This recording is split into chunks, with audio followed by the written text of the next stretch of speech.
the biggest gameplay update of the year, navigate the river with the new expanding rivers map update, MLBB. We are ready for the next. Guys, nandito na yung bagong update sa Mobile Legends. Yung dangerous... Hoy!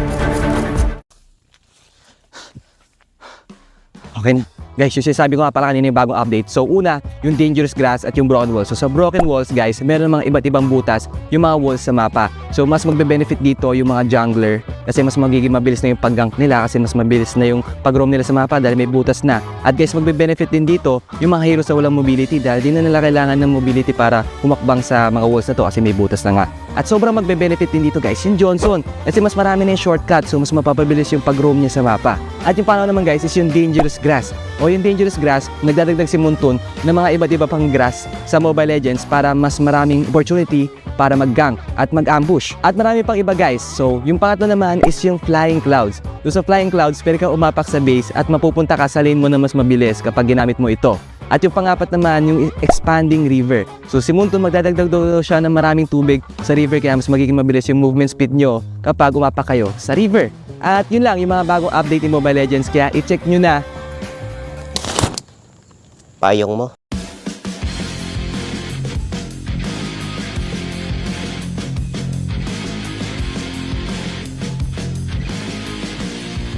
Hello guys, ako ulit to sa Bentings at syempre, dito na naman tayo sa ating Meta Pro Episode 3 at makakasama natin si The GOAT, Carl TC. Okay Carl, umpisa na agad natin. Ano sa mga meta yung pinaka-tumatak sa'yo sa mga nagdaan? Sa lahat, pinaka-nagtumatak sa akin na meta talaga yung sa Season 6 yung panel meta kasi sobrang na-enjoy ko yun. Yung Claude, Brody. Naalala ko yun, M2 ba yun? M2. May na pa nun, Raptor ata. Raptor Machete. Raptor Machete. Saan ka nadalian tsaka nakahirapang meta? Yung pinaka-nahirapan akong meta nun yung Season 9 to Season 10 kasi shifting na nun pa jungle emblem eh. Okay. Ayoko kasi magtangke dati. Naalala ko ba? Okay lang i-bring up natin yung naalala ko yung post mo kay Q. Hindi ko lang kung direct yun. Na nagja-jungle emblem lang naman yung mga hindi marunong mag-retry. Hindi kasi ako makakuha sa mga naka-jungle. Ang lakas ng retry nila eh. Bukod sa malakas ng retry, ang bilis ng pattern ng farm. Kaya may iwan talaga. Unang makakapag-start. Naalala ko na, natawa lang ako guys. Sa ating next question, Carl, kung gagawa ka ng sarili mong meta, kahit pwedeng magkakapares na hero, magkakaiba, anong meta yung gusto mong gawin? At ano yung gusto may tawag? Kung gagawa ko sariling meta, siguro yung mabilis pera ng lahat, tas mabilis yung cooldown. Tas yung skill, sobrang dami. Yun, parang may ganun. Ganun yung gusto ko. Tapos yung, deathmatch ba siya o normal siya na 5v5. Pero parang gusto ko rin ng 10v10 ganun. 10v10? Yung magkakaibang skill. Magkakaibang ba, yung Kagura may hook. Ganun. Parang mga ganun. Gusto mo ba yung ganun ba? Ayoko nun. Mabilis lang cooldown, tapos maraming pera. Okay na ako sa mga skill nila. Pangatlong tanong natin, dahil magkakaroon ng next project, yung may iba na yung mapa, sino sa mga team yung feeling mo na mabilis makaka-adapt at makakapag-adjust doon? Tingin ko yung mga na makaka-adapt agad doon yung may mga magagaling na coaches kagaya nila Coach Wine at ganun. ONIC. ONIC, ni ONIC. Tingin ko kasi mahilig sila mag-experiment. Tapos syempre Aurora din. Halos lahat naman tingin ko. And tingin ko parang new beginning to sa mga teams na di na nanalo ngayon week. Reset talaga. Baka natin guys. At syempre guys, hindi lang kami ni Carl ang makakasama nyo dito sa Meta Pro kasi meron din, tawagin na lang nating Meta Super Fan. Yun. Pero please welcome guys si Jeya. Hello Jeya! Welcome dito sa ating Meta Pro. At syempre, kilala mo naman, face of MLBB. Sino? Carl DC. Syempre, walang iba. Syempre, alam ko may hinandaan na 3 tanong na. Pwede may tanong kay Carl. Tanong ko lang, Carl, kapag in-game, kapag lamang na kayo, mas pinipili mo ba na mag-play safe na lang or gumawa ng sariling play? Like, roam, like patay ka mo? Kapag lamang sa meta ngayon, mas pinipili ko mag-play safe unless may aasim na kalaban, ganun. And pag nakakita ko ng opportunity na sobrang ganda, doon na ako gagawin. Ayun, napakagandang tanong, Jeya. Yung next question natin. Ano yung top strength mo when it comes to jungling or yung role mo? At ano yung part na gusto mo pang paunlarin? Saan siguro yung strength ko sa jungler, yung yung game IQ, shot calling, tsaka malawak na hero pool. Tapos siguro yung aggressiveness namin. Tsaka yung gusto ko pang parang i-improve sa game ko, gusto ko matuto laruin naming team yung Fanny. Okay, Pani. Abangan namin yan, Carla, Pani Para sa ating third question, Jaya, meron ka pa ba dyan? Meron pa po. Ano po, ngayon, di ba, uso yung meta. Sa ngayon, ano yung sa tingin mo yung pinakamalakas na meta sa jungle ngayon? Like, hero ba to or... Okay, yung hero ni Carl. Tingin ko yung pinakamalakas na hero ngayon sa meta, yung Lancelot. Kasi ang dahil nung dash niya, tapos yung items niya ngayon, pwede kang semi-damage lang. And sobrang sakit pa rin. Tsaka may skin si Carl na. Gamitin niyo yun, guys, gamitin niyo yun. Revamp muna, boss. Pwede revamp. Oo. Ayun, sana i-revamp ni Munton, no? Para Request, revamp Lancelot M2 skin. Abangan namin yan, Munton, Baka naman. Okay, maraming salamat, Jaya. Thank you. Ingat ka. Thank you. Okay, syempre, Carl, eto na yung pinaka-mainit sa lahat. Pwede kang ngumiti kung feeling mo mas malakas ka sa pangalan mababanggit natin. Mga kapwa natin tong jungler. Pero umpisa na natin, syempre, Kyrie. Yan ang gusto ko. Diyan ako nag-iinit Okay, King Kong. Tipin ng liquid yun, no? Carla, walakas. Sutsujin. Okay. Demon Kite. May tango ba? Ano, Kite, ha? Mainit to Kite, Kite Curl Okay. Siyempre, sa ibang region naman tayo. Chensi. Wow, medyo napakonting smile lang din si Carla. Mukhang papalagyan, Okay, Saida. Ang init. Sabi ko, ngiti lang, Ako sa inyo, Okay. Pinagpawisan ako doon, Carl. Maraming salamat sa ating pagsama sa Meta Pro. And syempre, guys, kung gusto niyo rin makapunta rito at baka kayo na yung isa sa mapili sa ating Meta Pro Super Fan, huwag niyo kalimutan pumunta rito sa Greensan, Makati, and available yung ticket.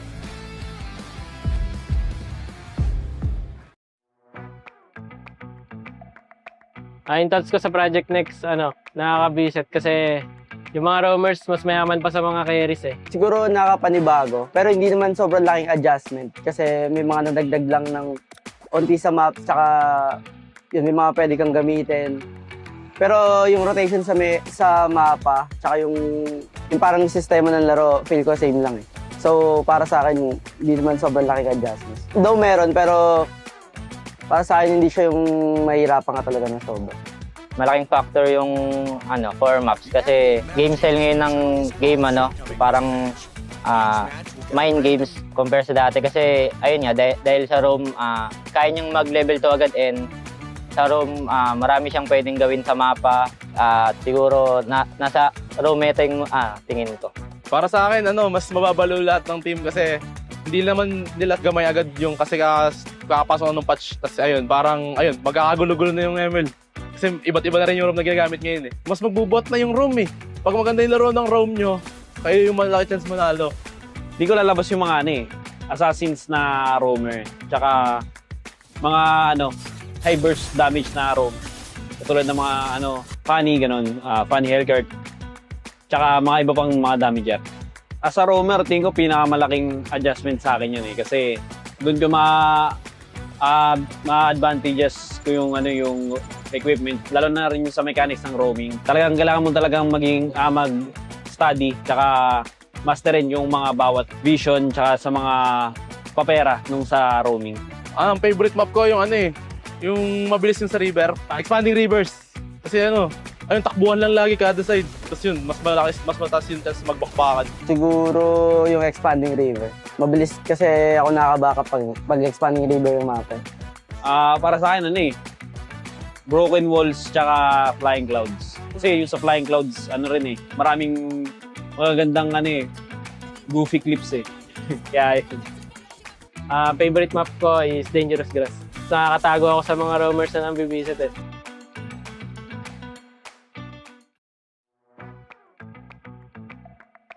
Yung thoughts namin natawa kasi mamemeta na yung mga tank na sumisilip kasi pumabor din sa amin. Para sa akin maganda yung yung update yung patch kasi parang may bagong kailangan masterin lalo na yung galaw ng roamer, yung vision. Hindi na masyadong magkadikit na lang yung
malakas kahit anong lane we become the monsters. Malakas Pilipinas, malakas face the golden sun and repping for the 3 stars. Look at us to the top, no ifs, no buts, winning any game para to sa PINAS. Di mo matitinag aming boses sa new level. Nasa kalye man o mobile, you know I become a legend. Listen, open fire, we unite, we winners. But with pressure, like diamonds are made of. Switching the lane na parang gera, HP Racing may reseta. Pagkakatang buhat ni Hilda, full dong SS parang Laila. Susundan ko ang iyong wakas, kasama pataas, tagumpay natin to dahil tayo'y malakas para sa Pinas. Nasa amin ang alas, hindi to atas, kinikilala sa taas kasi kami ang malakas para sa Pinas.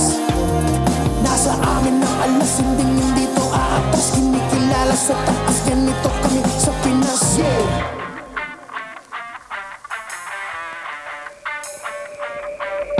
Laging MLBB, no surrender, no retreat. Pag nagsama-sama, just imagine what we can achieve.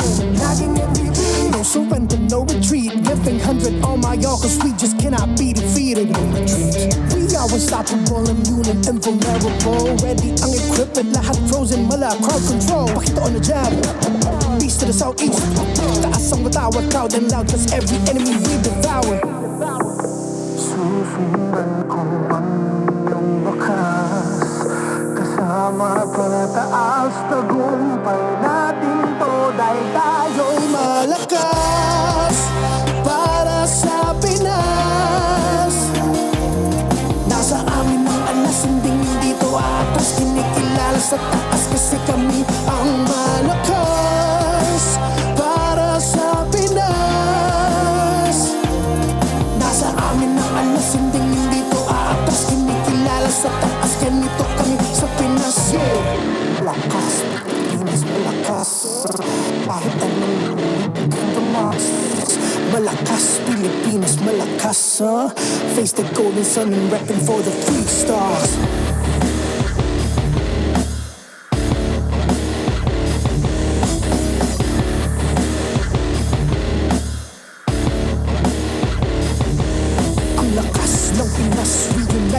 Stars, ang lakas ng Pinas, reunite with the stars. Ang lakas ng Pinas, reunite with the stars. Ang lakas ng Pinas, with the stars.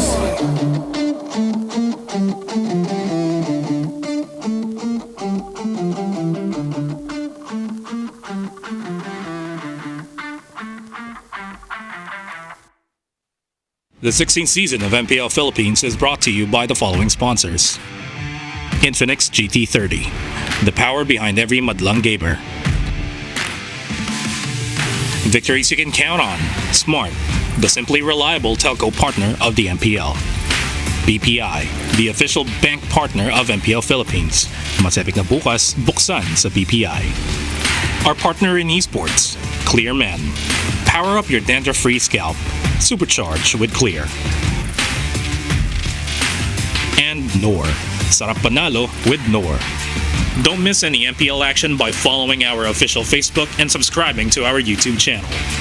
Follow MPL PH on TikTok for more content. Experience MPL live and stay in comfort at the Green Sun Hotel. Enjoy the promo exclusive to MPL ticket holders. This is until October 13, 2025, so hurry and book your stay. We're weeks away from the playoffs, and you can secure your tickets now. Join us at the bigger stage for the biggest clash of the season.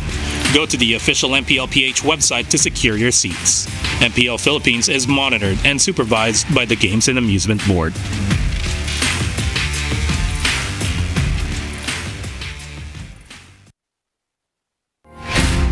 This is the playoffs ladder at 2 linggo na lamang ang natitira sa ating regular season.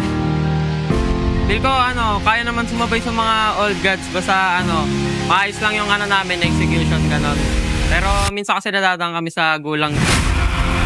Gusto kami patunayan this season na parang gusto namin mag-champion. Gusto namin i-dominate natin. Gusto kong patunayan na kaya pa rin namin makapag-playoffs at babawi kami. Ako sa naniniwala ako sa Falcons na alam nila kung ano yung talagang kailangan nilang gawin. Feeling ko may problema lang siguro sila na hindi nila naaayos. And excited ako makalaban dyan.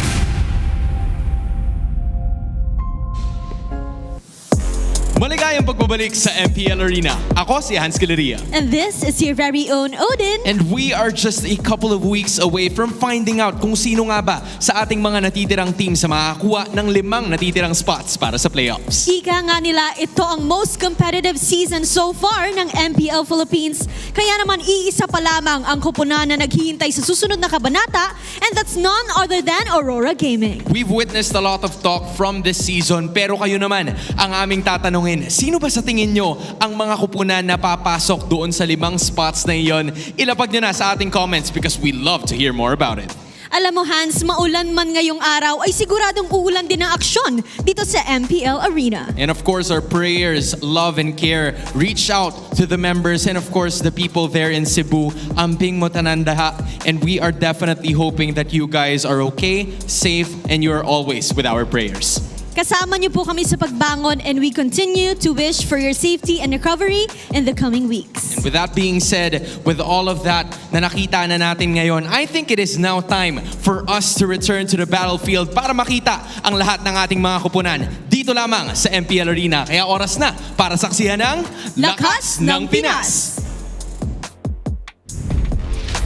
Ciao ban to all of our Vietnamese-speaking friends all over the world. At your service, my name is Leo here with Naisu and Renmar. It's us, We Bear Bros, bringing you the action for Day 1, Week 7 of MPL Philippines Season 16. Man, Week 7 already. We're down to the last couple weeks here and some crucial matches today. Yeah, second to the last week. Time flies incredibly quickly, and I can't wait to see what other surprises the teams have in store. This season, we are powered by Infinix. Experience victory with the Infinix GT30. With GT Trigger and MLBB certified 120 FPS, enjoy ultra-smooth gameplay and outplay the rest. It comes in at 11,999 SRP. That's I still gotta grab one of mine, man, because yeah, it's a mighty deal, but also you guys can join. There's more from Infinix. The X-Laman show match, play alongside Cherizama, Athena, Jayot Gaming, and Womi, our very own Womi over there, in an epic 5v5 match on October 25th, powered by the Infinix GT30. Just like and follow Infinix Philippines on Facebook for the full mechanics. Winners will be announced on October 13th. So, are you hashtag Team Cherry now or Team hashtag Jamie? Hashtag Team Jamie. Join now and outplay the rest. Hashtags come first. You can also level up your game with Vibe by VPI. If you download and sign up for Vibe, you'll get 50 raffle entries. And last month, 200 lucky winners received 1,250 MLBB diamonds. Well, guess what? This month, they've raised it to 50,000 diamonds, potentially for you guys to go ahead and grab. So this is going to be a little test because we've been doing this all season long. What's the next steps? Right? It's right there on your screen. That's one of the cues. So all you got to do is download and sign up for Vibe and begin an epic tomorrow with Vibe by BPI, right? See, told you. MPL Philippines is monitored and supervised by the Games and Amusements Board. It's been one hell of a season. Again, 7 weeks in, and there are still some twists and turns that we do not expect. Some of them seem inevitable. Yeah. Some of them seem to be almost for sure, but if today's matches are going to be any evidence, maybe, just maybe, you're still going to want to watch every single moment of it. Aurora have already secured their playoff spot, while AP Brennan Falcons, and maybe one could say even TNC and Twisted Minds, and Omega, oh my god, down to 4th, have to fight. Of course, a lot of eyes right now are on Aurora, who are potentially going to match the ONIC win streak of 13-1. That's 13 straight Series 1, but that might not come into fruition until next week. However, of course, Falcons, a lot of attention on them as well, because if things don't go their way, if they don't rack up wins, if teams they don't want to win end up winning, I'm looking at TNC and AP Bren, they might end their playoffs journey this weekend. It's a little dicey, and I know that's coming from the Falcons guy himself over here. You know, it's troubled waters. Like, they have to go ahead and be able to get the win almost in every single match that I think that they have ahead of them. But of course, this is where it all starts. It's day 1 of week 7. We're kicking off with Twisted and RORA. Yep. Number 1 for the first half And then number 1 for the rest of the season, Twisted Minds, the newest kids on the block, facing off against Aurora, who has been quite the powerhouse in Season 16. They'll be followed up by a series that you don't want to miss. Again, Falcons holding on for dear life. If the waters look muddy, then the skies are hostile because there's thunder afoot as they face off against the Super Fam. Yeah, and I'm pretty sure the Super Fam have their eyes set with just continuously racking up wins because they still want to make sure they end the regular season top 2. If they want to crack Team Liquid's spot at the top 2 slot in the standings, they need to rack up wins and they need to channel their old god mentality back. Not to mention they were coming from a loss, again, an odd loss against AP Brent last week. Coming up next, it's Kaloyan Light leading the charge for their squads, Twisted Minds versus Aurora. I think that was the biggest question that I had leading into this week. A lot of people were asking me what I thought about both those matches that ended week 6, and I think a big surprise for them was even the ONIC game, you know, themselves. But I like the words we got from Kelra too about Team Falcons. Like, he knows that they have some things they need to work on, and hopefully they're able to do it. He knows that they know what they need to do to lock it in. Ladies and gentlemen, let's talk about this matchup coming up. All eyes are on Aurora, and there's a big spotlight on the young Dylan Aaron Katipon Light. He is the light system. If there's a dark system that's afoot all around your rank games, he is the light. Yeah, it's unanimous. Of course, after how Aurora started off this season, losing to Team Falcons, and a lot of people saying it doesn't look like Light really fits into the system, suddenly everything shifted. After the slow downfall or loss of consistency by Twisted Minds at around week 4, suddenly here comes Aurora showing now everything has finally clicked for us. With Light and Kite back together, that's Demon Kite because there is a Domin Kite on the side of Aurora. He has now become potentially the MVP of the regular season favorite, to the point where Edok and Keyboy from Indonesia have already shared their thoughts about Light, with Edok saying that his gameplay looks more cohesive than it was when he was with BTR last season, possibly because communication feels easier there with the lack of a language barrier. And for Keyboy, he should definitely be better at it because communication is smoother and more comfortable there. And the times we hear the comms, it looks like Light isn't even calling, or not a lot of on the side of Aurora are even calling things. It looks like it's instinctual. It's just carnal instincts for Light to do some of the things that he does. And I think a big part of it, again, is when he came into this lineup, it was like, you know, they have those shades of RSG back between him and Demon Kite, of course, but Light's just gotten so much better. I feel like even the timing that he's able to go ahead and follow through with a lot of the execution that they have, I feel like at this point, it's like sometimes even if he's not calling the shots or making the calls, he just knows where to be, what to do at the right time. I think that one stat we saw previously about #1 in damage taken, a lot of people ask how to be a good roamer, how to do these things. I think that's the thing. You have to know when to take damage for the team and when not to, when to zone out, when not to, and that's what Light does great. And this team right here, the rookies of MPL Philippines Season 16, the former MDL champions, are looking to take down Light and Aurora to be able to help secure their playoff spot. They're looking at 3 scenarios. 1, they win 2 matches and TNC loses 2 matches for the rest of the season, all right? The next 2 weeks. Scenario 2, win 2 matches and AP Bren loses 1 match by a sweep. Scenario 3, win 2 matches and AP Bren's match results are a 2-1 and a 1-2 in any order. They just want AP Bren to go far.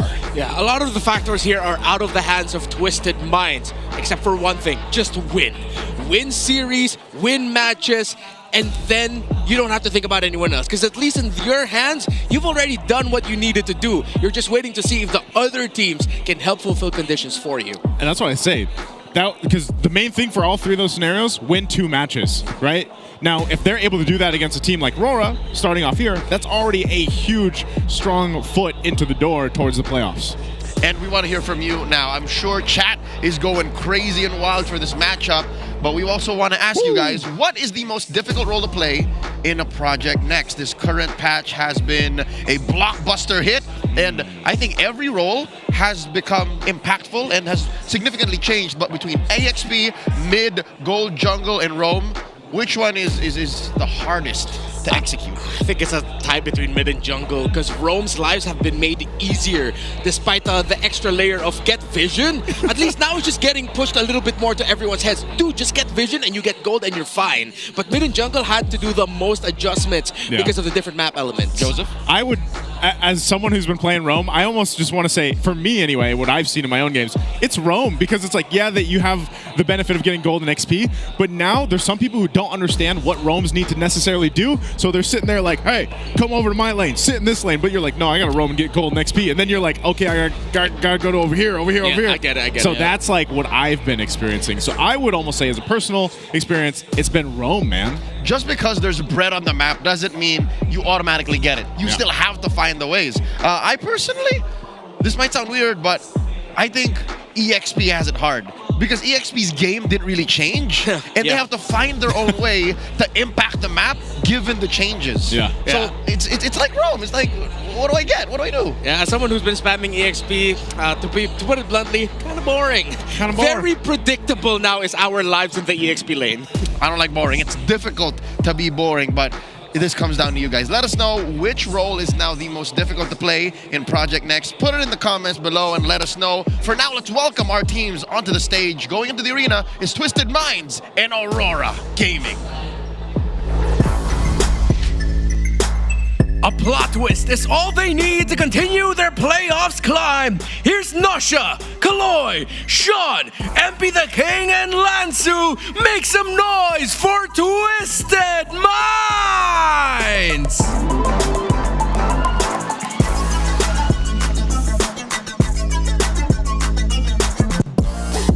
Shining their light on week 7, entering the arena, it's Dominkite, Light, Yue, Demon Kite, and Edward, Aurora!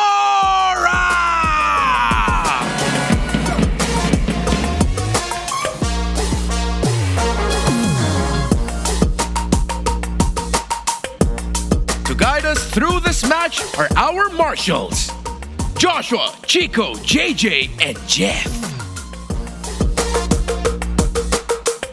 And their coaches. For Twisted Minds, it's Coach Bonchan. For Aurora, it's Coach Master the Basics. MPL Arena, welcome to week number 7. Make some noise!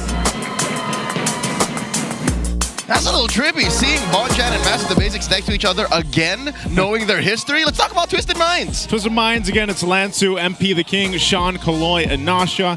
Again, these guys started the season strong. We're now well into the way of the second half, almost wrapping up the regular season, and much has been still, we wanted to see from Twisted Minds is, again, the drafts, the unique drafts, and more execution here against a team like RORA. All right, let me drop some stats about Aurora. All Aurora members are top 1 in KDA ranking for their respective roles. In 26 games, Aurora secured 17 of the First Bloods. Aurora hold a 7 wins and 1 loss record in games under 12 minutes. To say that Aurora is dominant this season is an understatement. Yes, they are not gods who cannot bleed. They have bled a couple of times this season, but you cannot deny they are really damn good.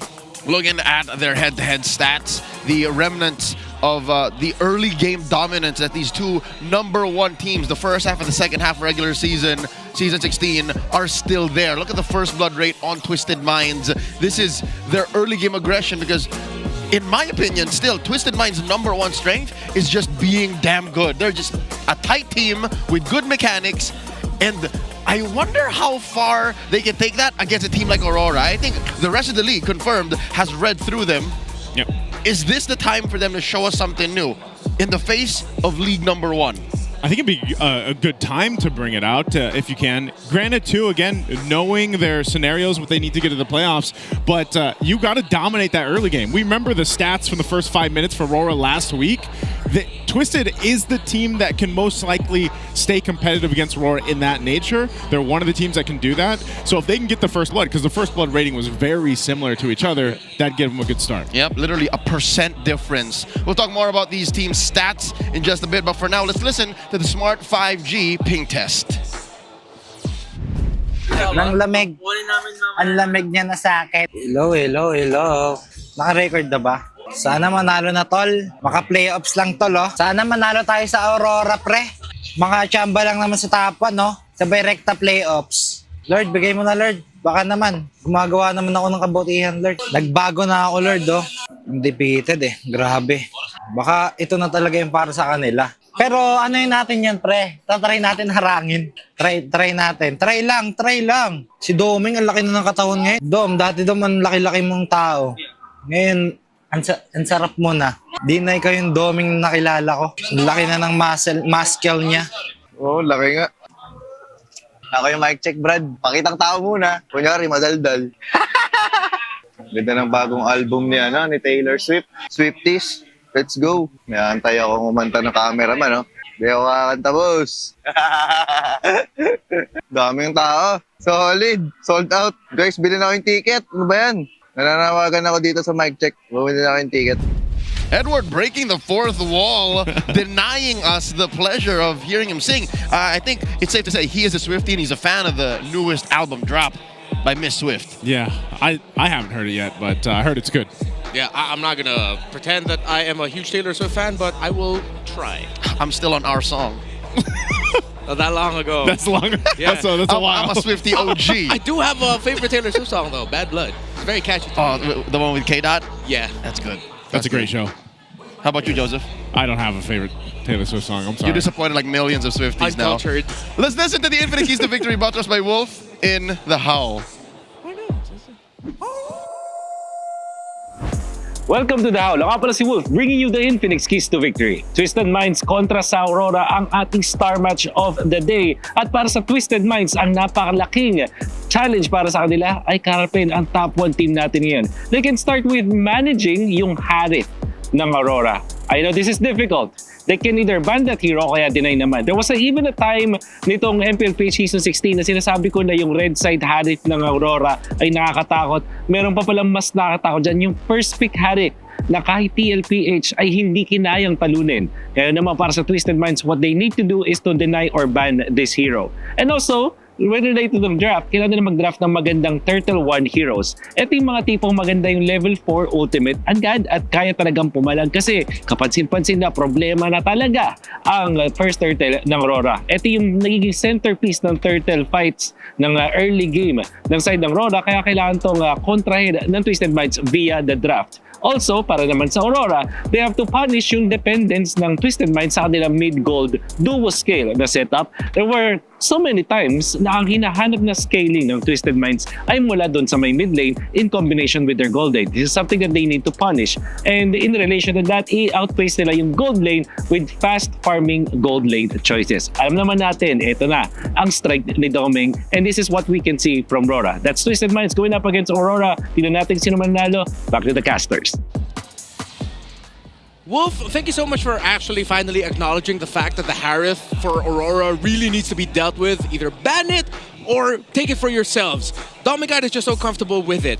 Looking at the Aurora side though, I like that you're also putting focus and punishing Twisted Minds' dependence on the mid-gold dual scale setup, which is why I feel like there needs to be a readjustment for Twisted Minds. Just focus on Sean. The man has the highest kills in KDA with 0 deaths this season with 18 kills, 0 deaths, 21 in the KDA, but not the assists. I need to remember the math there. So if Twisted Minds readjust their focus away a little bit from Nausea and decides to put a lot more in the center of the map to Sean, that means you're pressuring Yue. That means you're pressuring Light as well. I want to give a shout out to Stylish Zed and Okta as well from MPL MY and MPL Indonesia for showing us a little bit of their own Kimmy and Granger performance, who have wild 0 death KDA runs. Going into the draft, we have Twisted Minds deciding to go on the blue side. They are going for that first pick swing. This is one way to deny that first pick Harith. Again, you're not going to get controlled by that trade. Yep. So I'm trying to imagine now like the sequencing for Twisted Minds, considering that most of the time they would rather they'd also want to look at the hero pool of Demon Kite, considering that they're going to be on the blue side now. They'd want to consider taking away either the Lance or YSS and taking one of those picks for themselves, or take something away from Aurora that they've proven to be really good at, which is actually playing the Baksha in the jungle as well. So I think one of the initial trades that Twisted Minds is really think about is Baksha, YSS, Lancelot, and then you connect that to the idea of, wait, what's Dominic going to end up with? Are they going to rush pick Harith red side? Here we go. The draft has begun. And we're still choosing our map enhancement. Yay! All right, we expedited that process. We're going into Broken Walls. And did I see that? I mean, it went by really fast. But so this is the first time Twisted plays on Broken Walls. I don't know if that was true, like the debut pick. But then RORA has 2-0 on it. So RORA knows how to use this map. Yep. Let's see how Twisted Minds takes control of it. There goes the Harith, the Chip, and the Fanny, while Coach MTB and Dexter take out the 1-1, the Zushin, and the Kalia. Lancelot or YSS? Oh, no, Boxer. Yeah, we mentioned the Boxer as one of those earlier. So Twisted Minds is leaving the option up to RORA whether or not they're going to rush a Demon Kite pick right away. With the Harith gone, they can go for their carries. I was also thinking that, the Granger, so they can go Granger and the Lancelot. I think it'd be a bit too greedy if they go Granger and YSS. So, okay, they don't lock in the jungler just yet. They pick up an Arlot for Edward. But a Phoveus is still open and a bunch of other high-profile EXP laners as well. So Aurora might be playing the idea of this Arlot might flex. You know what? I think they're baiting out the Admiral. They're making Lansu pick a hero that is not down his alley because he has a 33% win rate on Phoveus. He's played it 3 times, won only once. So I don't know exactly what the matchups are, but I'm looking at Arlot Phoveus. Yes, it should be Phoveus favored. But look, he even denies that he doesn't care. He's going Lapu-Lapu, and of course they put the Kimmy back into the hands of Sean. That's great. You get the Kimmy locked in. Again, we just talked about the KDAs here. Sean being one of them. And Kimmy nonetheless fits in most lineups. Like, that's what we've been seeing, and that's why she is such a top priority pick right now in the gold lane. And they can really build out the rest of this for the lineup here, depending on what they want to put gold and then roam. Yeah. One thing I love about this Lapu-Lapu pick is that it softly turns off the idea of an Eve pickup for Yue, one of the heroes that Aurora would default into if they still don't have a Yue pick. There's still a lot of options for him. One thing I'd want to see Aurora consider is for them to pick up the Sicilian again in his hands later on if it's going to be available. So of course, considering that Light got an MVP performance on this Grok last week, pick it up for him again. And this allows them to sort of actually make MP the King think twice about fronting too hard and getting vision. Because if MP the King is a little bit too deep close to Aurora when they're playing the Turtle or Lord dances, Light can just put up a wall and surprise him with a tech charge. I like that too, because for Aurora, you know, I mean, the rest of their lineup here, they're going to go ahead and play around a lot of crowd control that's given with the Arlot and the Grok both. Yep, this is Light's 4th time playing Grok. His stats not exactly stellar. Only has won once in the first 3 times he played it, but it'll definitely be a pick that might change the way Twisted Minds play because it's Broken Walls. So he's adding a level of terrain that maybe Twisted Minds didn't account for, but there is 2 more picks to repair that. Matilda and Novaria get banned out. And Light can fix one of the walls. Oh, that's technically. That is actually very true. That's what I'm saying. Yeah, that's a great element that we didn't consider. Like, they can put up a wall again in the back of the Lord. That ain't broken anymore. He'll fix one of 20 walls that are down. So apparently that was just the simple math needed. You pick up Grok for broken walls. Yeah. Because he can put one up. All right, you know what? You're welcome, you're welcome. I'm going to add that for my next video. Aurora, whoa, taking away the Franco. The strong pick-off, they're most likely going to be going for a hard assassin for Demon Guy. I mean, the Lancelot is still up on the board for them. And the Yisun Shin. So that might be the case. But then Aurora need to be careful because the first and only time we've seen Kaja this season was in their last series against Twisted Minds. And Twisted Minds won with that pick. If they're trying to take away heroes that can suppress, Kaja is still available for Twisted Minds. But maybe that's why they man out the Franco and they picked up the Grok at 3rd. Because now if you're the Kaja, if you're not careful, a wall and a tech charge will also mess you up. And Kaja's in a very weird position in the metagame. Despite being a suppress hero, again, just 1 of 2 in the whole game, he's just not as chunky. The game does not allow for such mechanics and dynamics. Sicilian, currently 100%. Yeah, I'm very happy about this. Brought it up earlier, and I'm glad that Aurora is still leaning into this. Yue is just so comfortable with this hero. He is him. He is him. Of course, with this iconic performance in Season 14, almost single-handedly being the guy to bring Aurora into Game 7 because of his Sicilian, respect banned by ONIC, then this should go really well. And this turns off the idea of a Kaija even more so. I think Twisted Minds might just have to settle either for a Badang or a Gatot in their roam. Oh, they go Guinevere in the roam in Obsidia. Hold up. This is perfect timing, folks. If you updated your in-game app, the Aspirants Unite line of skins featuring Guinevere and Vixana have been released. So this is a hero that comes in clutch alongside the newest hero to join the MLBB cast of heroes, Obsidia. Our good friend Ray Ash at home is very happy. I was gonna say, hopefully he's got his diamonds. Yeah, I'm gonna pull for this right away. I did not know. Like, do you have enough dias, bro? Yeah, I do. I think I do. All right, last weekend we did see some Obsidia, and she has been very promising. Let's see how Aurora responds. Okay. Okay, Akai is the answer, man. I'm salivating. This is really good. Yeah. We're looking at the Guinevere skin. I hope it comes into the game. Aurora close up their draft with an Akai. This is a Demon Kite special.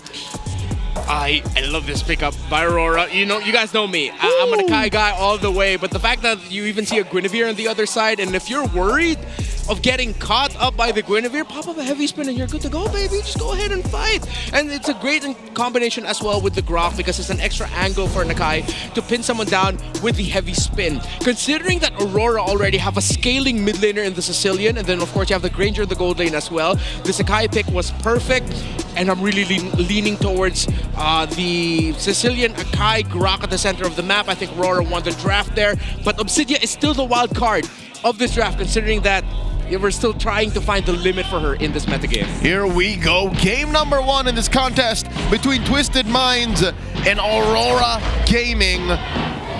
Welcome to Mobile Legends. Coming up clutch. I think they're hedging on the fact that there might be time since it's a Sicilian on the other side and you're waiting for Domin Kite to come online with that mid-game power spike.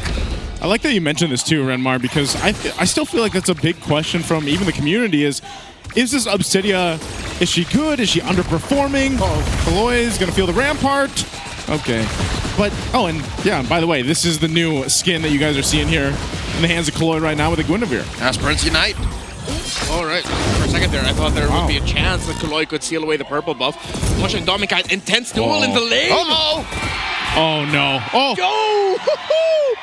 Is he? Okay. Yeah, he doesn't have the flicker, so he's not going to force it. But Nosha needs to be careful. It doesn't look like he doesn't fully grasp the duel yet. In mid. Okay. UA's in trouble. Pop the Purify is going to be fine. But yeah, going to this, I think you can already see every lane is basically duking it out 1v1 to get that first blood going. Again, these are two teams that have high percentages both in first blood. But despite that, Aurora have won already from mid to top to bottom. They're pushing back Twisted Minds. Yeah, everywhere in the map they lost their respective traits and duels, and Twisted Minds really need to tell themselves, like, we cannot afford to lose a lane and go back yet again. So Dominica is actually holding, freezing the minion waves because he knows he can just play around the bushes to surprise Nosha, because that's how Nosha got, well, surprised in the last trade they had in the gold lane. Yeah, and that's the thing, is like, what is the timing on Obsidia? You know, like how, because usually you look at a couple marksmen. Oh, hold on. Kaloy. Okay, he's out. You look at some of the marksmen, like the Granger, for example. You know you can hit your power spike at these certain items. Same with the Bruno and everything else. But it's like Obsidia, I feel like she's late game eccentric. Edward, he's got many people to deal with. The final shot's going to be used though. He does escape. Oh wait! Oh, never mind. Lansu will pick up the kill anyway, and now Light trying to retreat here, but that might just be a turtle in the hands of Twisted off of that kill of Edward, unless Demon Kite does something about it. Kaloy takes a shot, but MP will still get the turtle. Great committal there on the flicker by Lansu. It really makes sure that Twisted Minds will have an advantage, but Aurora were still healthy enough to contest it. MP the King won the turtle though. So typical Sean tactics, playing the Kimi in mid, rushing the Sky Piercer. That is his signature. And look for Twisted Minds to keep racking up kills. Down in the gold lane, Domin Kite goes for the bold choice to hit the Sky Piercer first, understanding that he has the expedite his power spike ahead of Nausea. So an extra 2 or 3 stacks this early on against the Obsidian should help. And as well, looking at his XP gain, he's like, what, a quarter of a bar ahead from Nausea. Yeah, he's so that's still a win on the lower half for Aurora. Looking at the items now where the gold is at. Yeah, a slight lead here for Dom and Kite. And considering that there's a Sky Piercer on both sides now, that means you're demanding perfection pretty much at this point for execution, because if you give too much kills onto that Kimmy... Traction Pulse into the combo. They get the Purify out from Yue again, and he'll disengage. So that's a battle spell. That's a resource down for Aurora. Yeah. No flicker committed there on the side of Twisted Minds. Still, the reach advantage of Aurora might prove to be the bane of Twisted Minds later on. But it seems so far the Twisted Minds are playing around the Sicilian very well. It seems like they've scouted Yue well enough. But Yue is still hitting some pretty on-point Sanguine Claws that mess up Twisted Minds just a little bit. That might rack up eventually. Yep, Yue's positioning is very telling. Even with Demon Kite checking this right flank, his right flank, and Light checking the other, he doesn't want to cross the river. He's keeping himself safe, especially since he does not have a Purify. Turtle spawning in the upper quarter, same spot as the first major objective in this game. A majority presence from Twisted Minds. They're first to the pit here. Yeah, Turtle's going to be started up. Demon Kite's there this time. Actually, the entire team is for this one. While they clear out mid for Twisted, they'll go ahead and get in position, and now Turtle's held. Rampart dropped down, but MP will be fine. Edward taking a couple shots here. Lansu's going to jump in with the Bravest Fighter. Will take a couple claws. Kaloi jumps in with a Requiem, pushing them back with their fighting. They get pinned down with a heavy spin. Demon Kite gets a kill, and they'll back off for now. They got 2 bodies from Twisted, and it looks like they're going to be in a position to take this Turtle. RORA pushing them back a little bit further. Lansu alongside Nasha are here. Final slash again as Domikai picks up that one, and they'll force off Nasha and Sean, and they fought for the Turtle, and they got it. Amazing response by Aurora, dismantling Twisted Minds' front line. It's clear that without Lansu, without MP the King, there's nothing that Aurora has to stop him. Yeah, the counterplay juggle that Kaloi and MP the King did after Lansu was brought down really low and forced to go back, and Kaloi and MP the King decided to engage for Twisted Minds. That was great, but Aurora's counter engage to that was perfect. Whoa. Edward jumping in, switch migration again into the Requiem, and he should be taken out for this. A final slash. Oh, he's still alive. Edward makes it happen. This is what the Arlot has been doing time and time again. How did he survive? He straight up zeroed them, man. What a play by Edward, and perfect timing and rotation as well by Yue. That was before he built the Oracle. Yeah, that was right before that. That was him holding on to the brink. That's pure Festival of Blood fighter emblem stuff brought out by the Arlot. I almost said something else. Edward J. the Padap, Mr. Consistent, leading Twisted Minds into a trap. And just like that, Aurora are up 3,000 gold. Like, is that the fault of the hero Arlot, or is that just because, you know, Obsidian doesn't have that much damage? Because that was a full combo from Kaloi, man. That was all Edward. That was all Edward, and maybe slightly unfair hero design. I mean, again, you know, he didn't even have that much, but right now they're going to go for this mid turret. Lansu already using the Bravest Fighter to keep them off of it, so they get nearly the turret down. But they're going to make their way here down bot. I don't think Light's going to be able to find anything off of that, so it's just Twisted really trying to find ways to keep this game from slipping out of their hands. Sicilian too good for Aurora. This is why, even though before we saw the pick for Yue, we were already suggesting it's that good. They look that comfortable playing around it. All that reach, all that sudden crowd control. Twisted Minds in the sizzle reel that we saw at the start of the day, they did mention that they are susceptible to just getting taken down by veteran instincts, veteran plays that they don't see coming. This is just pure veterancy and comfort by Yue, the positioning, the timing, all perfect for the Sicilian. Really good instincts and really good mechanics, have nothing against veteran experience. And now Kaloi gets caught here. It's going to be used again. Kaloi on the run. Edward's going to jump in. Heavy Spin's going to be able to lock down MP. A final slash going to be used too. They already get the Purify out from Nasha. He's trying to get away, but he has no space, so Rampart cuts him off, but they'll fight anyway. Kaloi does knock up through the spatial, but here's Domeng going now, firing off Rhapsodies and Sonatas. They'll only get MP out of all of that, but RORA wins that fight. A little short on the response. I'm sure Aurora wanted to walk away with more, and I don't think losing Yue was part of the short-term planning, but still great recovery. Twisted Minds showing that they still have a little bit of fight.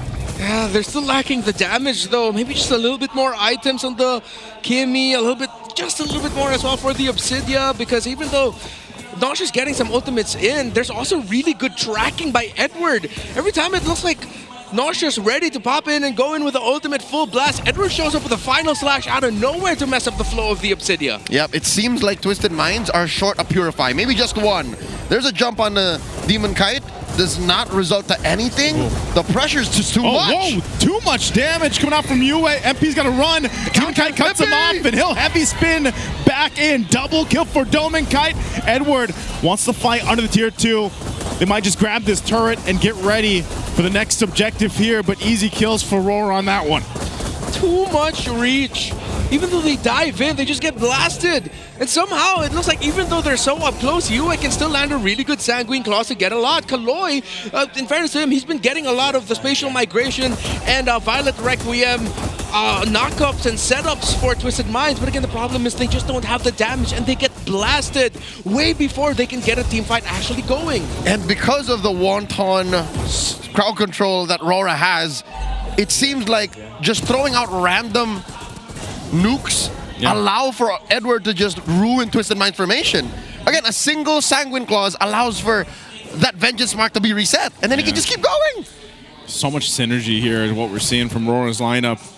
I'm almost worried if Twisted decides to try to contest this Lord even. 6,000 behind, they just don't really have the damage. You can see right now, Nausea also just got the Haas Claws, so that might help to an extent, but even when he's using the ultimate from the Obsidia, that hunt for bone, and at the same time, the Phantom, the Shadow Meld isn't really doing too much to give him enough space. It's not that much distance that he can gain. Yeah. We're also reminded, because of all the crowd control that Aurora brings to the table, this is what we call Lancelot at home for this Arlot. He'll always just have someone to use Vengeance on. There's always going to be something resetting the Demon Gaze passive trigger for this Arlot, which is why the Arlot eventually ended up becoming a really perfect pick alongside the Granger for the rush, and then everything built up around it. So yes, it looks like they built around for a Sicilian and Granger, but even the Arlot has so much crowd control to work with that I really want to ask Coach MTB, Coach Dexter, did you guys really think about that? Stack so much crowd control so that Edward can just only dash, only damage? I think they did, alongside the two heroes that have unlimited scaling. Literally just more hits on the Granger, more hits on the Sicilian. I'm starting to think, the way Aurora's playing now, that they're up 8K and Edward has been dominating and running through Twisted Minds, maybe Lancelot is Arlot at home. Given this draft, it's just, that's how dominating this Arlot is, and he gets away with so much more. Lord crashes into mid lane, waves sink top and bottom, Twisted Minds. They have to deal with so much coming their way. How do they make this happen, though? Is, again, they have to watch the base turrets work done. They're not going to go down yet. Maybe on this next wave, they're able to get this mid turret down, but they might just be forced into a fight. They're looking for Kaloi's going to be the one to jump in. Attraction Pulse already used as well. They do hold the turret, but MP is gone. Taken away from the team. There's a Conceal from Light. They're going to force this turret up top. They want to take a base turret down here. Mid lane, still far away to push in.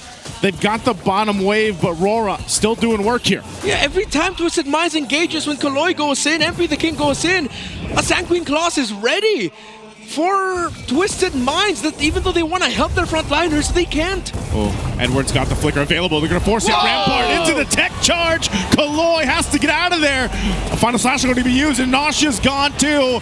A last-ditch effort from Twisted, trying to defend the base. They go in for it. Lancio still jumping in, though. But it's a Maniac for Demon Kite. And it'll just be MP rolling on out.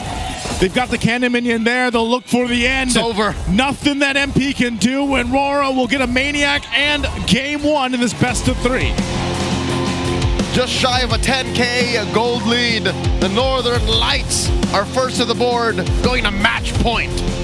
Perfect drafting by Aurora. Second pick Arlot alongside the Granger, the Grok at third, Sicilian and Nakai to round it off. And Nakai, after a Guinevere earlier pick. And again, everything you saw there at the end, setting up for the Arma to just dash non-stop, damage non-stop. Yes, clearly you could say this was a game won in the draft alone.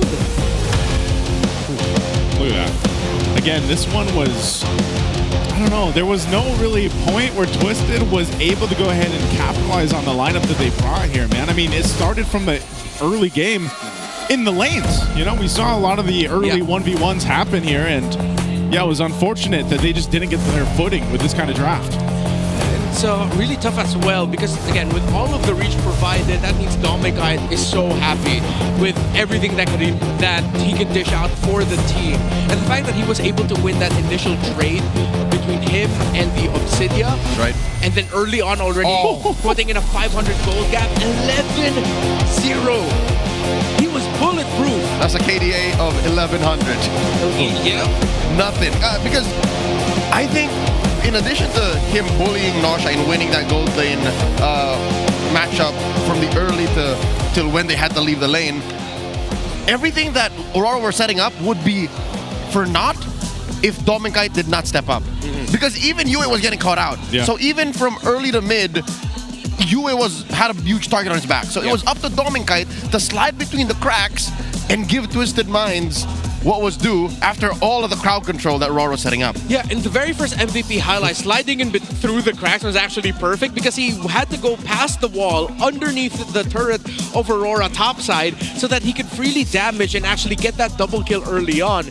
And then the rest of the highlights here, yes, you see Dominic getting kills, but then add to that again, every Sanguine Claws that Yue threw out was so useful for Aurora and detrimental to Twisted Minds because every time, again, Kaloy and the King would want to set up. Even Lansu, Twisted Minds, you're thinking, yeah, let's go in, let's help them out. They started off the sequence already. Wait, we got crowd controlled and bursted. We have to back off. We can't do anything with your set. Okay, now looking at the highlights, it's all the more evident why it's so impressive for Dominic to have been the MVP. He was fighting at point blank. Yeah. That doesn't happen often as a Granger, and the fact is he did not die. That's what I was saying, man. Like, he was able to go ahead and fight frontwards sometimes because there was so much crowd control being thrown out that sometimes to clean up those kills or even catch, for example, Kaloy, he would dash forward to get the kill. Or if you notice a lot of his Destinatas and Rhapsodies, they didn't miss too often. They were usually finding the mark, and I wish there was a way to calculate that too, like to see the accuracy of the Destinatas or the Rhapsodies shot off from a Granger anytime a Granger is played, because he was hitting the mark, man, every single time. I think you could use his KDA as an example. Like, that's the stat right there. Yeah, I think so. Like, I think that's like all the proof and the numbers that you need. The fact that he went 11-0. And yeah, the Skypiercer rush as well to start things off to match the Skypiercer rush of Sean. That helped seal the deal in a lot of the early fights after Dominic got to build that item. Because again, the Granger can do that more safely than the Kimmy. The Kimmy has to get relatively up close within the range of damage of the Sicilian, while Dominic is just like, there's barely anything you can do to me. Even if Lansu gets to him, even if Kaloy, MP the King get to him, RORA is so quick to cover as well. And always, you mentioned with Dominic, he can fight forwards, then they can also fight Edwards. Because Edwards is always going to not Edwards, but fight Edwards. Yeah, Edward is always going straight to the back line of Twisted Minds to cut through the formation. It can be. Look at the GPM. 981. 981. Does that beat OHEMS? No, I think this is a season high for post-Project Next. Post-Project Next. Yeah, okay. Post-Project Next, this is a season high, folks. 981 on Dominic, our BPI rich guy, of course. With all that gold, he got a lot of damage dealt. Again, you take the stats you get from Skypiercer procs and you add that to the finishing blow. Look at what this young man has got. Kills and assists, almost 2,000 there alone. That's crazy, man. It just kills. He doesn't have an assist. Yeah, that's true. Actually, my goodness, 981. It's been a while since we've seen a GPM that high. Yeah, and earlier Lansu in the mic check was saying about how Dominic huge now. I mean, talk about all his muscles. Of course, they used to be teammates together in Banana Evos, if I'm correct. Yeah. And it's really crazy to see the growth of Domikite all through these years and all through these seasons. It's been terrific. Ladies and gentlemen, if you want to watch Aurora live, they are secured for the playoffs. You can get your tickets now. Head to the MPL Philippines website and join us at the Cuneta Astrodome for the MPL Philippines Season 16 playoffs. Confirmed we have the Superfan City happening right outside. You can get ready for the playoffs because the MPL Festival, that's what it is set to bring superfans a super experience. Join us at the Cuneta Astrodome. It's a historic venue, home of many a Filipino sports and international event alike. It's happening from October 22 to 26. We'll see you there. I wonder what they're going to have at the, Superfan City. I wonder what kind of activities we'll get to see, and I can't wait to see everybody out there joining us. I guess the only thing on my wish list is I'm hoping we have some nice weather, man, because I feel like for the past, 2 months, it's been raining. I want some mild sunshine. Yes, some mild sunshine. Nothing like absolutely angry sun. I just want like slightly cloudy, nice weather, good wind. Because those festivals can get hot. Like, I got to experience the festival in MPL Indonesia. I think it's really crazy. It'll be running for a whole week. And these rookies are hoping to make it there as competitors. Here's a quick rookie update. All these stats are overall rankings. In comparison, you have Kaloy, Nosha, Sean, formerly of the MDL, making their debut here in Season 16. And then AP Bren's X-Nova. He's also topping some charts here.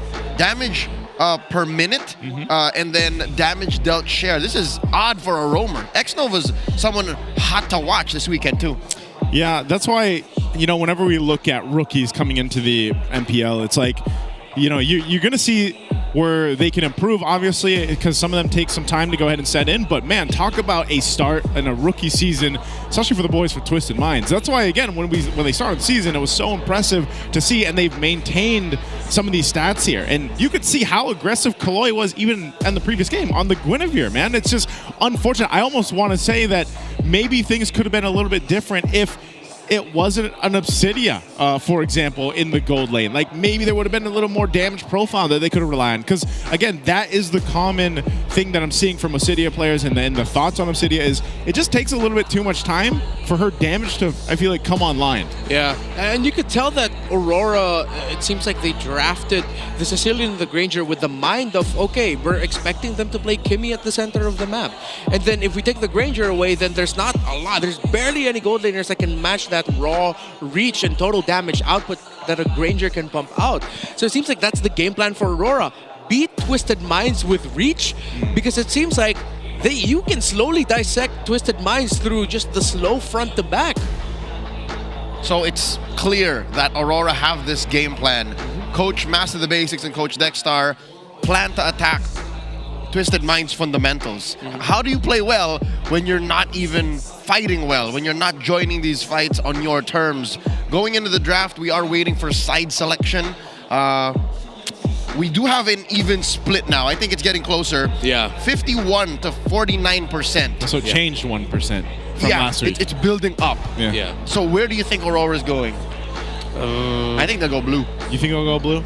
Yeah. Do they want that Harith? They can determine a lot of draft. And I feel like Aurora is one of those teams that can just surprise with the first pick as well. They've done that. They could potentially surprise first pick Harith, first pick Fredrin, things like that. I don't want to see first pick Angelus anymore. It's not a hard requirement. You see teams have already started to snuff out the Angela and just say, you know what, we don't need to show up in the draft. Yeah. There's a lot of options. Angela might be safe. Second phase, like when the coast is so clear, you don't have to make it like such a big right hook from the first phase anymore. I wonder if teams are going to start to actually swerve away from the Obsidia for now, or if it's one of the better options that some teams are seeing that could still potentially work. The other hero that we had accessible last week was the Alice, which did it pop up last week? I'm trying to remember. I don't think it did. Did it not? I don't think it did. Yeah, it hasn't popped up yet. Yeah, nope. No. You were just staring at her model in game. Yes, true. I think a lot of people were, by the way. Yeah. I wouldn't blame them. They wouldn't be wrong. But here's the thing.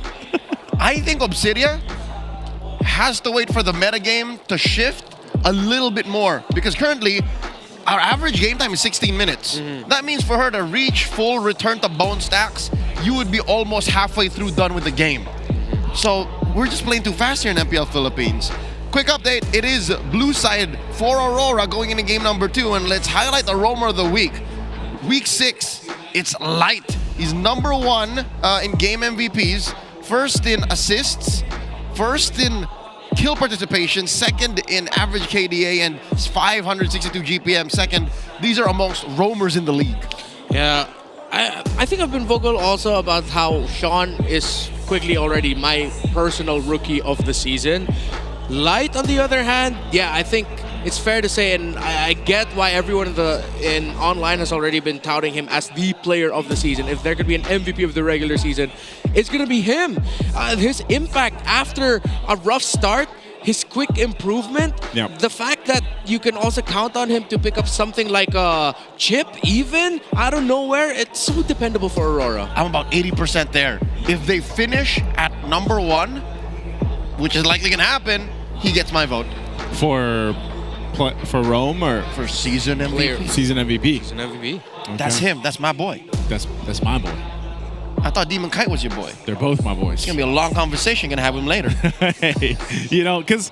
And I think that's one of the main things, though, too. Like, you look at even the last game, man, there wasn't many moments that you could look at in RORA's gameplay in Game 1 where you could say, yeah, they made a mistake there, or yeah, they maybe overstepped here or something like that. There's something about them that syncs so well, and part of that, again, is even Yue. Yue is one of those players. Is he the only one, by the way, that plays the Sicilian right now, currently in Season 16? I know there was a couple last season, but now he's the guy. He is him, like you guys mentioned. And look at these stats here. He's first in average assists, damage per minute, and damage dealt share. He might be my second pick for MVP of Season 16.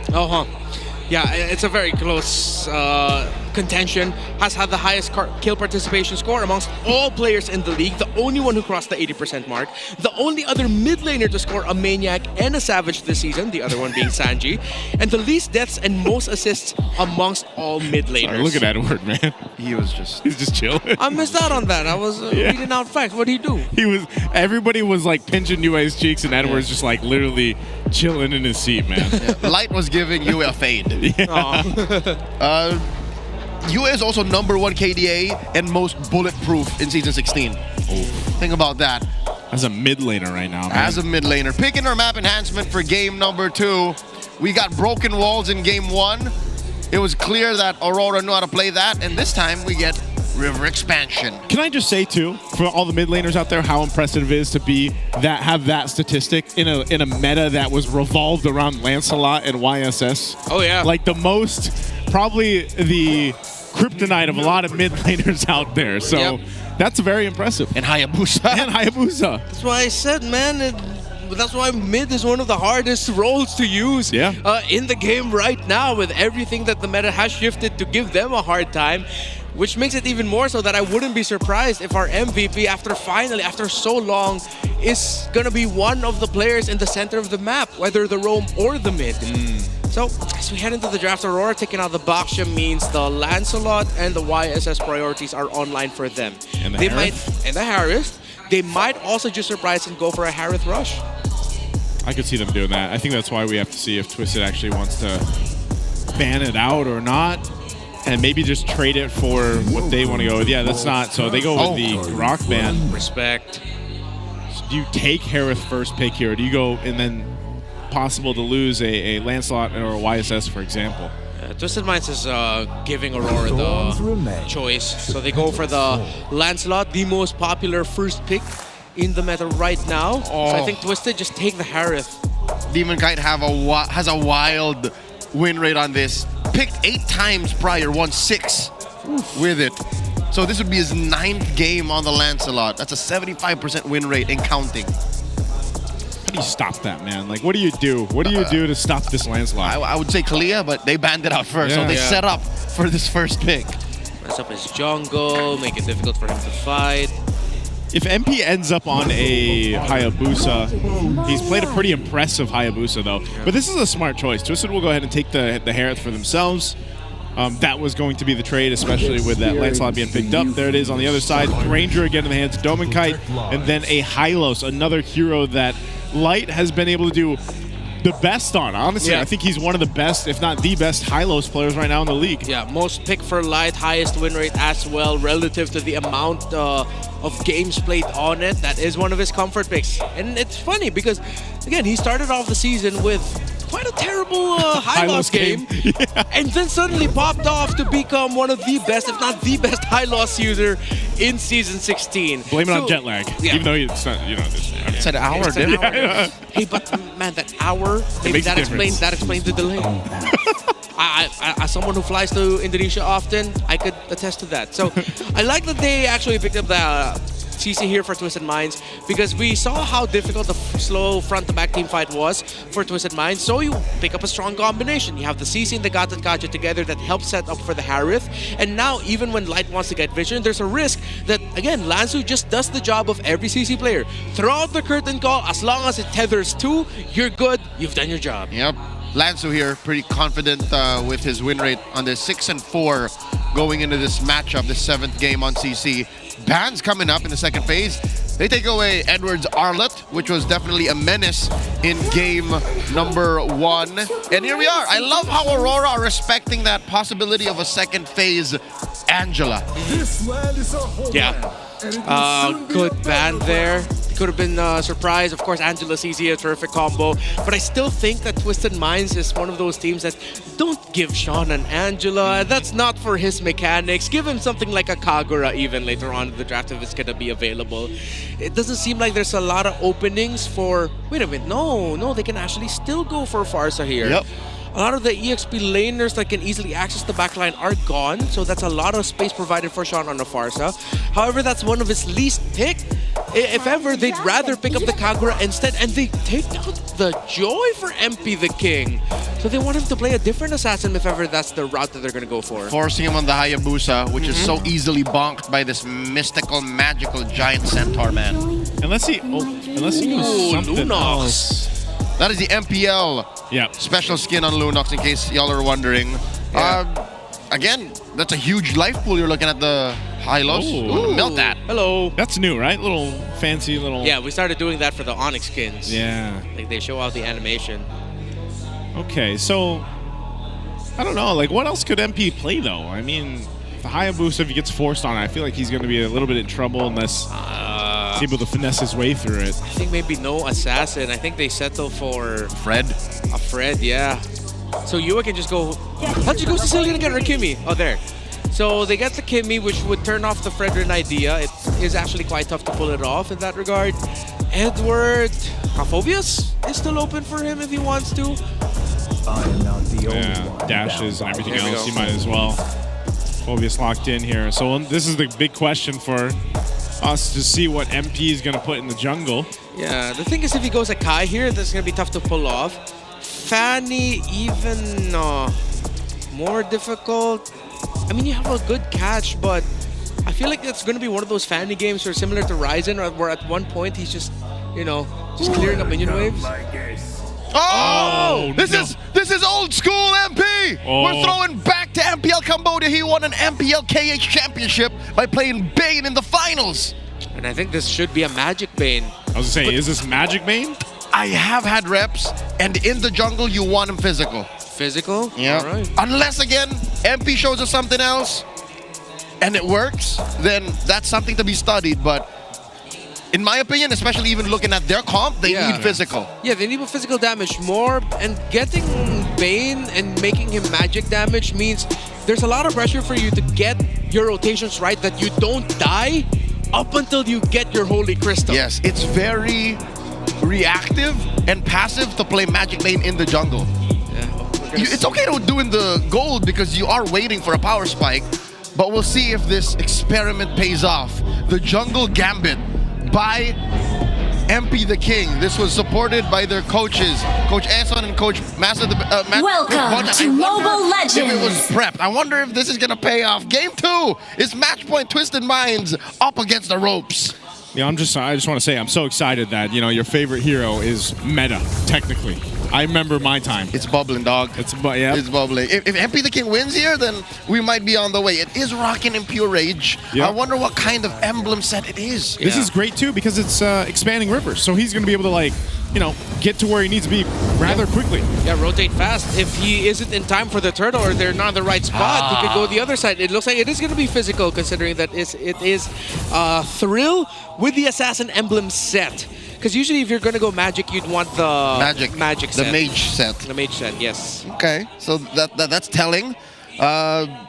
We are seeing a quick crossover by Demon Kite already taken away. MP's small camp down bottom. Taking some damage here too. He's gonna have to work against what Light and Yue can do on this Kimi Hylos combo. But that's one of the good things too about the Linux. You can go ahead and heal up if you need to, take some damage with that Starlight Pulse, but he'll go reset and kind of get back to it. Yeah, what I like about the draft of Twisted Minds is at the end of game number 1, I was already thinking, you know, Twisted, just accept the fact that more damage quicker wins. And they can get more damage quicker. Again, it's just very dependent on them getting the right rotations and if they can slow down Yue here, because Yue and Light have been so focused on maximizing the gold in the shields. They do this a lot, especially when Yue is on the Kimi, that if Twisted Minds lose their pacing, suddenly their power spike is actually Aurora's power spike, and they'll be surprised. Wait, how come everything that Aurora is throwing at us hurts? Here we go. About 2 minutes in. Turtle spawning in 5 seconds. I can tell already that there has been a little bit of a lull in MP's rotation because of that early steal by Demon Kite. He spent a good 10-15 seconds doing nothing. Turtle spawns already. RORA first to the scene. Yeah, it looks like they won't be able to take it. Yeah, I'm not sure what Twisted can do here. They're just zoned out, and you see MP doesn't have time. Doesn't have enough time to get there. So twiddling his fingers. Yeah, there's nothing he can do, man. So first turtle going to the hands of RORA easily. Yeah, so great rotations. Of course, the Demon Kite steal, Light, able to hit level 4 way before Kaloy because he was sharing EXP. Well, of course, not sharing EXP, you know, the change to the mechanics. He gets it independently now, the XP and gold, through the EXP lane of Edward.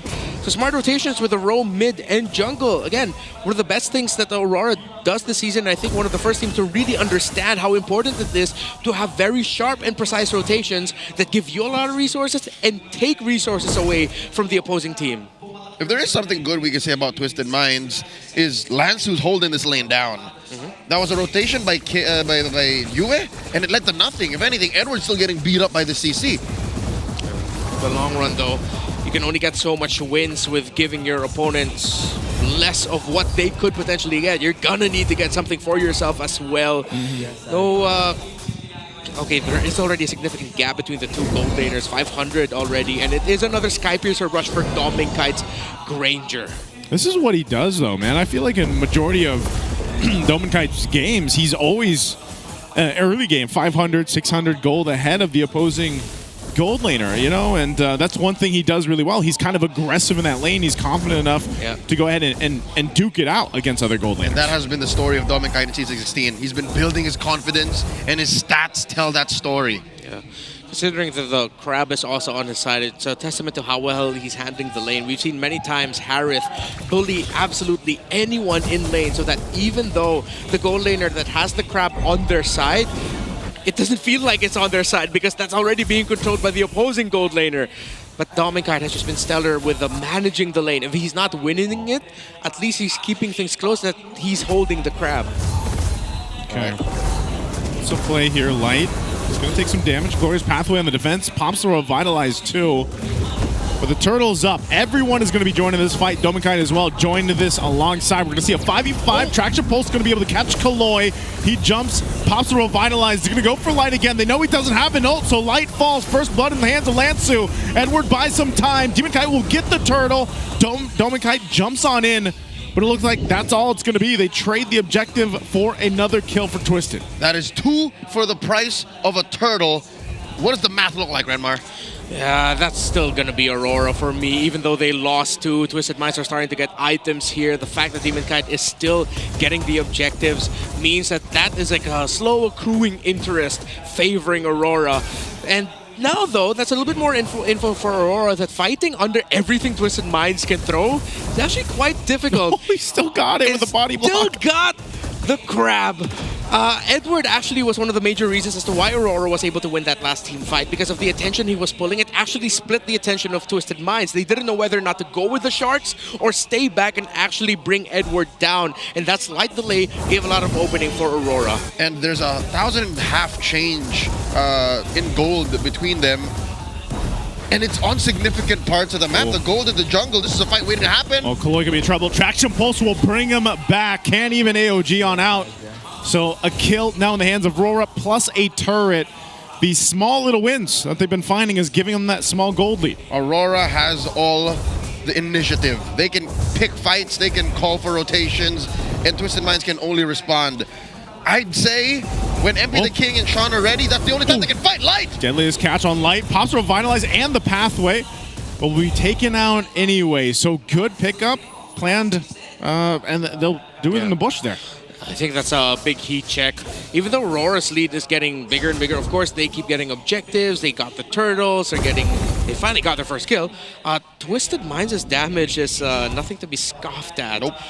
They really have to be careful now when they engage. And now, especially if you're Edward, you're thinking, wait, it really does look like a good opportunity to go in with the Infernal Pursuit. But you're just going to get blasted if you're not careful. Those Sharks will actually zone out a lot. So let's see if eventually this will just hit the point where Aurora fight. They have a significant lead, like let's say maybe 4 or 1,000 or 5,000 gold, but then they get blasted by what Twisted Minds brings to the table. One of the silver linings is Nosha is getting whooped in lane. You feel the presence of Dom and Kite significantly more than you feel the presence of the Harith of Nosha. Yeah, they might force this. Edward leading the charge. Infernal Pursuit. Kaloy's just taking a brunt of the damage. Trying to jump away, but Dome and Kite will get the kill anyway.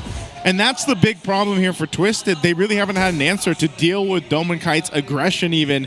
And as you mentioned, Nosha, he's 2 levels behind even against Dome and Kite now. Second time in a row, Kaloy got taken down before he got the AOG out. Edward here, compromising MP's farm. Gonna go anyway. Deadliest cast drop down. Edward has to flicker defensively. There's the Zaman force. Edward falls, but the mid turret, it's gonna be worked on, and it goes down. So now all 3 tier 1s fall. Look at the damage again as MP's gonna be able to fall. Kaloy could be next, but finally he's able to jump out with the Avatar of the Guardian, but they lost MP. All right, it's unfortunate that we caught that tail end of the fight without knowing how MP started in that position. How did he get that close to Aurora? That's not ideal for a Bane. Yeah, I think he was just trying to manage the front alongside Kaloy, but then he was clearly pulled back by a Traction Pulse.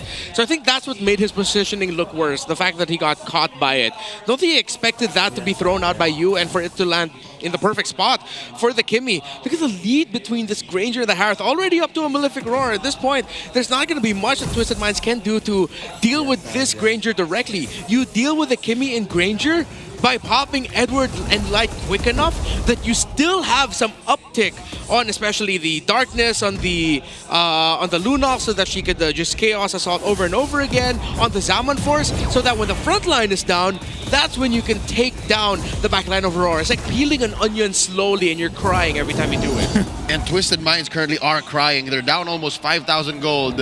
And just like in the mid game, approaching the late Lord spawned, they have to wait. They have to wait till Aurora allow for them to use the damage that they're farming up to, and I don't think they're even ready. MP the King and Sean, they have to call for this. They have to concede this Lord.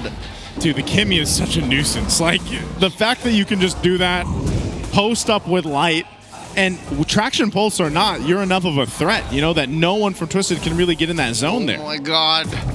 MP's down 2,000 gold. That's how stifled his farm is. Yeah, and the fact that it's a physical Bane means it isn't going to be as deadly as the Magic Bane with the burst that you have. Of course, you did have to go physical because it is a little bit more sustainable than a Magic Bane that is like a glass cannon. Sean. Oh, Sean.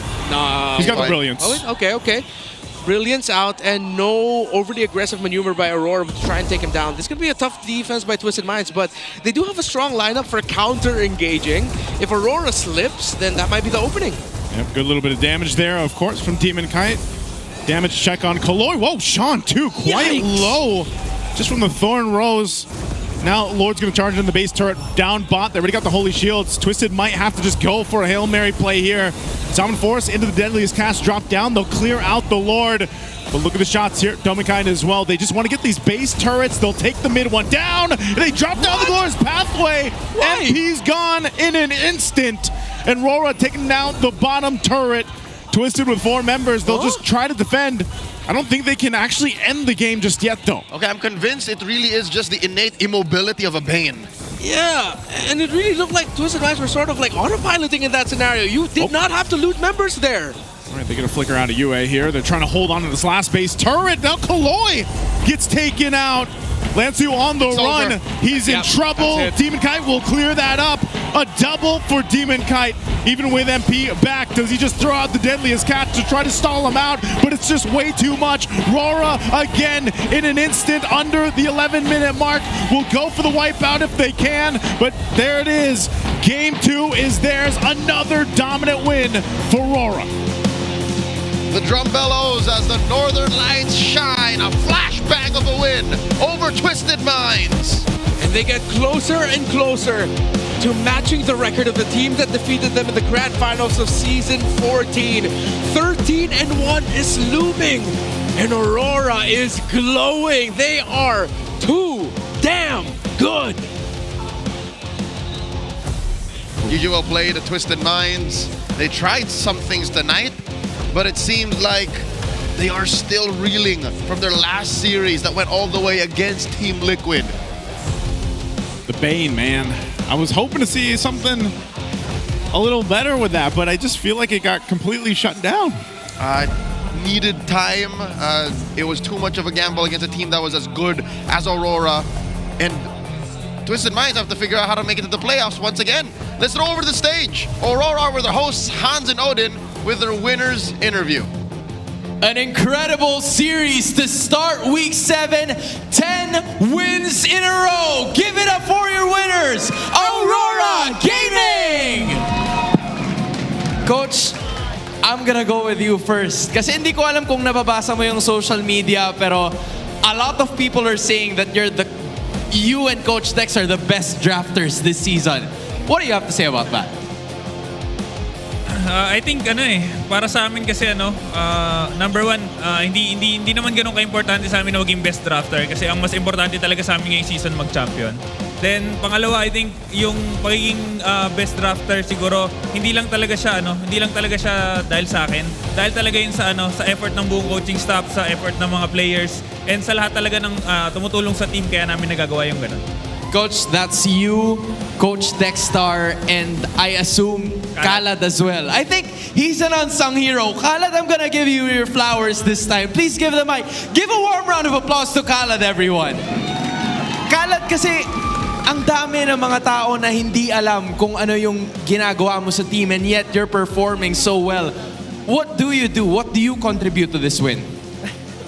So, basically ako yung nag-review ng games ng kalaban and nagdi-discuss sa team bago yung laban namin. Kung ano yung mga plays or strategies.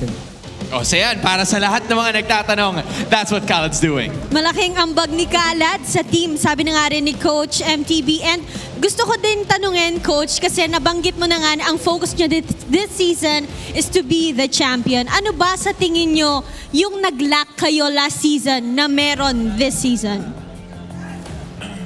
I think may kulang talaga sa amin last season.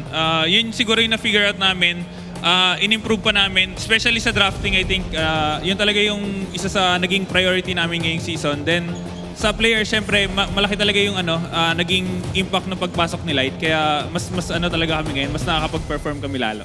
Coach, you were already talking about him. Light, sorry to interrupt your conversation, pero I don't know if you're also reading on social media, pero sobrang daming natuwa nung pumasok ka sa Aurora and you've proven yourself.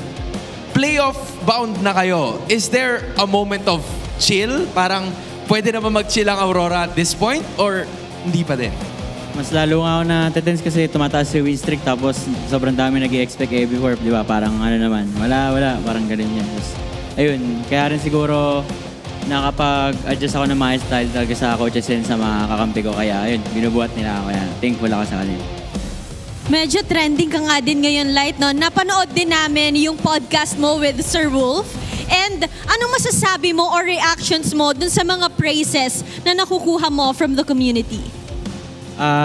Thankful naman and nare-recognize, pero yun, isa rin yun sana para magtuloy-tuloy pa and maging consistent. Ganun. Light, you know, a lot of people are probably saying, kasi from the previous season, sinasabi nila na buti natalo kami ngayon kasi alam na namin kung ano yung pakiramdam. But for you guys, 10 in a row tong pinapasok nyo ngayon, is there, you know, some sort of uncertainty or mas buo ba yung loob nyo na kailangan yung protektahan yung win streak na meron kayo ngayon? Oo, siguro parang kada win, parang yun yung nagbibuild sa amin ng confidence pa para, alam mo yun, sa mga plays namin, ganun. Na kung before kumbaga may doubt na baka mag-fail, pero ngayon parang mas nasasabi namin ng strong yung plano, ganun. Stronger, the plan is definitely right there. Give it up once more for your winners, Aurora Gaming! 10 in a row for the Northern Lights. They have made it once again. Odin, I have to say, early game has been the key for victory para sa Aurora. Napakagandang simula para sa Week 7 and indeed a clean execution for the Auroras. With that being said, that quick matchup, we're going to talk quick to our casters. You know what takes a lot of courage and accountability for a team to say, yeah, last season we were definitely missing something. Yeah, and I think a lot of people felt that way. Like, again, RORA was a team that generally had really good success, like overall in the season, and then they just kind of fell short there. Well, whatever that was, they've clearly figured that out and come back even stronger, obviously. 10-0 right now? 10 win streak right now they have? Yeah, 3 more and they matched the record. Another MVP performance for Dom and Kite. Wow. Another bulletproof performance for Dom and Kite. Everything that has been thrown towards Doming, especially after what happened in the M6 World Championship, it seems like he's just taken it in his hands and said, I will shut you all up at one point. And this is it. It's looking like this is the season where Domikite is finally shutting up all the haters. He is just perfect, the positioning, and you can't just pin it all on Domikite. As much as you want to really praise the young man, even he himself says in interviews, I wouldn't be in this spot without my team. And RORA play around Dom and Kite really well. Not just Dom and Kite, around Yue. These two are like the most comfortable backliners in the league today. Couple more wins and you could give him a mustache with how slick he is. Clearly, call him Dirty Doming and ban away the Harris, ban away the Granger, and he'd still be left with what? A Moskov? We got a Dirty Dean and now a Dirty Doming. No, this one's closer to it because he's oh wait, Sneaky Dean. Sorry, not Dirty Dean. Sneaky Dean. And it's Clean Dean. Clean Dean. Mind you. Oh, sorry. I'm getting all of it mixed up. He'll be in action tomorrow, but tonight is all about Dom and Kite. Dom and Kite, wow, what a revelation. Man, you're right though, Renmar. Like, you look at a lot of these highlights here, and UA provides so much of that because it was here on the Kimmy. Last game, it was on the Sicilian, you know. And I just feel like Domikite really knows how to follow up on the crowd control of whatever is being utilized there, and that's why he's able to go ahead and shine so much. And like you said, even the work that Light and Edward do together, where they work synergistically with each other, provides Domikite the space to work with. And that synergy goes through not just their play, but even in the draft. You'll see Aurora, the farm is spread out evenly. Like, everybody will get what they need. Look at Twisted Minds. It's now dawned on me. I can't believe, well, it was just 11 minutes. We did not mention how they are so farm and EXP hungry. That's the triple core setup. Yeah. They need too much time. They need too much resources on the map to even get them going. Which is why I was thinking, why the Lunox? I feel like with everything that Aurora does with their front line, with Phobius, with the high loss, where was the Kagura? I was like, it wasn't banned out. Yeah. And we know how comfortable Twisted Minds are with Sean playing a pick-off hero like that. It does something slightly similar to what the Lunox does, which is a sheer raw burst very close to the face. But compared to the Lunox, you don't have to stay as long close to the danger zone. You pop in your umbrella and you're out. And then you just wait to see if the rest of the team can help you out with that. But I think it was clear what happened as well. One of the reasons why this went completely out of hand for Twisted Minds, Nausea was just straight up beat in lane by Dom and Kite. Yeah, there was almost a 5,000 gold difference between them, but also you have to note here, this wasn't the 11-0 game that Domikite had in the previous one, but he did basically 47,000 damage here. The previous one, he did 51,000, man. So, and you can see his GPM's a little bit different here too, but that's the thing. it's consistent throughout. Like, Dominkite is able to go ahead and pop off in the lane just there, but then it transitions to the game as it goes to the mid to late game, and that's what's, you know, such highlighted here from Dominkite. Just 2 gold shy of breaking the 900 gold per minute threshold. He is once again our BPI rich guy. We say this all the time.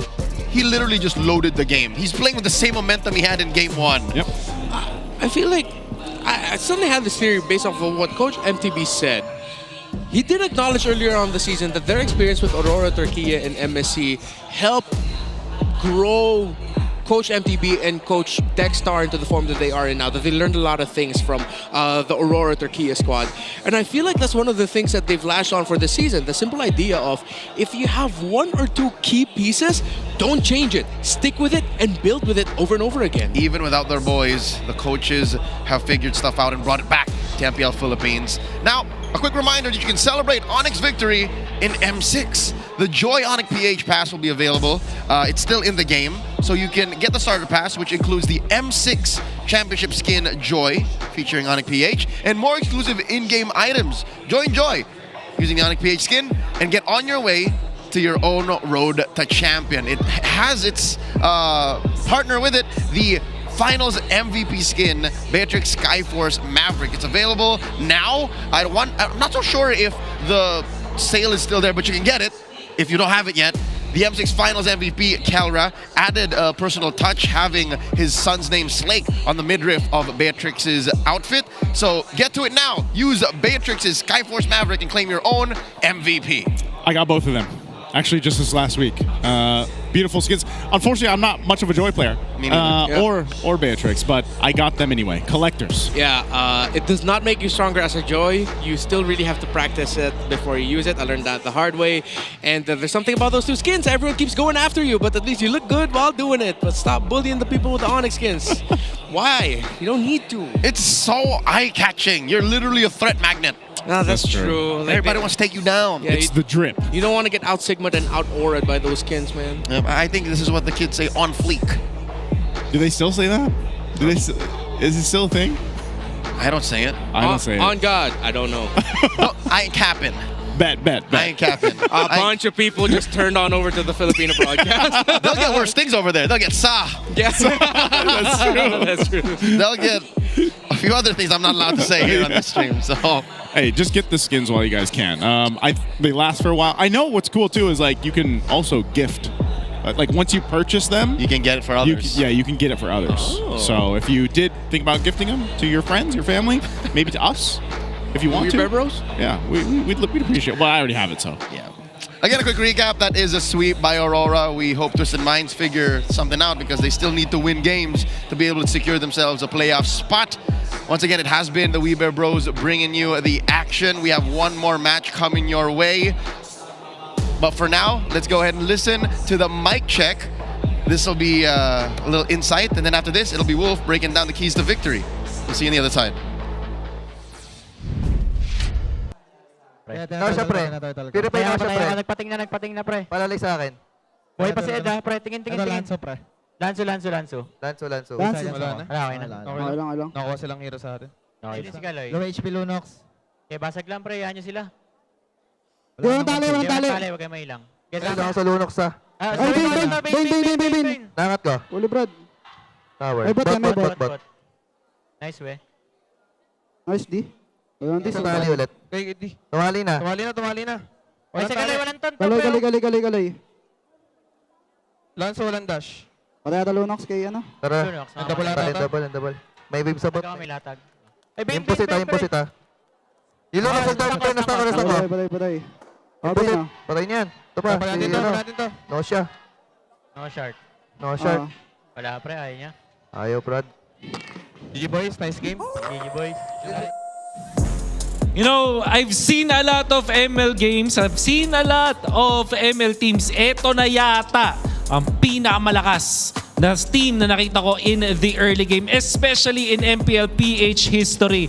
Napakalinis. At narinig nyo naman dun sa mic check ng Aurora na kalmadong-kalmado lang sila, just like any other day ng kanilang performance. Ang Aurora, ang pinaka nakakatakot na team ngayon. Saktong-sakto yung kalakasan nila sa early game sa pagkontra nila dito sa Twisted Minds. If we look back dun sa keys to victory, sobrang related niya dun sa early game performance ng Aurora. They have to punish yung dependence ng Twisted Minds when it comes to their mid-gold duo scale setup. Nakita natin game number 1, Obsidia plus the Kimi with just MP the King utilizing this utility jungler na parang siya lang yung pangtawid dun sa early game. Pero when it comes to actual DPS, ang kanilang inaasahan is this Kimi plus this Obsidia. But that didn't happen dahil na-punish na naman siya ng early game ng Aurora. And when it comes to the gold lane, we talked about how important it is na ma-outpace nitong sinosya si Doming. Kahit unfortunately, it did not happen because of the gold lane choices na rin.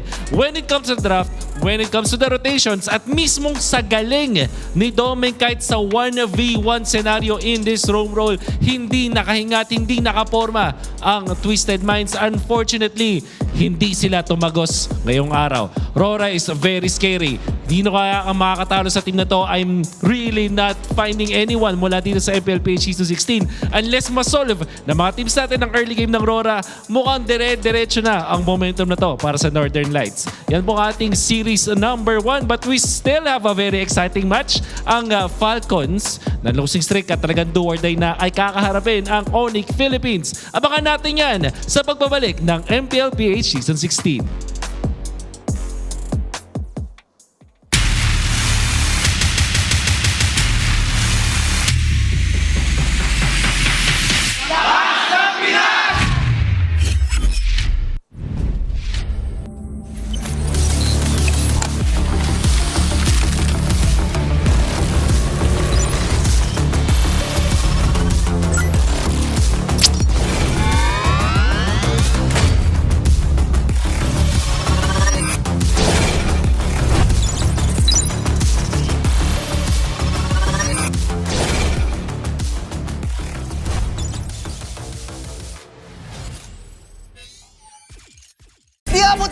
Defeat GG bro! Don't worry! The Only with Smart Power All 99. Hindi bitin with 10 gig data to power your games plus only Facebook or only TikTok. Load now!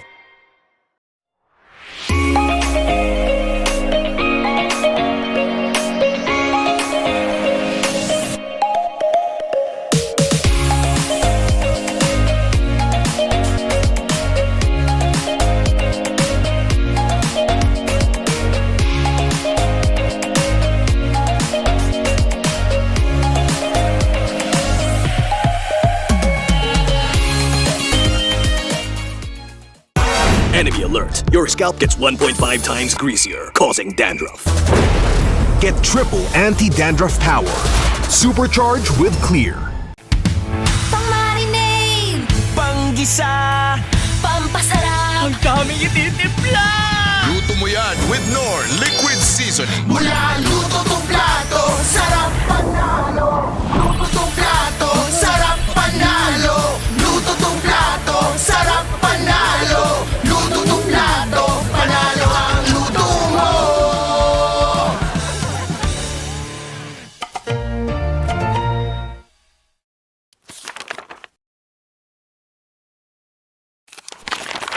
Yung isa ka sa mga player na natigil matatag sa MPL PH, anong sekreto ng isang field?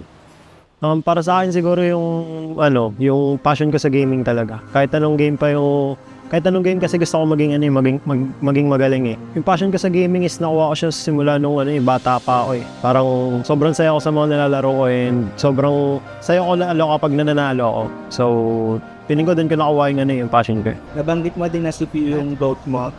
Kasi nung MPL Season 1 nakita ko siya mag-funny, sobrang nagalingan ako sa kanya. Tropa natin dito. At kita mo naman si Pio! Sinasayawan lang dito from wall to wall sina Pio and Angela, pero he still got the kill para dito kay Karina. Tapos ngayon naman, kaya siya yung goat ko kasi sobrang tagal niya na tapos nasa top pa rin siya. nabanggit ni Cartesi na ikaw daw yung player na iniidolo niya at tinawag niyang GOAT. Siyempre masaya kasi yung lahat ng tao na parang nag-ML, ang sasabihin ko na si Carl talaga eh. Lalo na siya ng international and masaya pa rin na nakikita niya na na ganun. Siyempre pinagdaanan ko, marami munang talo bago nag-champion, ganun. Ganun naman yung cycle eh. From child prodigy to the face, and now MLBB's greatest of all time, Cartesi!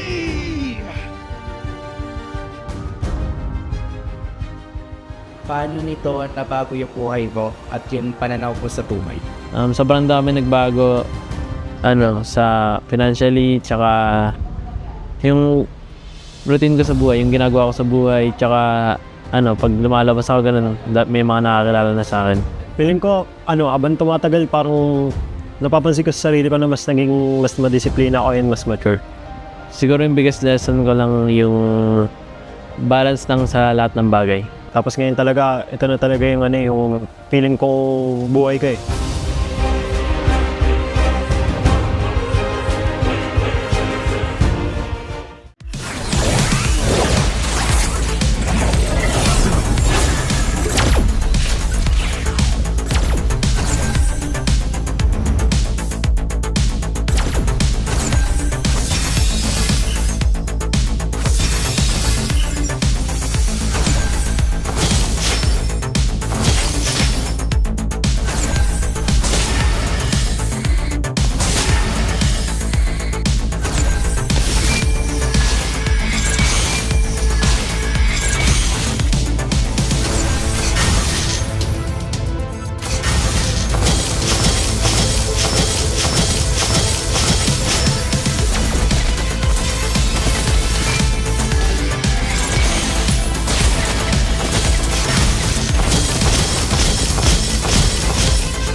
Siya, sino yun? Si Gary? Esmeralda? Edith. Si Edith. Edith. Arnold. Edith. Edith niya. Ano? Edith. Robe. Edith. Yan si Gerak. Gerak. Gerak. Gerak. Gerak. Gerak, gerak, gerak, gerak. Uy, naunaw kanina sa Edith. Sige, all one. Pinagbigyan kasi nila ako eh. Lancelot! Lancelot! Lancelot. Si Lance. Lance! Sabay tayo, par. Yan. Granger. Granger. Si, Lucian. Granger. Ay, nawala ako. Okay, sabay ulit. Competitive. Florin. Ay, Florin. Una. A4. Lapu-lapu. Ano yan? Sino yan? Kalea. Bruno. Lapu-lapu? Lapu nga. Ay, Palakol. Parang bagong hero yan ah. Hindi si Popol. Wala, hindi ko alam yan. Sino yan? Ay, Palakol! Ay, Palakol pala yun! Ay! Si Matilde. Siya ako nagmamatilde. Matilda. Ate. Yay! Ano yun? Matilda may Palakol?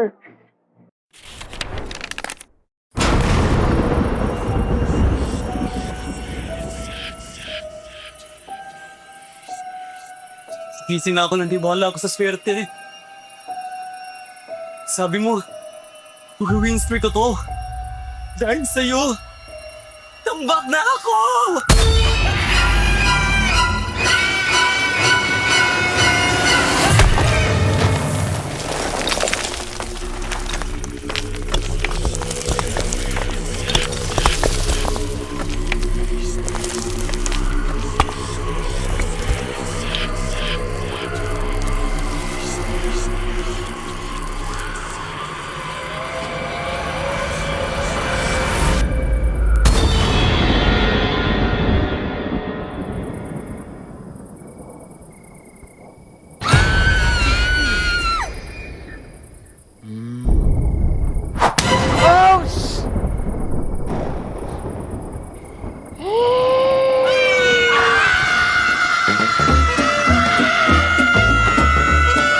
Talagang swertehin, basahin mo na ang current patch notes.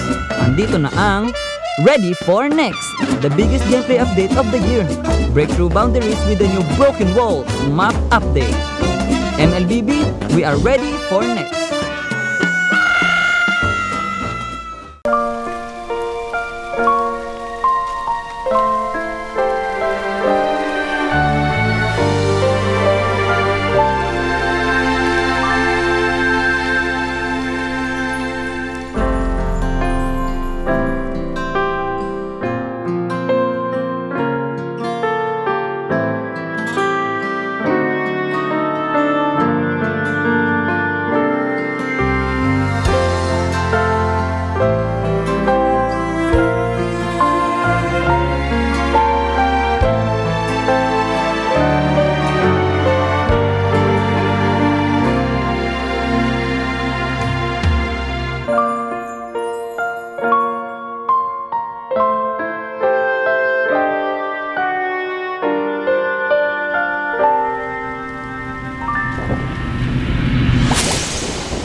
Kung bakit nawala?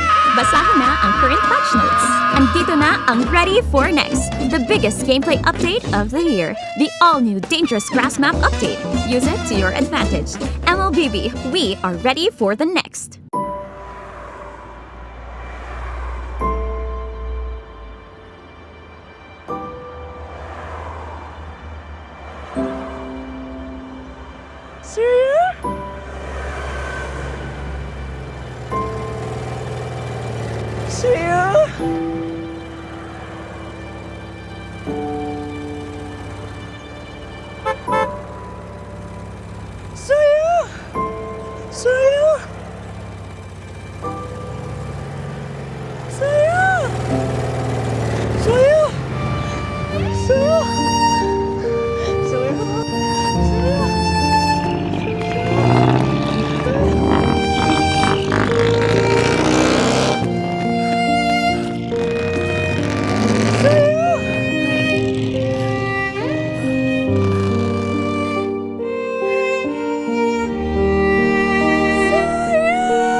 Napag-iwanan ka na rin ba? Andito na ang Ready for the Next, the biggest gameplay update of the year. Get a head start with the new Flying Cloud map update. MLBB, we are ready for the next.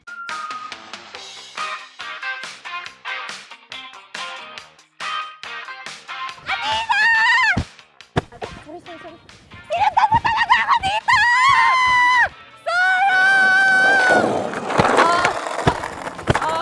Hoy, ano ba mga bulag ba kayo? Hindi parang mga bulag kasi wala ba kayo nakikita?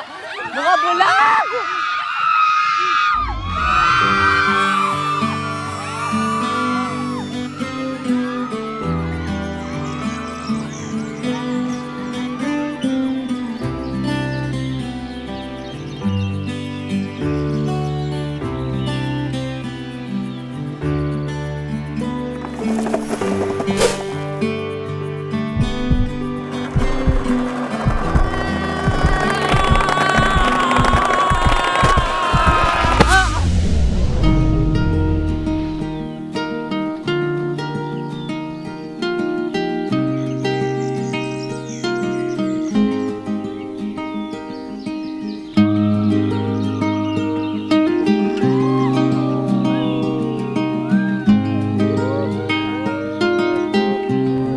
Minsan, love comes rushing in.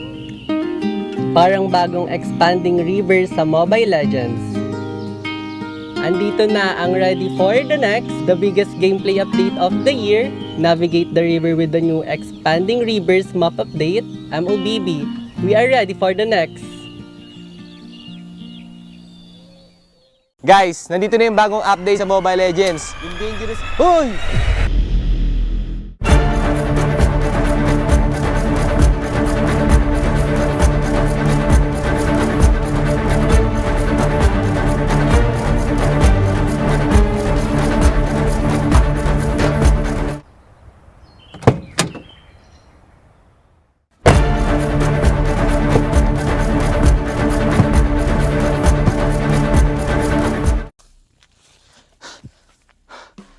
Okay, guys, yung sinasabi ko nga pala kanina yung bagong update. So una, yung dangerous grass at yung broken walls. So sa broken walls, guys, meron mga iba't ibang butas yung mga walls sa mapa. So mas magbe-benefit dito yung mga jungler kasi mas magiging mabilis na yung pag-gank nila kasi mas mabilis na yung pag-roam nila sa mapa dahil may butas na. At guys, magbe-benefit din dito yung mga heroes sa walang mobility dahil di na nila kailangan ng mobility para humakbang sa mga walls na to kasi may butas na nga.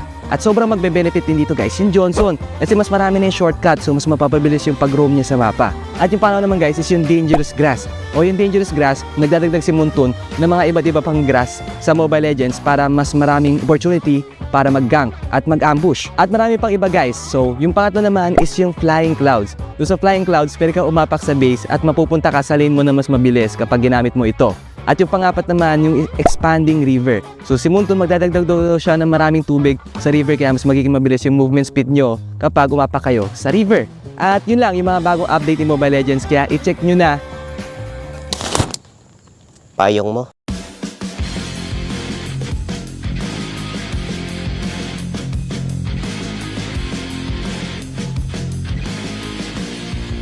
Hello guys, ako ulit to sa Bentings at syempre, dito na naman tayo sa ating Meta Pro Episode 3 at makakasama natin si The GOAT, Carl TC. Okay Carl, umpisa na agad natin. Ano sa mga meta yung pinaka-tumatak sa'yo sa mga nagdaan? Sa lahat, pinaka-nagtumatak sa akin na meta talaga yung sa Season 6, yung panel meta kasi sobrang na-enjoy ko yun. Yung Claude, Brody. Naalala ko yun, M2 ba yun? M2. Na pa nun, Raptor ata. Raptor Machete. Saan ka nadalian tsaka nakahirapang meta? Yung nahirapan akong meta nun yung Season 9 to Season 10 kasi shifting na nun pa jungle emblem eh. Okay. Ayoko kasi magtangke dati.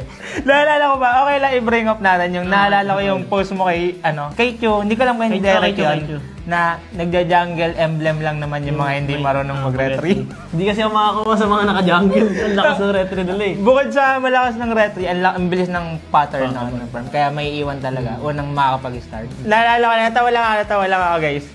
Sa ating next question, Carl, kung gagawa ka ng sarili mong meta, kahit pwedeng magkakapares na hero, magkakaiba, anong meta yung gusto mong gawin? At ano yung gusto mo itawag?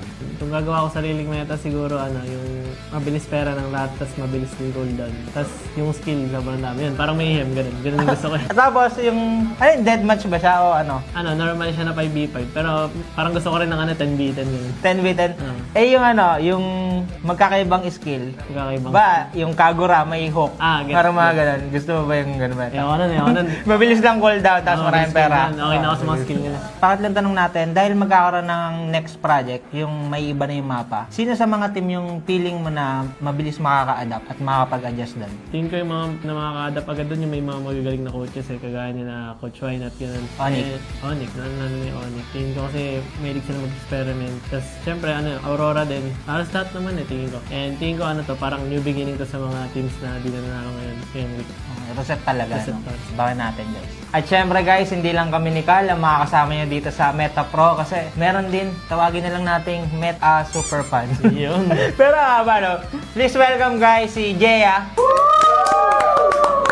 Hello Jeya! Welcome dito sa ating Meta Pro. At syempre, kilala mo naman, face of MLBB. Sino? Carl TC. Syempre, walang iba. Syempre, alam ko may hinandaan na 3 tanong na pwede may tanong kay Carl.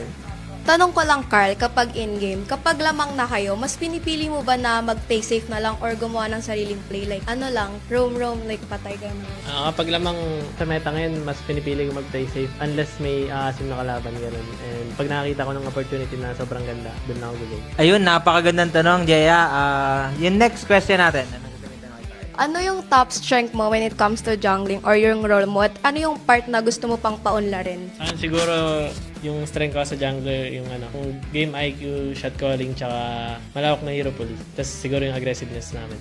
Tsaka yung gusto ko pang parang i-improve sa game ko, gusto ko matuto laruin naming team yung Fanny. Okay, Fanny. Abangan namin yan, Carla, Fanny Para sa ating third question, Jaya, meron ka pa ba dyan? Meron pa po. Ngayon, di ba, uso yung meta. Sa ngayon, ano yung sa tingin mo yung pinakamalakas na meta sa jungle ngayon? Like hero ba to or... Hero po. Okay. Yung hero ni Carl. Tingin ko yung pinakamalakas na hero ngayon sa meta, yung Lancelot. Kasi andayan ng dash niya, tapos yung items niya ngayon, pwede kang semi-damage lang. And sobrang sakit pa rin. Tsaka may skin si Carl na. Gamitin niyo yun guys gamitin niyo yun. Revamp muna, boss. Oo. Ayun, sana i-revamp ni Munton, no? Para request, revamp Lancelot M2 skin. Abangan namin yan, Munton Baka naman. Okay, maraming salamat, Jeya. Thank you. Ingat ka. Thank you. Okay, syempre Carl, ito na yung pinaka-mainit sa lahat. Pwede kang ngumiti kung feeling mo mas malakas ka sa pangalan mababanggit natin. Mga kapwa natin tong jungler. Pero umpisahan natin, syempre, Kyrie. Yan ang gusto ko. Diyan ako nag-iinit Okay, King Kong. Tipin ng liquid yun, no? Carl, malakas. Sutsujin. Okay. Demon Kite. May tango pa. Ano, Kite, ha? Mainit to Kite Carl Okay. Siyempre, sa ibang region naman tayo. Chensi. Wow, medyo napakonting smile lang din si Carl, Mukhang papalagyan, Okay, Saida. Ang init. Sabi ko, ngiti lang, Ako sa inyo, Okay, pinagpawisan ako doon, Carl. Maraming salamat sa ating pagsama sa Meta Pro. And syempre guys, kung gusto niyo rin makapunta rito at baka kayo na yung isa sa mapili sa ating Meta Pro Super Fan, huwag niyo kalimutan pumunta rito sa Greensun, Makati, and available yung ticket.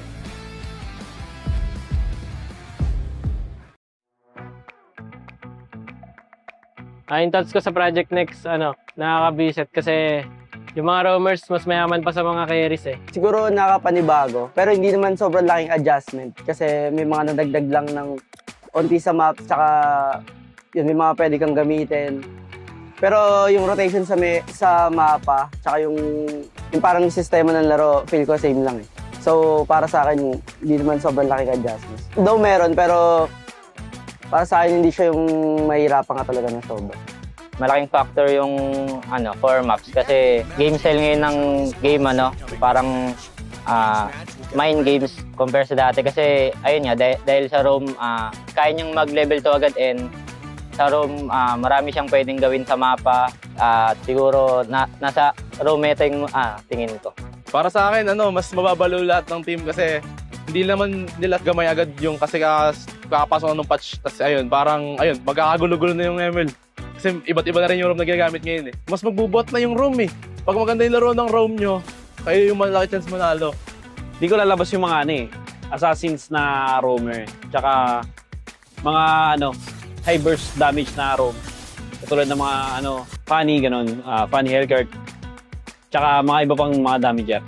As a roamer, tingin ko pinakamalaking adjustment sa akin yun kasi doon ko ma-advantages ko yung equipment, lalo na rin yung sa mechanics ng roaming. Kailangan mo talagang maging mag-study tsaka masterin yung mga bawat vision tsaka sa mga papera nung sa roaming. Ang favorite map ko yung yung mabilis yung sa river, expanding rivers. Kasi ayun, takbuhan lang lagi kada side. Tapos yun, mas mataas yung chance magbakbakan. Siguro yung expanding river. Mabilis kasi ako nakakabaka pag expanding river yung mapa. Para sa akin, broken walls tsaka flying clouds. Kasi yung sa flying clouds, maraming magagandang goofy clips Kaya yun. Favorite map ko is Dangerous Grass. Nakakatago ako sa mga roamers na nambibisit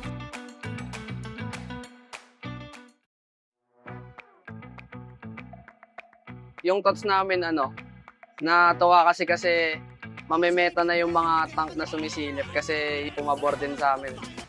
Para sa akin maganda yung yung update yung patch kasi parang may bagong kailangan masterin lalo na yung galaw ng roamer, yung vision. Hindi na masyadong magkadikit na lang yung roam pati mage Kailangan nag-uusap na rin kung siya muna bivision, mga ganun. Parang panibagong kailangan aralin. Maganda yun para sa akin. I think mas makakatulong ngayon yung roam sa in-game since makakasabay siya sa items and gold ng mga kampi niya.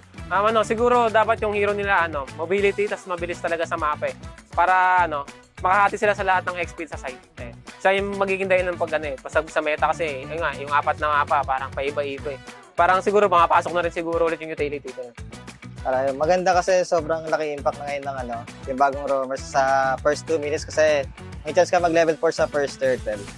Para sa akin, sobrang magiging laking factor nito sa lahat ng teams kasi dami na yung mga hero na pwedeng ipasok depending sa map.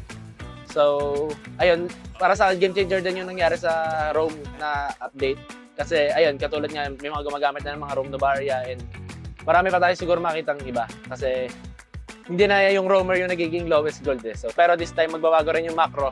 For example, sa Broken Walls, pwede yung maging Lord Dance, pwedeng pakabilaan which is hindi nangyari sa normal na game. Mga expectation namin kung bago magbabago yung meta. Siguro pag may mga lumabas na ng mga experiment heroes na gumana talaga and magiging consistent na napipick na. Doon magsisimula kung paano mabago yung meta. Magiging meta lalo yung mga roam. Parang mas mabibigyan sila ng halaga sa game kasi yun nga. Kumbaga sa kanila yung meta ngayon. Naka-base. Para sa akin, ang favorite map ko is yung Flying Cloud. Yung Cloud kasi ang bilis tas nakakabalik agad sa lane. Dangerous Grass since parang nagtatago-taguan din kayo pagka mga hero mo pantago. Ako personally yung Grass kasi yun nga, pabor sa mga assassin yun Mas madaling makatago, mas madaling makaabang yan. Siguro yung Flying Cloud. Kasi yung kulit Ang cute tsaka parang ang bilis kasi rumeso sa kampi pag sigurado pag low ka. Ang favorite map ko so far yung Expanding River. Kasi as a side laner, maraming bagay yung makakonect ka sa mga team fight, sa turtle fight, tsaka sa mga lord fight. Pero gusto ko rin yung Broken Walls kasi nga nag-iiba yung macro ng mga team.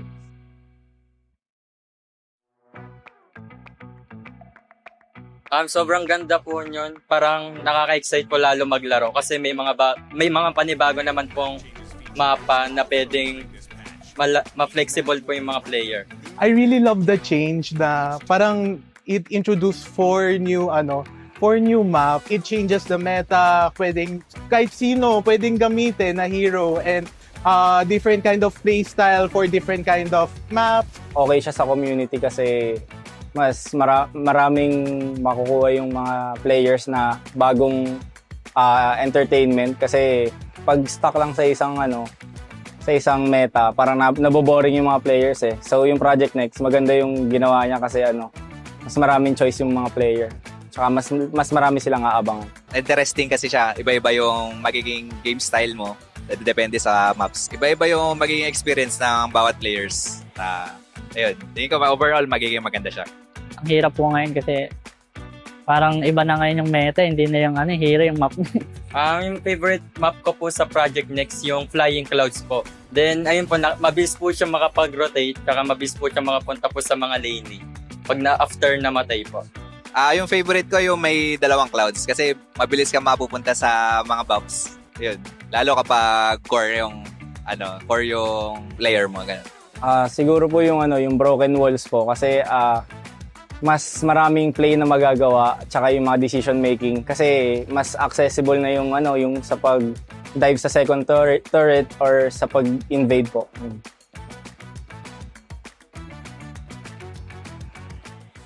Nang lamig.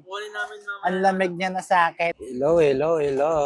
Naka-record na ba? Sana manalo na tol. Maka-playoffs lang tol Sana manalo tayo sa Aurora pre. Mga chamba lang naman sa top 1 Sabay rekta playoffs. Lord, bigay mo na Lord. Baka naman. Gumagawa naman ako ng kabutihan Lord. Nagbago na ako Lord Undefeated Grabe.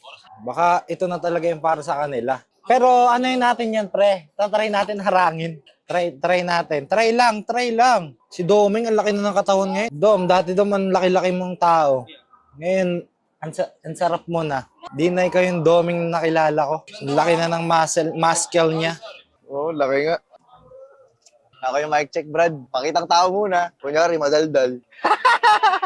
Ganda ng bagong album ni Taylor Swift. Swifties, let's go. May antay ako umanta ng cameraman, Hindi ako kakanta, boss. Daming tao. Solid. Sold out. Guys, bilhin ako yung ticket. Ano ba yan? Nananawagan ako dito sa mic check. Bumili na ako yung ticket.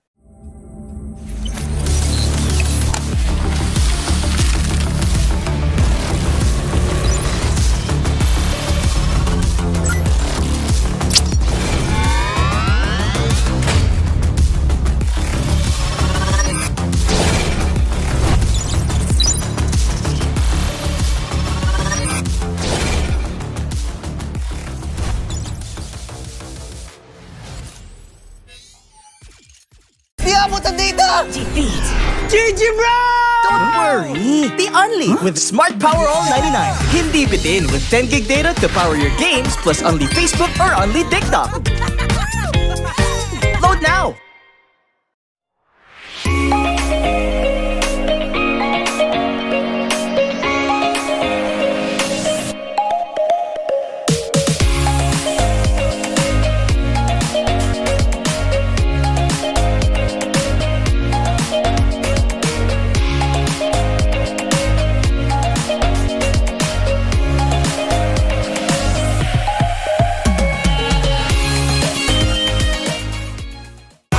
Enemy alert. Your scalp gets 1.5 times greasier, causing dandruff. Get triple anti-dandruff power. Supercharged with Clear. Pang-marinade! Panggisa! Pampasarap! Ang daming ititimpla! Luto mo yan with Knorr Liquid Seasoning. Mula luto tong plato, sarap panalo! Luto tong plato, sarap panalo! Luto tong plato, sarap panalo! Luto tong plato, panalo ang luto mo!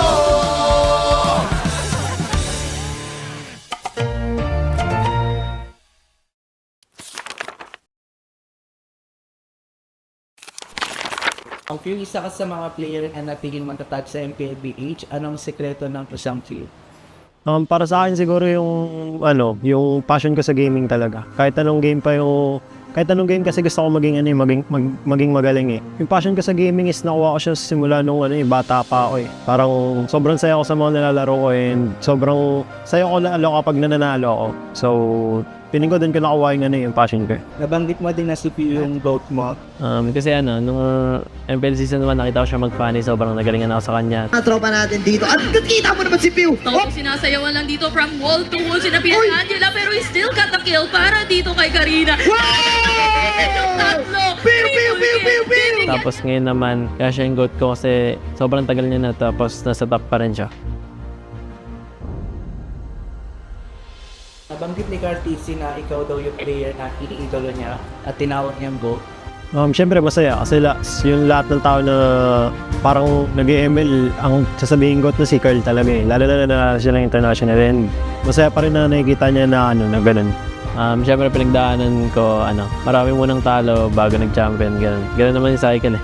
From child prodigy to the face, and now MLBB's greatest of all time, God TC!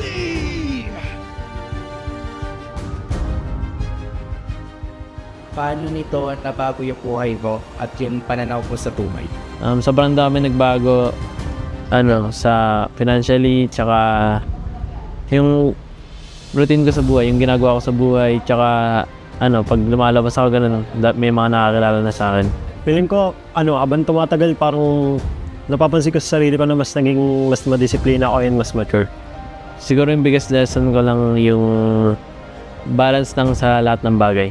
Tapos ngayon talaga, ito na talaga yung feeling ko buhay ko eh.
Siya!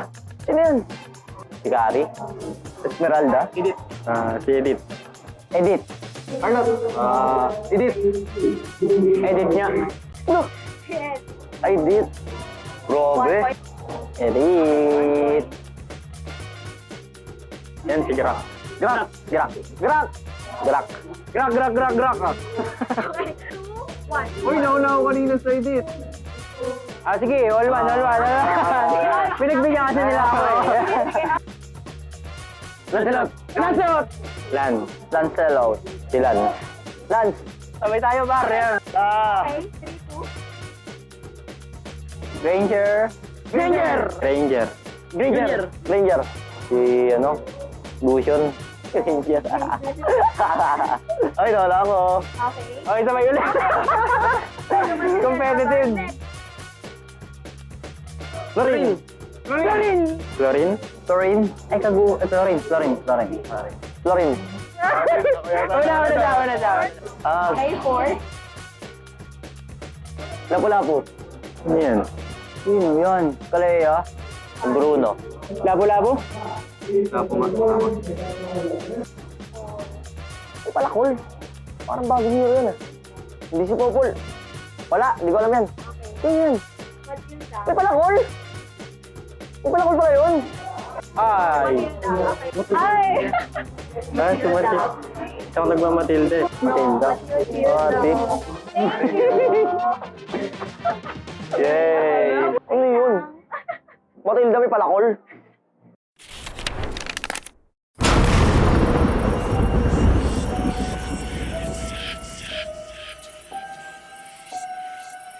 Gising na ako nang di bahala ako sa swerte. Sabi mo, mag-win streak ko to. Dahil sa'yo, tambak na ako!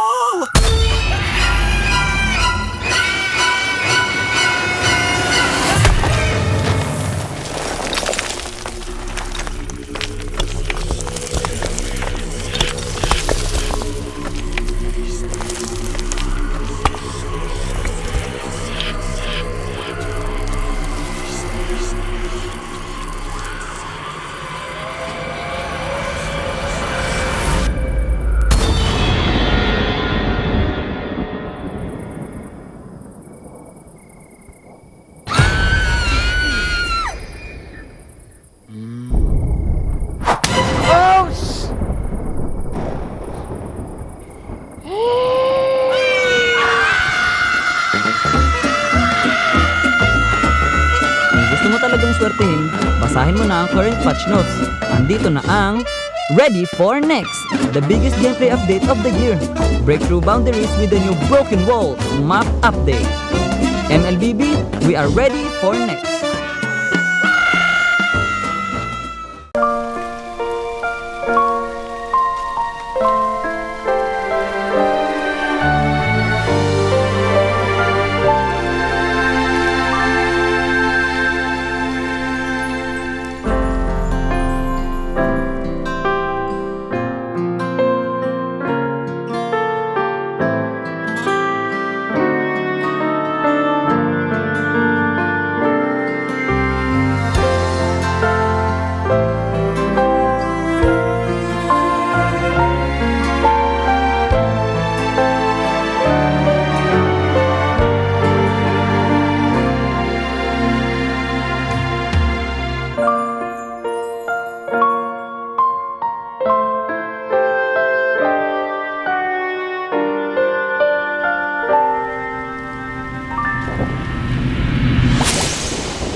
Kung bakit nawala?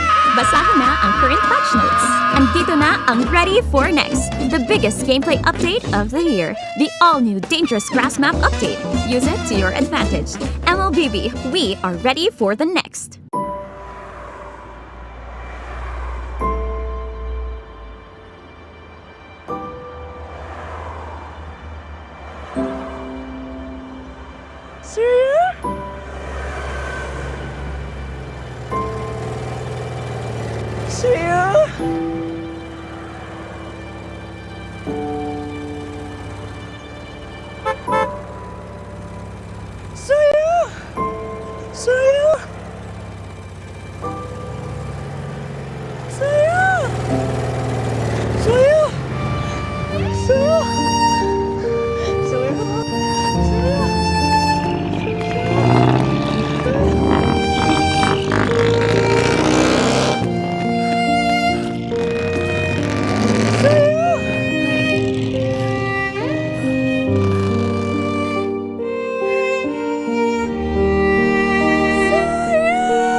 Napag-iwanan ka na rin ba?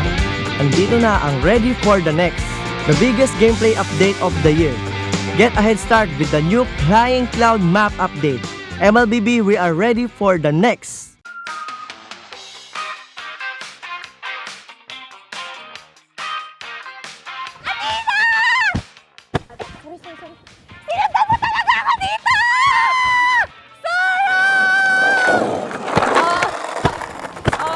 Hoy, ano ba, mga bulag ba kayo? Hindi parang mga bulag kasi wala ba kayo nakikita? Mga bulag!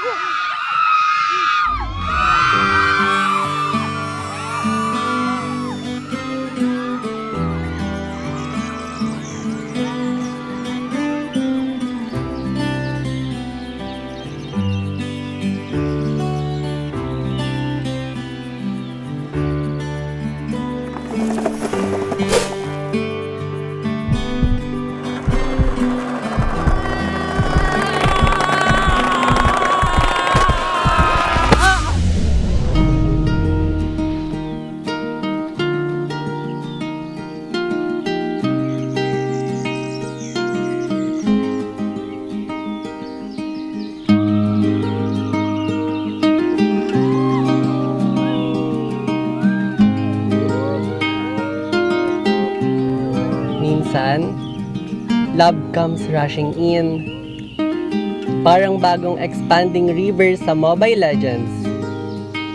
Andito na ang ready for the next, the biggest gameplay update of the year. Navigate the river with the new expanding rivers map update, MLBB. We are ready for the next. Guys, nandito na yung bagong update sa Mobile Legends. Yung dangerous... Hoy!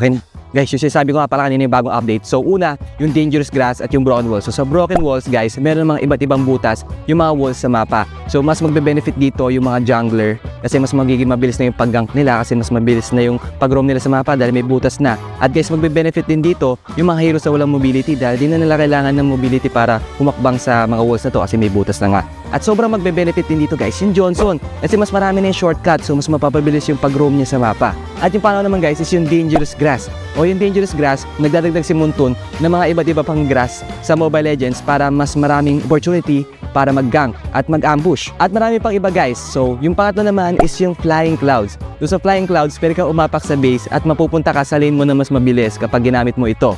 At yung pangapat naman, yung expanding river. So, si Muntun magdadagdag daw siya ng maraming tubig sa river kaya mas magiging mabilis yung movement speed nyo kapag umapak kayo sa river. At yun lang, yung mga bagong update in Mobile Legends kaya i-check nyo na. Payong mo.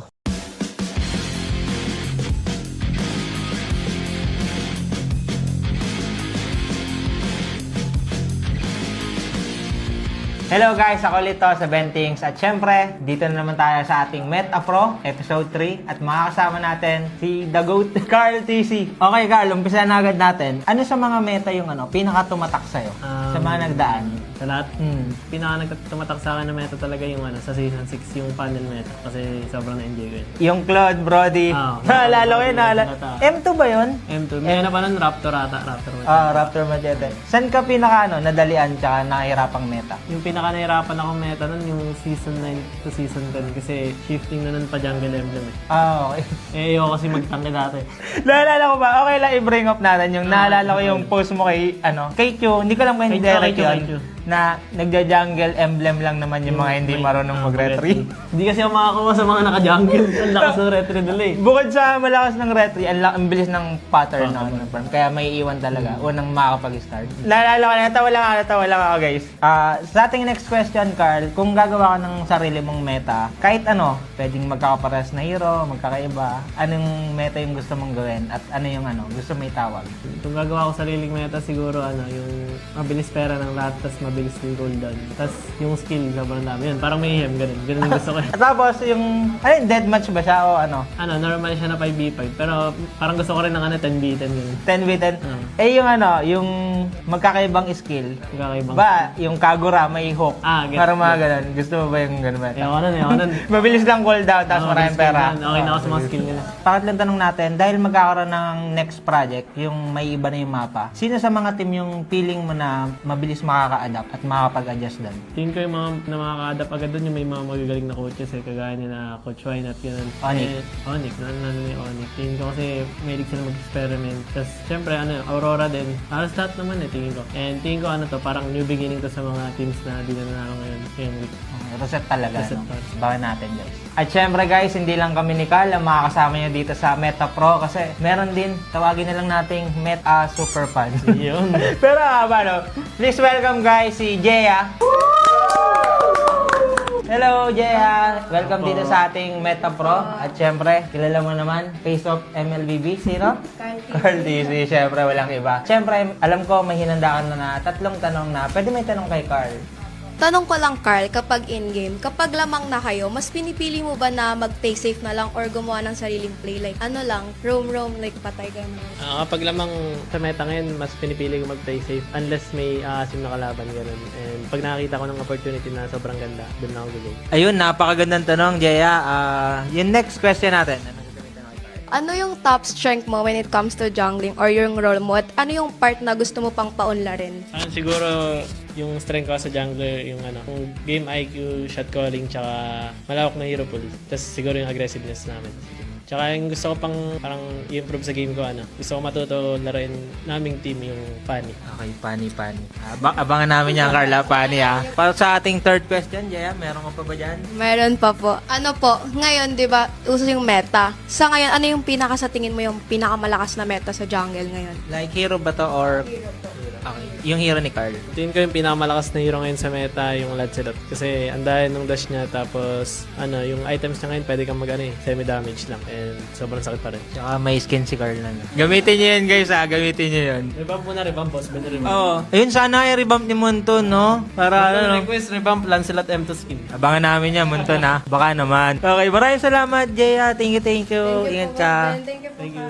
Okay, syempre, Carl, ito na yung pinaka-mainit sa lahat. Pwede kang ngumiti kung feeling mo mas malakas ka sa pangalan mababanggit natin. Mga kapwa natin tong jungler. Pero umpisahan natin, syempre, Kyrie.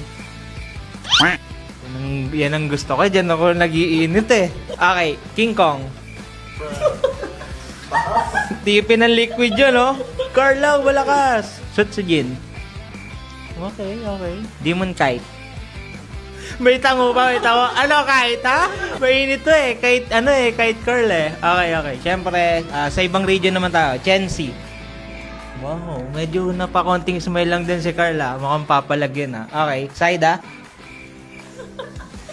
Ang init. Sabi ko, ngiti lang, Ako sa inyo Okay, pinagpawisan ako doon, Carl. Maraming salamat sa ating pagsama sa Meta Pro. And syempre, guys, kung gusto niyo rin makapunta rito at baka kayo na yung isa sa mapili sa ating Meta Pro Super Fan, huwag niyo kalimutan pumunta rito sa Greensun, Makati, and available yung ticket.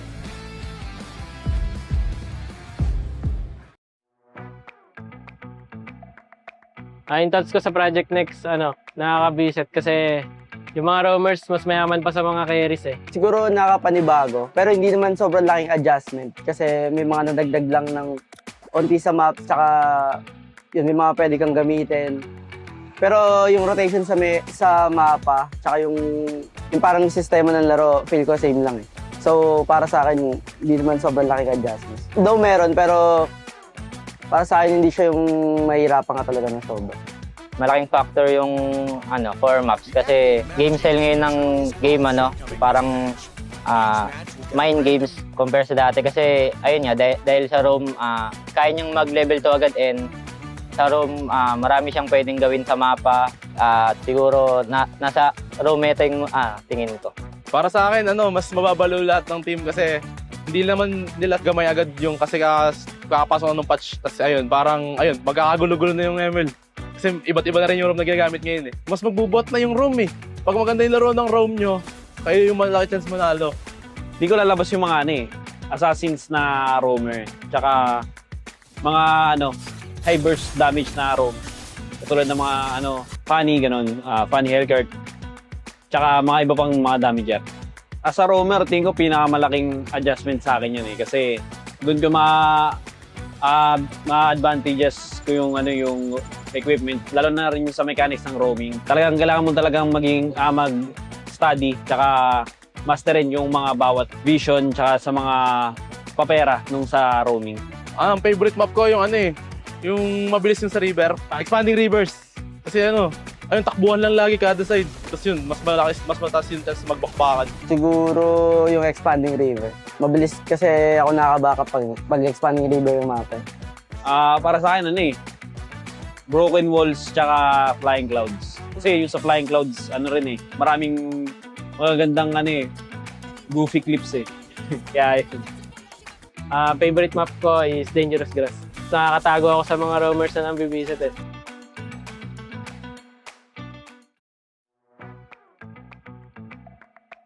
Yung thoughts namin, natuwa kasi mamemeta na yung mga tank na sumisilip kasi pumabor din sa amin.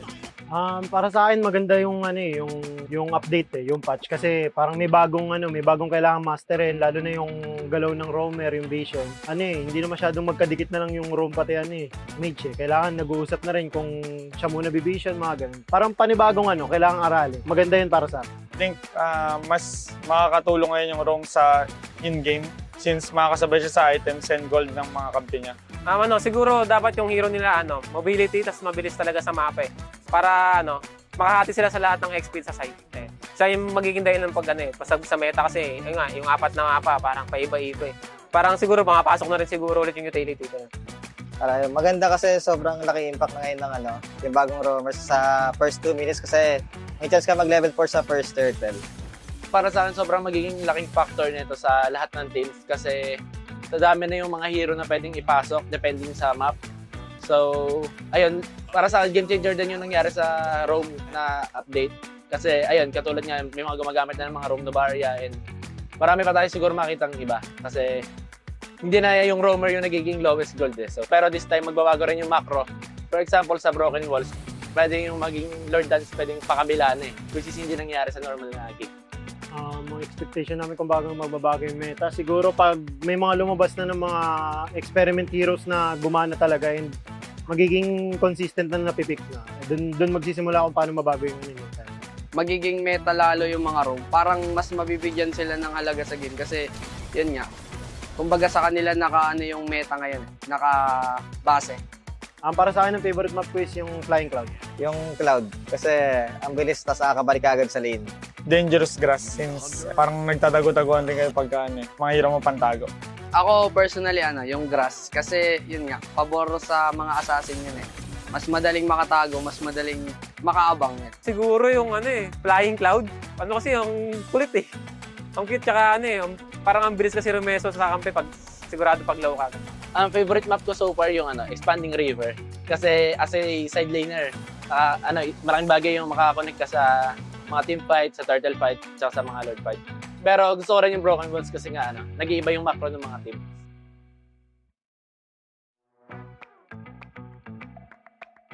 Sobrang ganda po yun. Parang nakaka-excite po lalo maglaro kasi may mga panibago naman pong mapa na pwedeng ma-flexible po yung mga player. I really love the change na parang it introduced four new map. It changes the meta. Pwedeng kahit sino pwedeng gamitin na hero and different kind of playstyle for different kind of maps. Okay siya sa community kasi mas maraming makukuha yung mga players na bagong entertainment kasi pag stuck lang sa isang meta, parang naboboring yung mga players So yung Project Next, maganda yung ginawa niya kasi mas maraming choice yung mga player.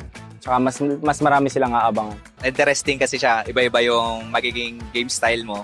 Depende sa maps. Iba-iba yung magiging experience ng bawat players. Ayun. Tingin ko overall magiging maganda siya. Ang hirap po ngayon kasi parang iba na ngayon yung meta, hindi na yung hero yung map. Yung favorite map ko po sa Project Next, yung Flying Clouds po. Then, ayun po, mabilis po siya makapag-rotate, kaya mabilis po siya makapunta po sa mga laning. Pag after namatay po.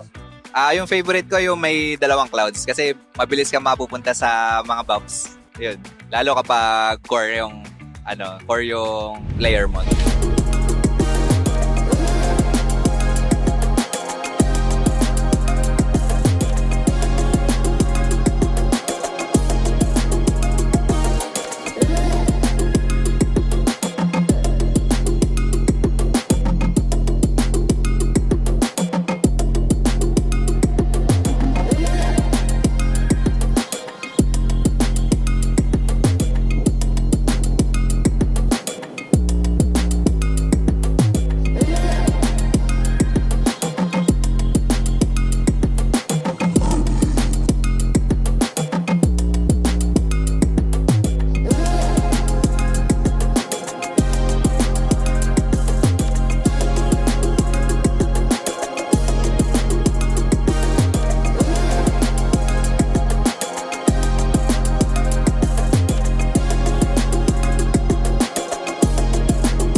Pilipinas malakas, kahit anong lane we become the monsters.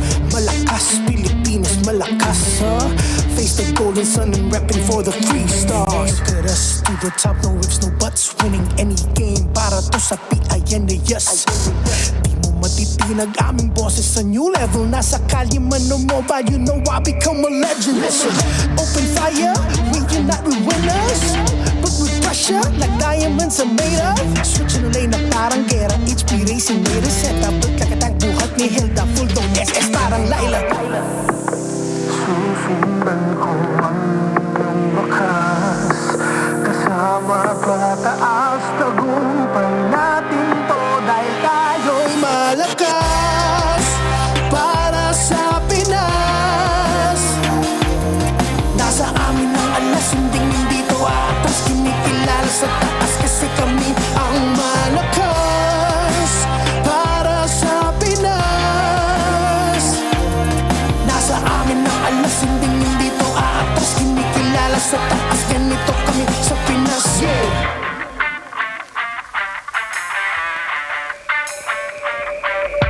Laging MLBB, no surrender, no retreat. Pag nagsama-sama, just imagine what we can achieve. Laging MLBB, no surrender, no retreat. Living 100 on my all, cause we just cannot be defeated. No retreat. We are unstoppable, immune and invulnerable. Ready ang equipment, lahat frozen, mala, crowd control. Pakita on the jab, east to the southeast. Taas ang matawa, proud and loud, cause every enemy we devour. Susundan ko ang iyong bakas, kasama pataas, tagumpay natin to dahil tayo'y malakas. Para sa Pinas, nasa amin ang alas, hindi to atas. Kinikilala sa taas kasi kami ang malakas. Para sa Pinas, nasa amin ang alas, hindi to atas. Kinikilala sa taas, ganito kami sa Pinas. Yeah. Malakas, Pilipinas malakas, kahit anong malakas, Pilipinas malakas, face the golden sun and repping for the 3 stars.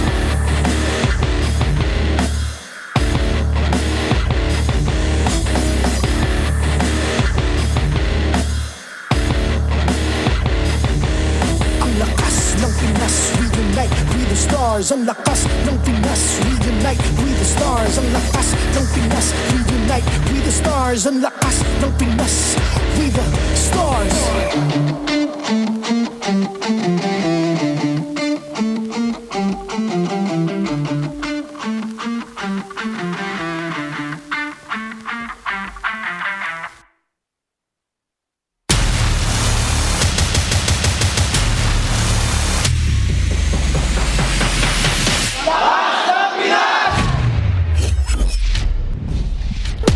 Konnichiwa minasan to all of our Japanese fans watching from all over the world. You're watching MPL Philippines Season 16, Week 7, Day 1. It's the final match to close off tonight. At your service, my name is Leo, here with Naisu and Renmar Santa Cruz. We Bear Bros calling this next match. But first, let's take a good, hard look at the match that first elapsed. We witnessed a sweep by Aurora. Yeah, it was a dominant one too. Quick games, actually. Unexpected. I didn't expect to see Twisted Minds look that weak, but Aurora are just that strong. We would like to thank Smart. More data, more GG. Experience the winning power of Smart's only 5G and enjoy it with the Smart Digital Prepaid eSIM. Smart. The simply reliable telco partner of the MPL, victories you can count on. It's a little tricky how Aurora actually did that, because I'm also just as flummoxed as everyone watching, all of the fans, all the minds, all of the Northern Lights watching, but despite that, I think it was a tasty win, just like Nor. It's a marinade seasoning for everything. As well, we would like to let you all know that MPL Philippines C16 is monitored and supervised by the Asian Music Board. All right, let's get up to business. We're up, man. I just, I think that's the main thing. If you guys missed the last match, it was so quick. But RORA getting the sweep. But now we get Very to go fast. ahead and bring our focus here, man. Almost got out of hand. It did. It actually did. I will say this: it was completely out of hand with how fast Aurora were able to take those games. It was violent. It was a lot of more adjectives that I'm forgetting the words for, but it was like a horror movie. If you were a Twisted Minds fan, if you were a Aurora fan, I was like, oh yeah, that's good for us. But it was not good for the Minds. Not at all. Not at all, man. Something is up with them. I think it's something that has plagued them. Yeah, it's something that plagued them for the later half of the season because they dropped really hard, ladies and gentlemen. They were once at #1, where Aurora is now sitting with their playoff spot secured and almost an upper bracket berth into the playoffs. But tonight, coming up next, you'll see in action Team Falcons, ranked 8 in Season 16, going up against a strong #3 in ONIC PH. Yeah, this one is going to be an interesting one, I think, for all the people that are a part of the nest. You know, all the Team Falcons people out there.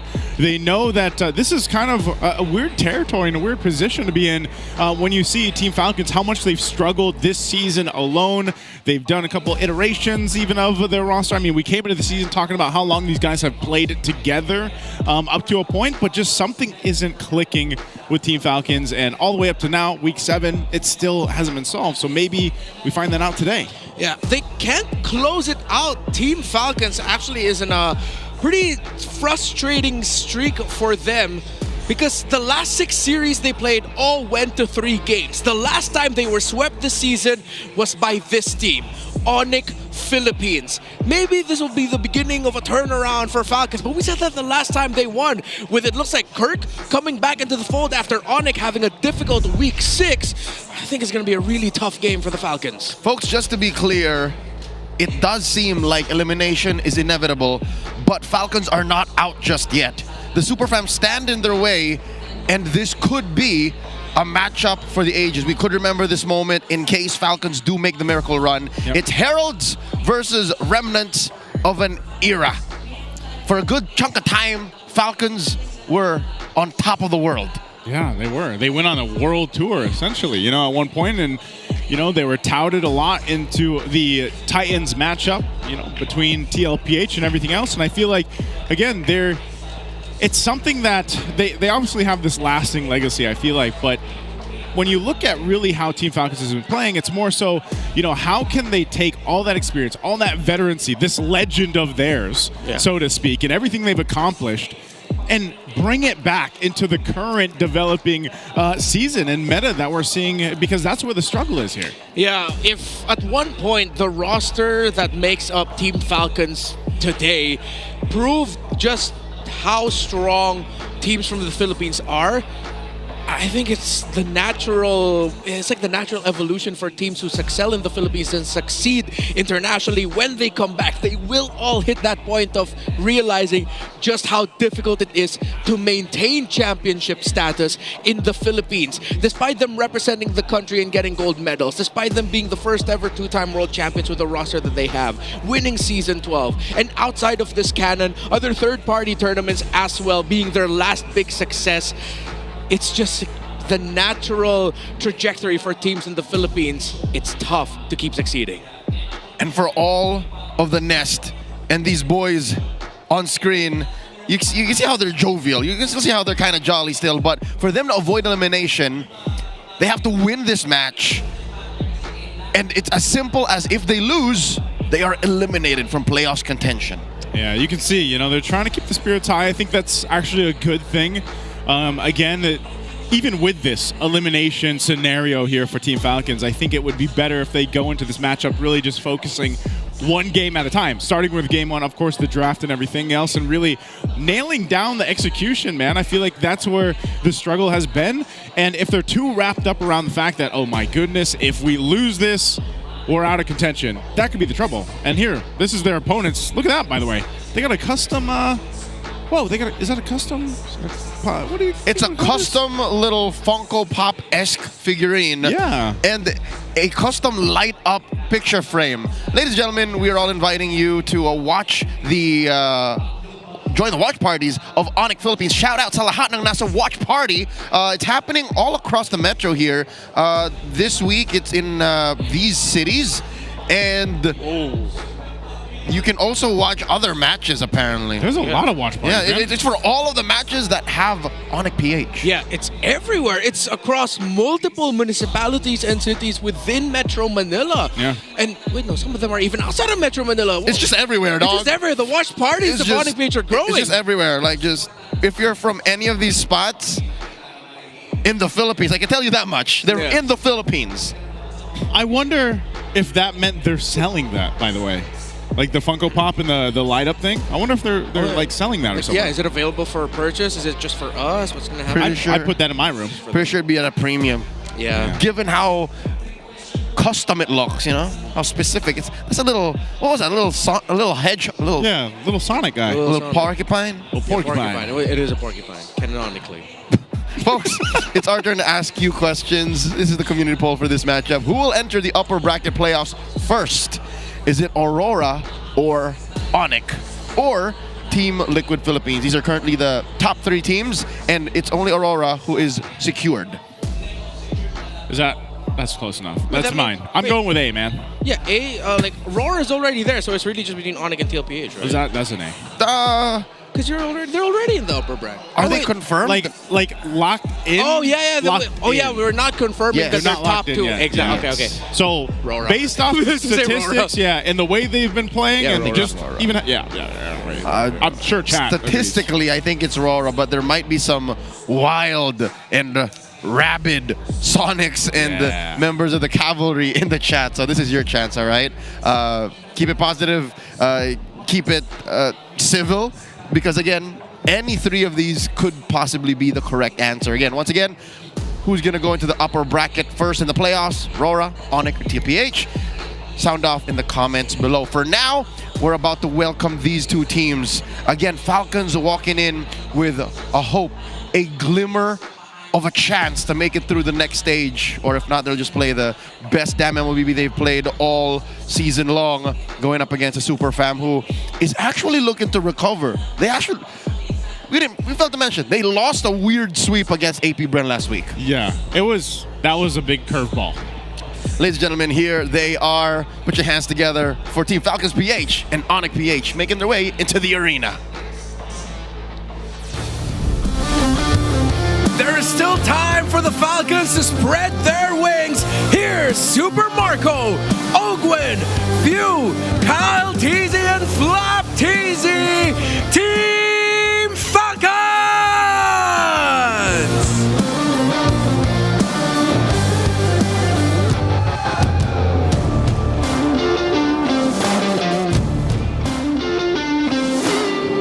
The climb up the playoffs ladder continues for the Sonics. Welcome, Kelra, Brusco, Super Friends, King Kong, and Kirk. They are the reigning champions of the world, ONIC Philippines.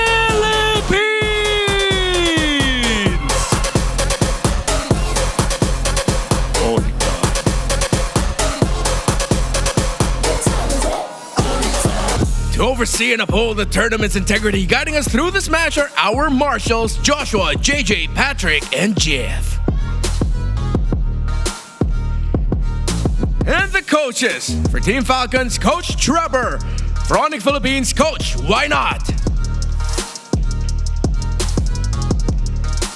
Sonics and Falcons Nest, I want to hear you scream!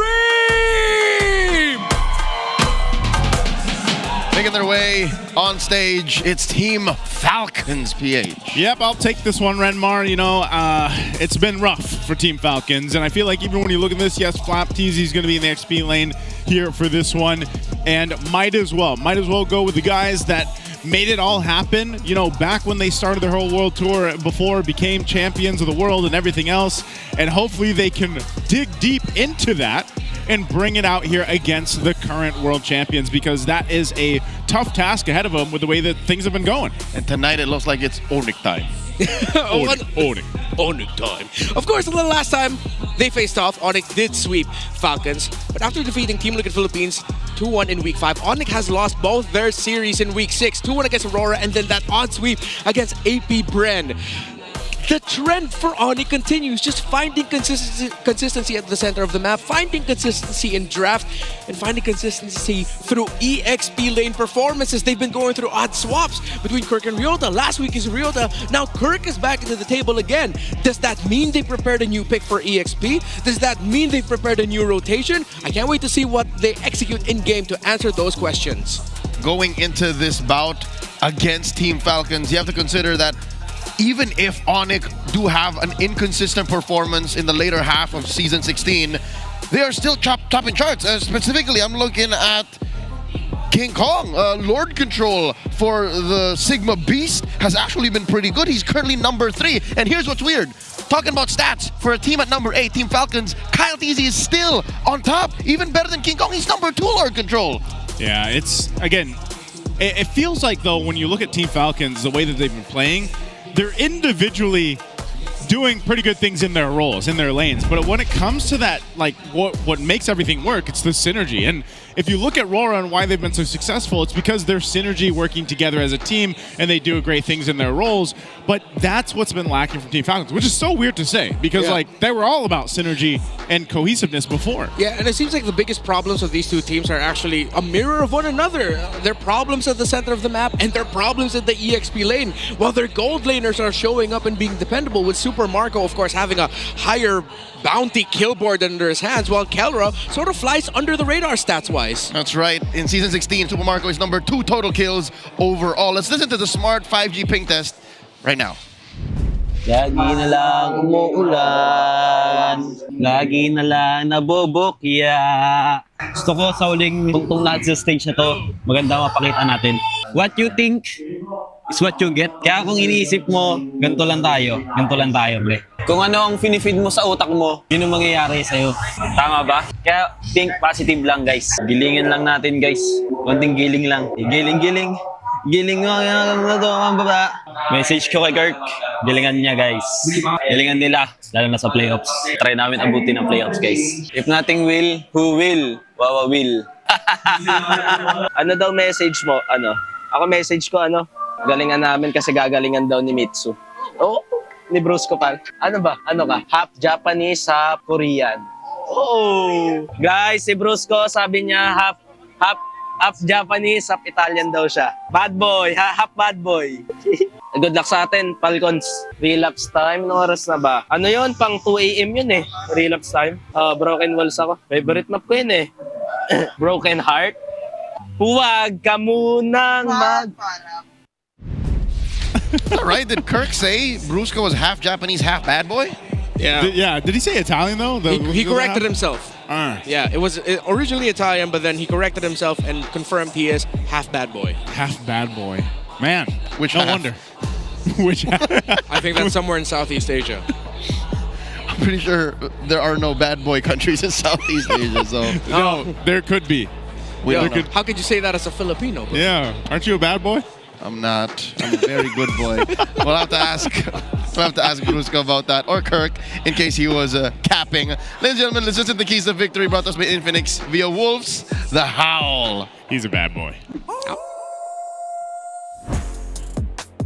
Welcome to the Howl. Ang nga pala si Wolf, bringing you the Infinix keys to victory. Falcons versus ONIC, do or die na to para sa Falcons. In fact, all of their matches, do or die na talaga. And for them to start against ONIC, what they need to do is to shut down si Super Prince in the early game. I have observed na kapag si Super Prince ay hindi nakakahinga, nahihirapan ng ONIC Philippines overall. So they can do this via the draft o kaya naman sa kanilang mga rotations. Makikita natin na pwedeng i-abuse to ng side ng Falcons, but it will not be easy. Also, kailangan nila mag-turn dun sa heroes when it comes to the first turtle. Ang ibig sabihin ng hero turn ay i-go yung mga heroes instead na i-prioritize ng objectives. Kukuha sila ng team fight via the draft o kaya naman dun sa kanilang rotations. The idea is they have to team fight and focus on heroes in the first turtle. Para naman sa ONIC Philippines, kailangan nilang i-punish yung tendencies ng Falcons na mag-rely sa DPS only on one source in the late game. Yun yung kay Super Marco na nakikita natin siya talaga yung nagiging carry ng side ng Falcons. This is something something that ONIC Philippines should punish at constant vision and the river control. Vision control and river control can stop Falcons pick off plans in the early game. There was a time na ang Falcons ay naging successful sa second leg natin at nagbase sila dun sa kanilang mga pick off strategy. But if ONIC Philippines controls the river as well as the vision around those parts, mahirapan dito ang Falcons na makahanap ng pick off. Yan po ang ating bakbakan. Tingnan natin kung mananalo nga ba ang Falcons ngayon. Back to the casters.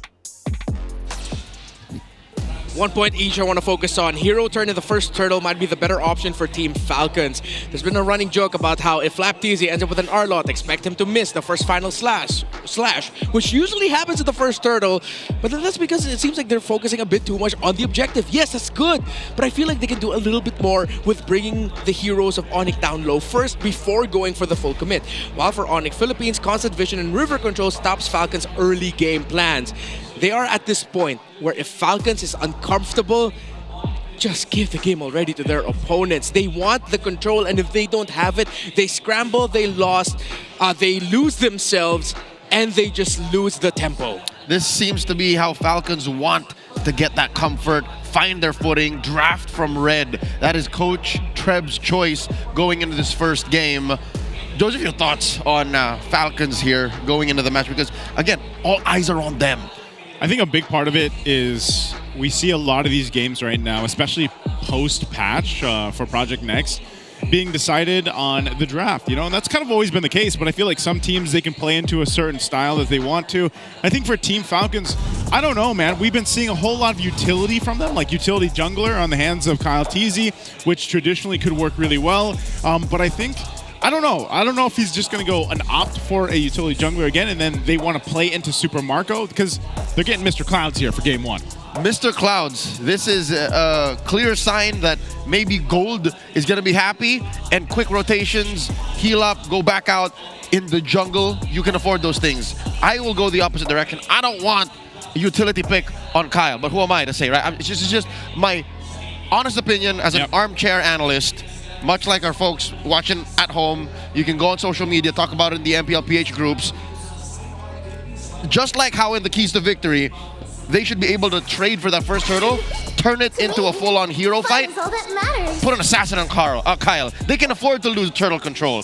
They've been winning turtle and lord control all season long. Yeah, I think... And it's not paying off. It's not paying off, so... I don't know, when was the last time Kyle played an assassin, though? I feel like all we've seen him do is the utility picks. Yeah, I mean, that's the tough part, because if Kyle TZ doesn't end up with an assassin, then that means they're a little bit more confident with fighting. If they end up with an assassin, they're overly confident, and then they completely lose everything, which is why this R-Lot pickup rush by ONIC is perplexing to me. Yes, it's a FLCN favorite. Yep. They take out the Phoveus, they have the R-Lot with them. But with the Phoveus gone, what's stopping Super Marco from rushing a Harith now at this point? And then later on, just making sure they have range to match what will be an eventual...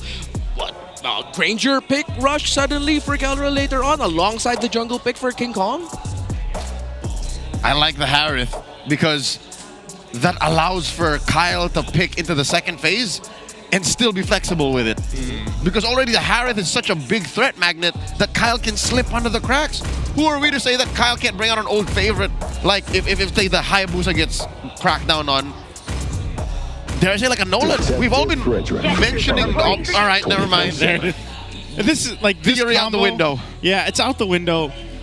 And I don't know. I can feel the sentiments of a lot of people that have been rooting for Team Falcons to go ahead and see if they can go off that utility jungler route. But even so, it's like that might just be one small piece to the puzzle of what has been the thorn in the side of Team Falcons here. But you're asking when the last time he played an assassin was last week against Omega. He had a Hayabusa. They lost. Yeah.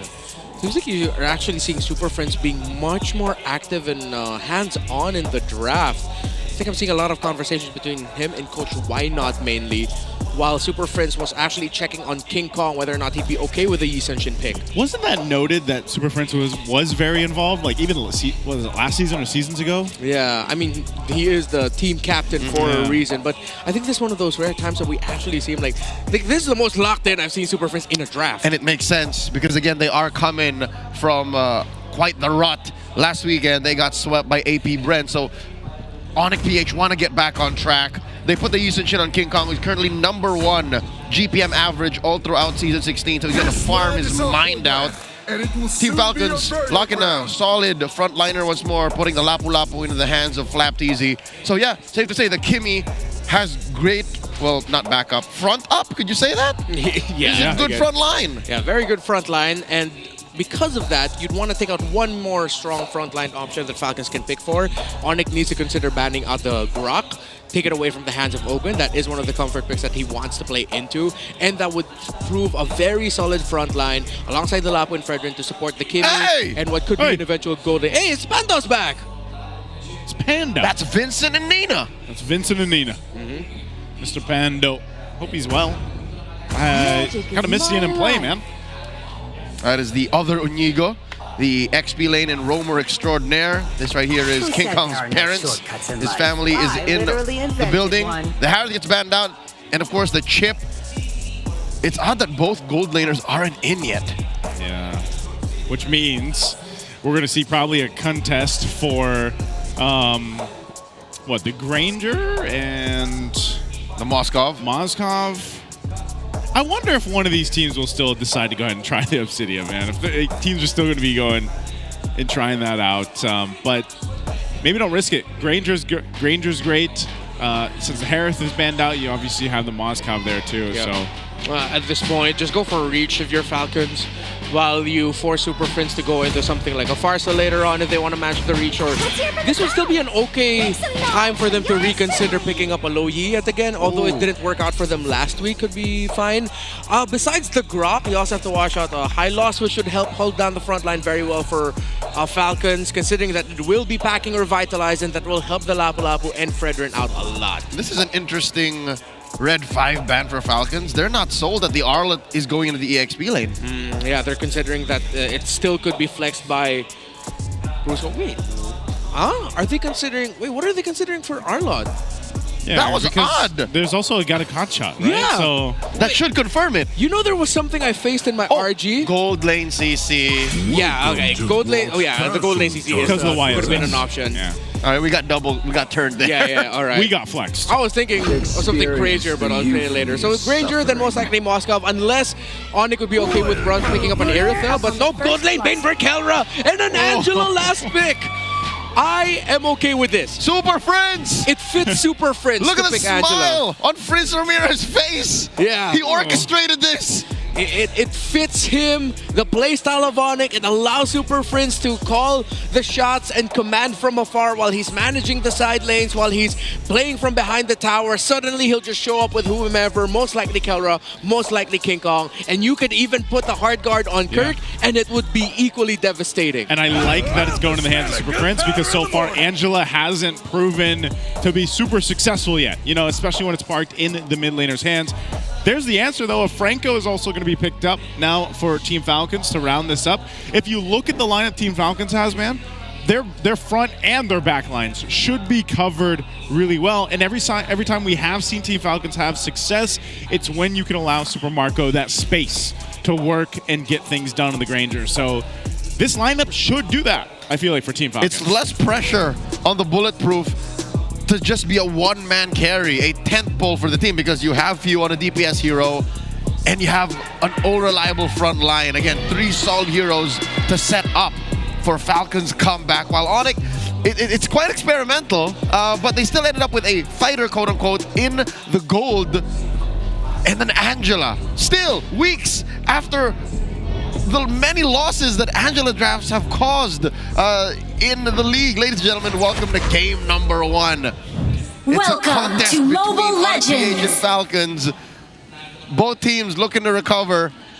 Falcons playing a little more conservative. I like it though. This is the change I think Falcons needed.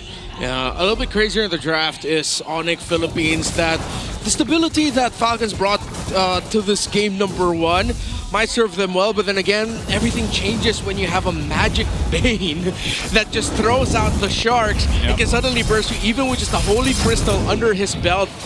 So, interesting start there. Like, Ogun was just standing right beside the purple buff. I thought he'd be more eager to like get vision, go out, but he just decided to stick beside Kyle for a reason? He's just chilling, man. Yeah. I think it looks like they want to go ahead and do they get towards the purple buff? I mean, that's an early cross for Kyle. Yeah. That's good. Yeah, they don't get to invade because Super Friends was there But he's providing the there. info. They're there. They could annoy King Kong a bit. Ah, Okay. there we go. Successful. Ooh, I thought he would commit the flicker so there would actually be a full reset, but he decided to go against it. I think those were one of the scenarios he could have actually just gone for the flicker and would have delayed the YSS even further because that hook actually didn't delay him that much. Yeah, maybe in his mind it just wasn't fully worth it, but yeah, he's doing a lot of protecting right now to kind of go ahead and allow Kyle TZ to have this the jungle path he's looking for. So King Kong will go ahead and grab that, and they'll get back to it. Amazing response here by King Kong to the early annoying rotations by Ogwin. This proves why he deserves to be #1 gold per minute average. Nothing can stop the beast from his prey. Flap Easy here tries to pull out this XP crab. Oh, these big frontliners. This is about to be a big fight. Oh, unless all this for the first turtle of the game going to be started up. Again, both roamers just kind of standing off here because they don't have the level 4, but they're going to force a fight anyway. Mountain Shocker was used. Kirk will get the first blood, and King Kong gets the turtle. Oh no, a double for Kirk. They go under the turret. A hook falls, but it's a triple it's a maniac for Kirk under the 2.5 minute mark. Already! And that was perfect timing again. This is the playstyle of Super Friends. Watch from afar, and then he'll show up just when you need him. It set up the R-Lot perfectly. Again, that's one of the conditions we put onto the table. We're playing around this Angela for this early game. It's like having an Angela CC, except it's like really more devastating. Another question, why was Falcons way too focused on that turtle? I was just going to say, man, Kirk getting that maniac, getting the 4-0 ahead of Flap TZ's Lapu Lapu, basically makes the job for Flap even that much harder now. I'm not usually one to say you should have done this, but given their lineup, given the 3 heroes that were near the turtle, they should have just delayed. They could. That's how chunky those dudes are. But then again, here we are, 2,000 gold up for ONIC. That's what they gained with that first turtle and these 4 free kills on Kirk. I'm pretty sure he missed playing. Yeah, the moment Kyle TZ dashed into the turtle pit, I was already scratching my head. The moment Ogwin and Few also joined him under there, it's like, why? Let's all do this together. He's like, okay, you all decide to go die on this hill, but why? Mass hysteria. Yeah. Folie à deux. They just follow each other. And we die as one. You know what? It's not too late. Kyle D's here trying to catch King Kong. Put up damage. There's the hook. Iron Hook's going to land on Super Friends. They'll get 1 kill, but they're going to have to trade it out for Kyle as Brusco picks up a kill himself. So the 1-for-1 trade, but still, you know, was that worth it? Was that worth the play there for Team Falcons? Then you take a trade of your jungler for the opposing mid laner. Okay, they'll sort of balance it out by starting the leash for Kyle TZ already. So he should still be somewhat up to speed, but at this point, King Kong is unstopped. King Kong's just gonna keep going. Oh my God! The flicker! That's what I would call the deadliest catch. Big damn, but the fight for the second turtle. Brusco, in front of it all, they're gonna fight for it. Kirk has the hard guard. Kyle TZ will be able to get the turtle. A final slash again. They've got nowhere to run. Ogwin has to flicker out defensively. And now Kyle TZ is going to be in trouble. Mount Shocker going to be used. He's crowd controlled for days. Another kill. ONIC doesn't care. They're going to go for Flap next, and he has to burn the flicker to survive. All right, so much happened after the sequence up top. And they're not stopping. Flap jumps in with the Bravest Fighter. He will get a flicker out from Super Friends. A couple shots from Super Marco. Ogwin collapses back down. They already used the Bloody Hunt, but now Kirk trying to get out of this. He's in trouble too. They're going to go for it. There's the jump from Brusco. The flying cloud from Kyle. He uses the Retribution to chase down Kirk, but a great deadliest catch. But an Iron Hook will bring Brusco back for the fight, and he can't escape this one. Team Falcons worked for it, and at least they got something. It is not the cleanest MLBB, but Ogwin is literally trying to save Falcons from swimming with the sharks.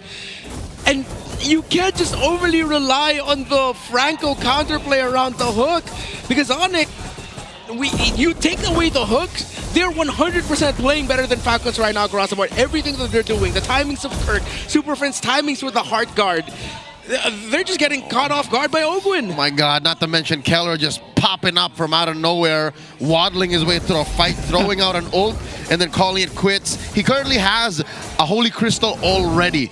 That is what this 2K gold lead ONIC is sitting on, affording him.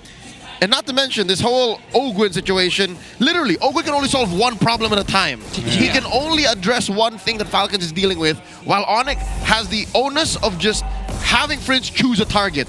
If they can find that perfect timing, then ONIC is getting away scot-free. They really need to catch up Flap TZ and Kyle TZ with the items because, yeah, Ogwin's just your catch guy. He's not your main frontliner. Yeah, he's a threat, but you need the Fredrin and the Lapu Lapu to be able to hold long enough so that Falcons can fight. Okay.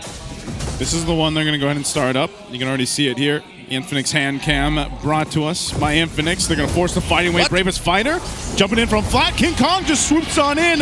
He'll get the turtle. Kirk has the heart guard. He's going to go for the final slash play here. A jump forward. They go down, but Kirk's taken out by the Appraiser's Wrath, and now Oakwood going to be next. Brusco will pick up that one. The 1-for-1 trade, but ONIC got the last turtle of the game. Kirk for Ogwin. And for those saying Kirk spent too much time setting up the perfect final slash, he did get it anyways. It's just, I think this time, Falcons used one of the main strengths of their lineup. They put up that solid front line that it doesn't matter, even if Kirk got it, and they took him down along the way. Damage isn't quite there yet for ONIC. Flap he's holding on! Oh, Flap, what's he gonna do? Bravest fighter, but he's under the turret. Mount Sharker's gonna be used. Earthshaker, he does flicker out for the deadliest catch. Will kick them down. King Kong does get hooked though, so Ogwin able to capitalize something. Again, it's literally Ogwin saving them. That could have been a massive L for Falcons, but one hook changed it. Kirk! Oh no, Kirk. He does have the hard guard. We've seen Arlott do this before, 1v2. Super Marco will have to get out there with the flicker, but that might be it.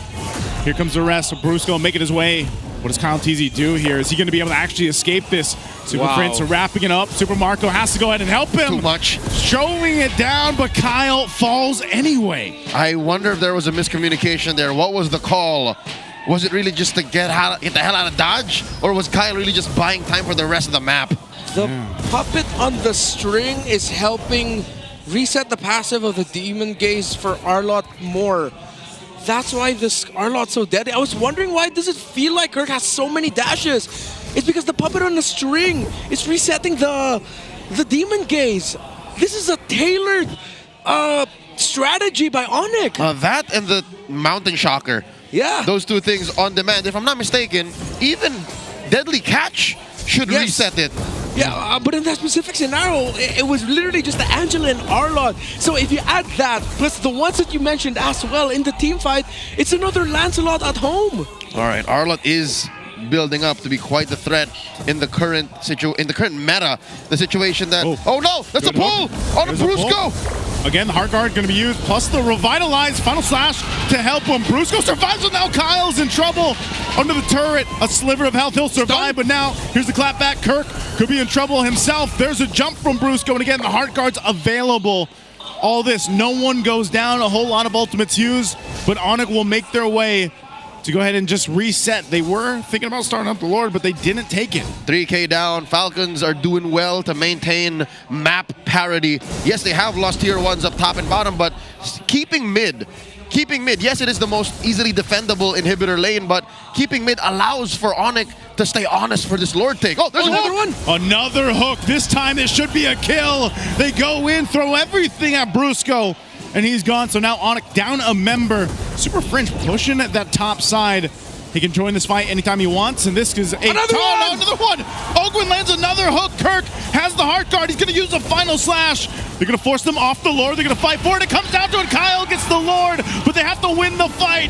Few solo. But finally, Kirk goes down, and Team Falcons finds some flight in this game. That fight lasted so long that Friends had the time to get out of there after the heart guard and let Kirk die alone.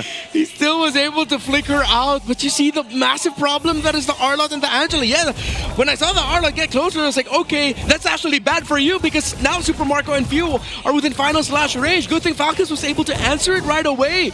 ONIC, though, still very much within range of turning this game around, but Ogwin, literally the savior of Falcons right now. Little by little, the master is showing that he could 100% be back. Brusco with the conceal. Brusco with the conceal, charging up the Unbreakable. He has Kirk there too, joining him. Hard guard's gonna be used from Super Prince. There's the final slash, but Brusco's taking too much damage. The AOG, a nice flicker.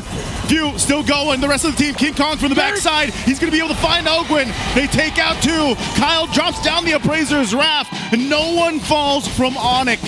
Falcons got caught with the flank. Again, this is just one of the main weaknesses of a lineup that relies too much on the single pickoff.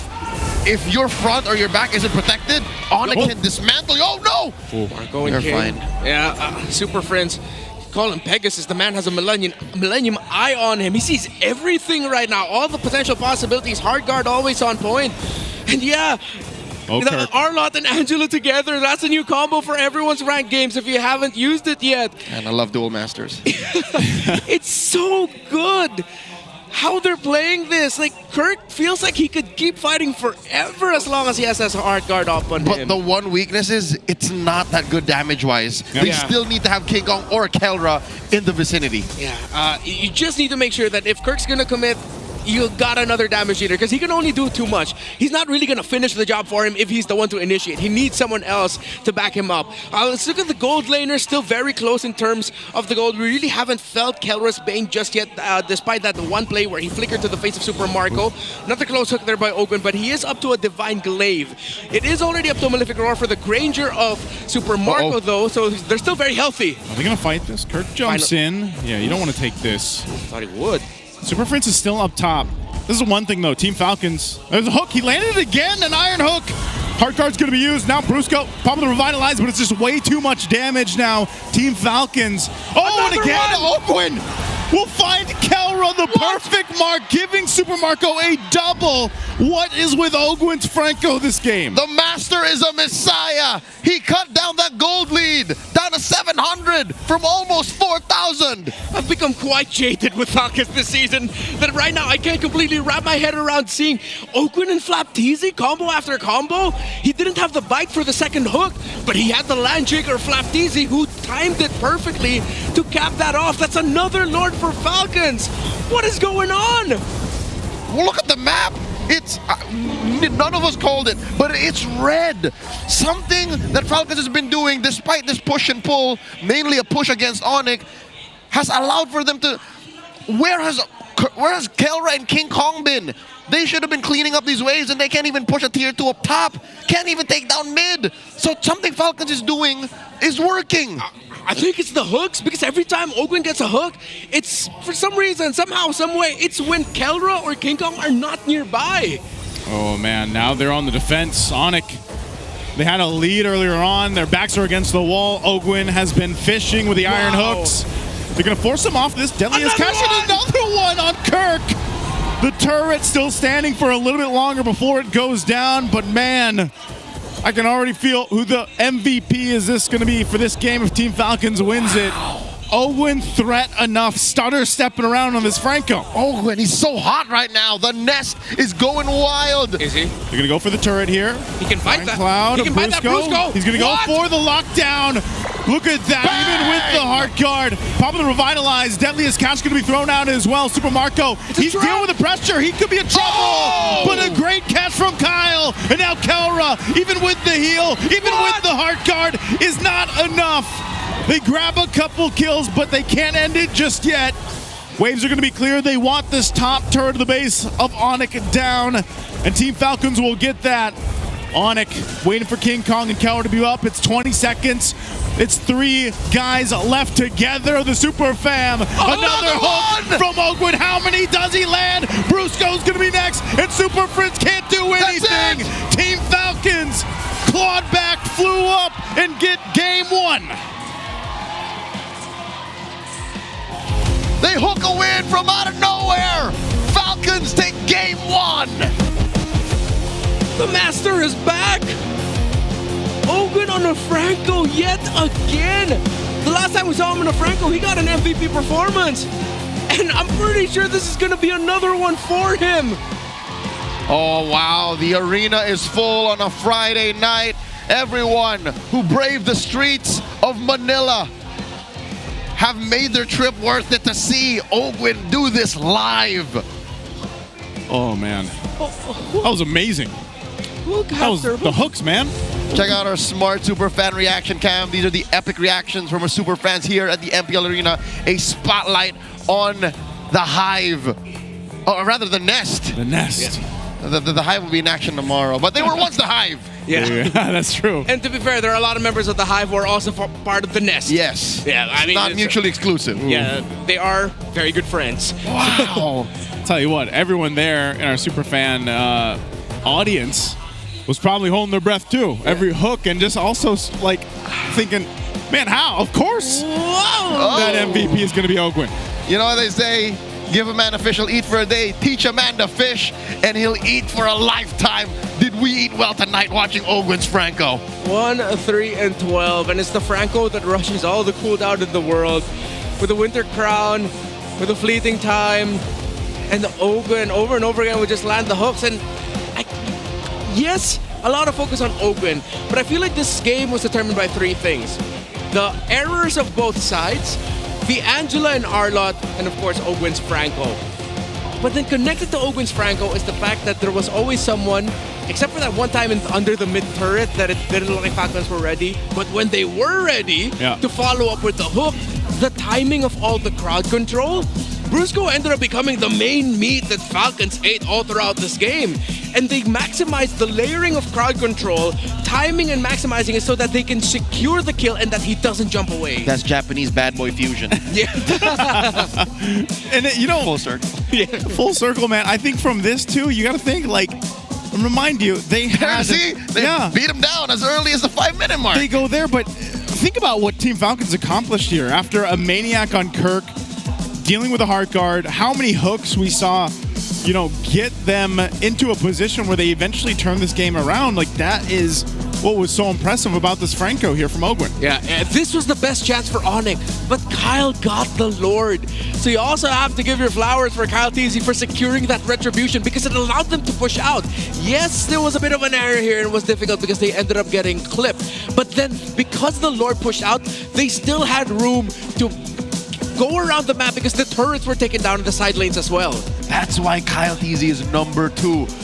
Turtle and Lord control all season long. An amazing hook flicker back from Ogwin. And I think it's at this point, after the second Lord, wherein they were less reactive and more, we're just going to hook to finish the game. Yeah, like, I feel like there was, especially the second to the last hook, right before this one, there was a bit of tilt from King Kong. I feel like he was a little bit too greedy with diving there.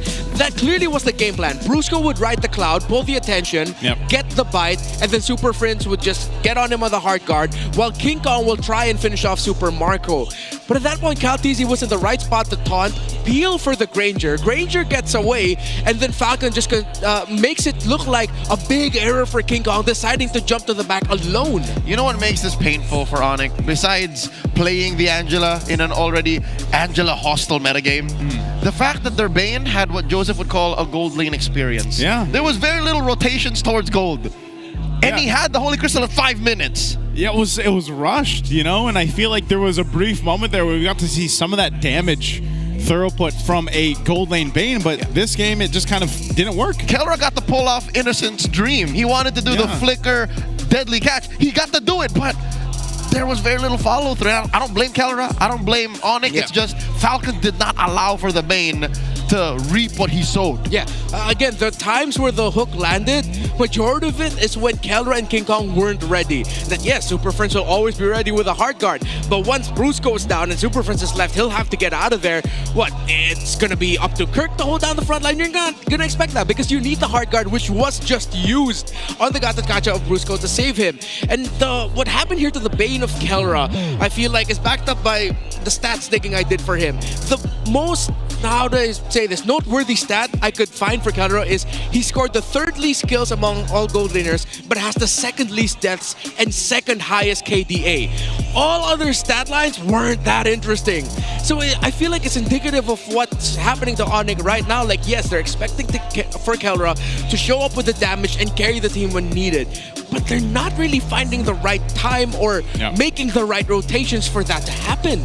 Not only that, but also I think that was the biggest weak point in the lineup that they had. Again, it was great that Angela comes through into that last point of the draft, and we're thinking, okay, this could work. It could work at this lineup, but like we've seen statistically for Angela as she started popping up more is, again, teams are still trying to really find out how to utilize her the best. This puts you in a position where it's like, you see what Few can do on the Kimmy. We've seen the Kimmy tons of times, but Super Friends serves a very specific purpose. It worked great in the early game, but if you start to lose that lead that you build up in the early game, you start to lose that kind of durability and that healing that you have, and the itemization comes in from Team Falcons, your game plan kind of gets stopped in its tracks, and that's what we saw happen here. And it also only serves half of Super Friends' toolkit. It lacks the mechanics. Super Friends is a mechanical genius, the monster mage.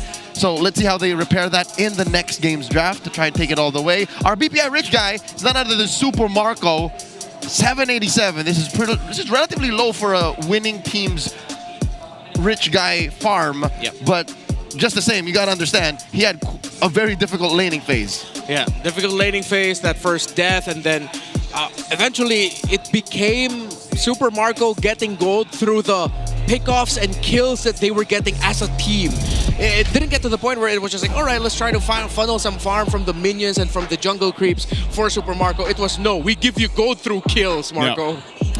Use that bounty, sir. That bounty. Speaking of which, there is a bounty for you in-game. You can get Kufa's Cursed Scroll. It's the epic skin. It's available for free. All you gotta do is open your app, play the game, and claim. Play the game and claim. I know what happened. I know what happened. I know what happened. I know why I don't have it. Why? Because the first couple days that I was out, I was playing the game. But you weren't claiming. But I wasn't claiming. So I'm close, but I just don't have it yet. All right, I've had this skin for a week now. I play every day. Okay. I believe you. Just claim, all right? Claim. Click that red button, claim. Now you can get exclusive prizes and surprises. They're waiting for you if you buy at least 5 tickets to watch MPL Philippines live. One account needs to purchase the tickets to be qualified for the prizes. Yeah, and you see those QR codes, use that. Bring your entire friends, family. Let's go. Why does it always happen to me? And if you don't have friends or family, why is it always me? Let's go. It's so nice you see it twice.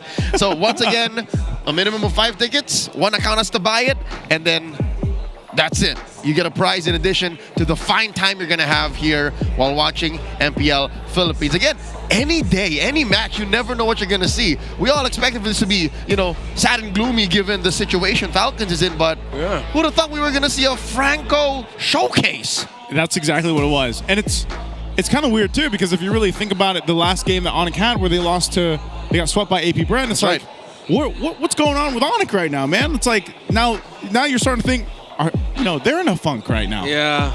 The funk of ONIC reminds me of the funk of Team Liquid Season 14.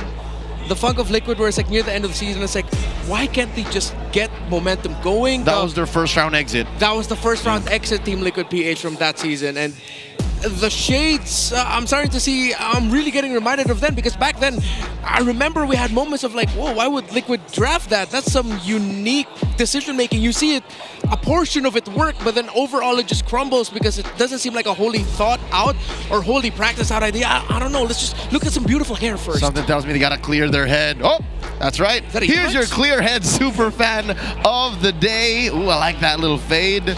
And of course, to be able to maintain such a clean head of hair, you gotta use clear, y'all. Look at that. This guy is just vibing. Look at that clear white shirt, the accessories, and that nice cut. Oh, and that, what is that, 12-inch tall bottle of clear. That's a good guesstimate on how tall that it's about a liter is. I bet he smells good. You're right, Naisu. He does. I bet he does smell good. Why? What? No, right. You just said, like, I bet he smells good. So I bet he does. I'm just agreeing with you. Oh, yeah. Okay. I'll let you. It was me. He said it. Yeah, he said it. I said it. He said it. Why are we pointing fingers? Ladies and gentlemen. We all smell good.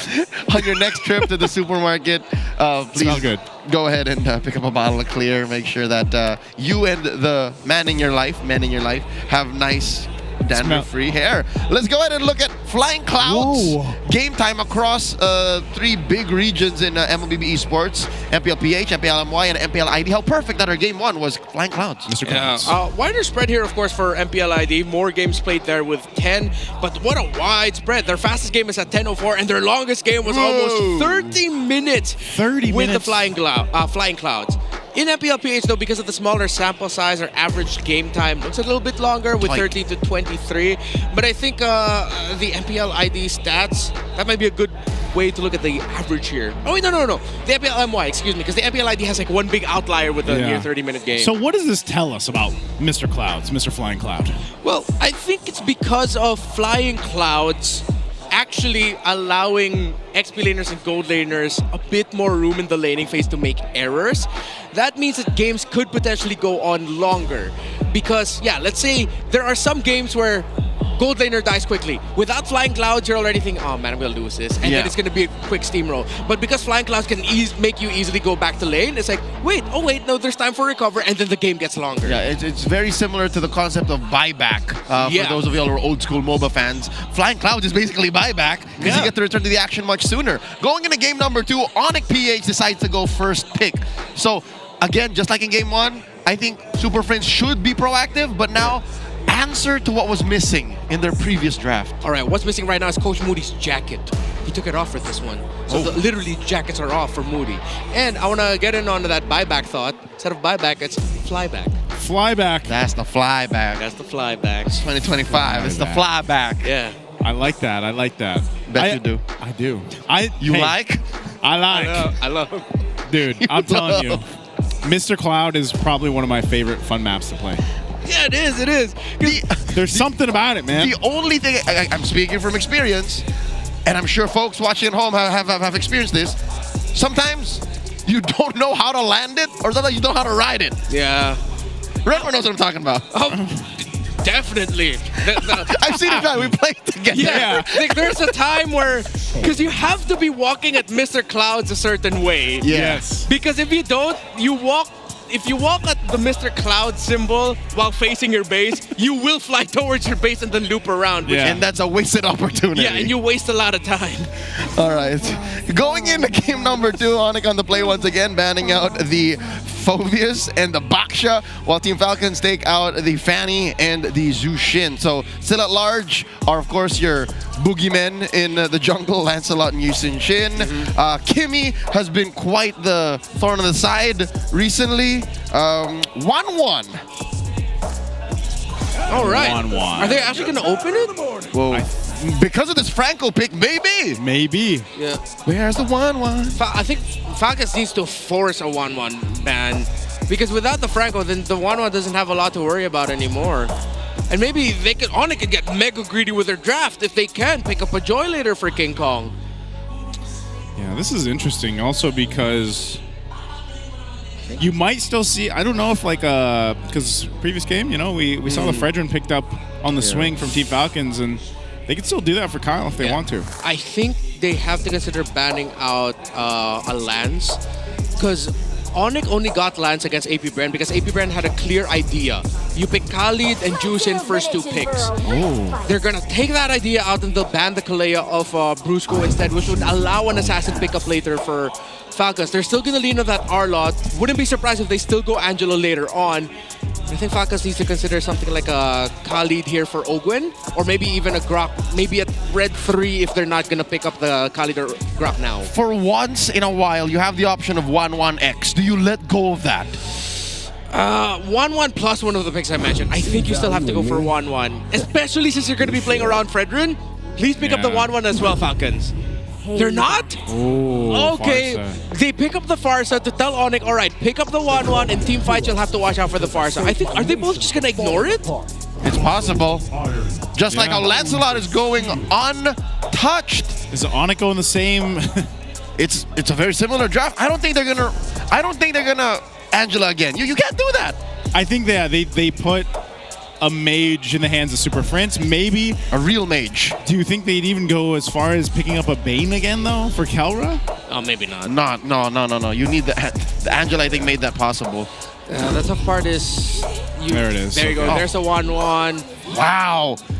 Still 100% contest rate, 100% win rate in Season 16, and maybe, just maybe, that one Farsa pick was what kept him away from it. Yeah. I think I would like a Moskov to be considered later for ONIC. But considering they are playing a YSS, I wouldn't take it away from them from just leaning towards a double fighter setup again. Earlier, Falcons had to ban the CC because they could have gone into the gold lane for Kelra. It still could be an option here considering they see a Fredrin on the other side. That CC is going to be packing Vengeance, so then Super Marco has to be careful with the timing of his crossbow of Tang. I'm with it. They should take out the CC like they did in game 1. Yeah. Red 4 or 5. Yeah, they can do that. The same time, I feel like if you... Oh, they'll go with the Ruby. So they are still kind of... That's the same idea. Yeah, still covering the grounds there. They're fixed on Kelra getting a fighter. Yeah. And now because of the power picks that Falcons had to go for, Ogwen is going to lose the Grok. So we might see him bring back a Kufra later, considering that if it is going to be a fighter gold, it's going to be a fighter gold with a good amount of dashes, or if it's a Bane, you could catch him off guard with a good Tyrant's Revenge, Tyrant's Rage. It's still deadly for the Kufra to deal with, though. You know what? Maybe Ogwen might even pull out the Matilda. With the Fred, yeah. Yeah. It's so good. You could reposition with the Feathered Airstrike. The thing is, that means they need to save their roamer for last. Because if they pick Matilda 4, then it goes Angela for ONIC, then that's going to be bad. They have to swerve it. And Falcons, really, just like how ONIC is attacking Ogwen's pool specifically, they take out Kelra's Bane. So they want a fair, they want an equal marksman matchup. Or the CC, like... Or Harith. Couldn't he still go CC though? Like... No, Falcons could go red 4 CC too. Yeah, because you don't have to worry about the Bane anymore. It should be okay. Not a lot that can mess with you. The Phobius has gone as well. I'm trying to think the Roamer. Are they really going to go for something tanky? Oh, they take out another Suppress. Oh, the Suppress. Yeah. You can still go for Khalid. It's going to be tough, but... Yeah, you know what? I'm leaning a little bit more towards the Matilda now, but just red 5, not now. Yep, Kufra, Khalid, Matilda. So here you pick up your XC laner, probably CC if they want to, just so that's not an option. Lapu-Lapu even, I would. Yeah. Yeah, Lapu-Lapu is still open. That's the options in the EXP lane. Also, it's a tough choice for Falcons, whether or not EXP Prio or Roam Prio. Because ONIC can still surprise, even if it's... Hell, what if ONIC decide to run it back with something unique that they used to do and pick up a Matilda in the mid lane? They got success with that in previous seasons. Oh, Hilda. So we don't know if this is a Roam or XP Hilda. That's one of the main strengths to red 4 and 5 get you. Yeah, considering that it is dangerous grass as well, so whether it's XP or Roam, no matter, the Hilda will thrive. So what's the call gonna be here for ONIC? There's a lot of avenues they could go down. I don't think I want mid Matilda. Yeah. You give him like an Eve or something? You need a real mage. Pop. On Prince. Damage. Kimmy's still open, but there's a Farsa. Juicent's gone. If they want, they can go Kagura for the raw burst. He wouldn't do Selena, would he? Okay, no, Valentina. Okay, so they still get the Granger. Valentina into the Fredrin. Okay, let's see if Super Frizz can pull off getting the taunt again. And let's see if he'll be able to do a good job of protecting the jungle if this is going to be a Roam Hilda that will be pestering King Kong a lot. Even if he doesn't get the taunt, like he's still... Quality is still the Feather Airstrike if he wants to, you know? Yeah. You can still go ahead and work with that. Kelra getting the Granger here is going to be better than what we saw. Trying to use that Bane in the last game, at least for this matchup. And then the last pick, we'll find out where the Hilda is going and what's going to be an XP. This is going to be very telling, Joseph. Like, when we see what this is, we'll know. We'll know where the Hilda goes. All right, that sounds like... Oh, I was wondering. My goodness. That's got to be an XP lane, Alice. Full circle. Yup. And Womi taught me something about this.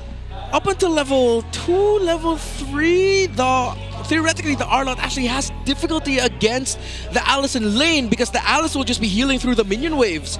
So that may be one of the reasons why they decided to pick the Alice into this specific lineup, because if it works out, this could be a revelation shown by the pros that the Alice actually beats the Arlot in lane. But let's see if that's actually going to happen. Again, for those who've already forgotten, about a month and change ago, that is when Falcon's downfall began, when they got shot out of the sky trying to play and qualify for the IESF. They played an Alice.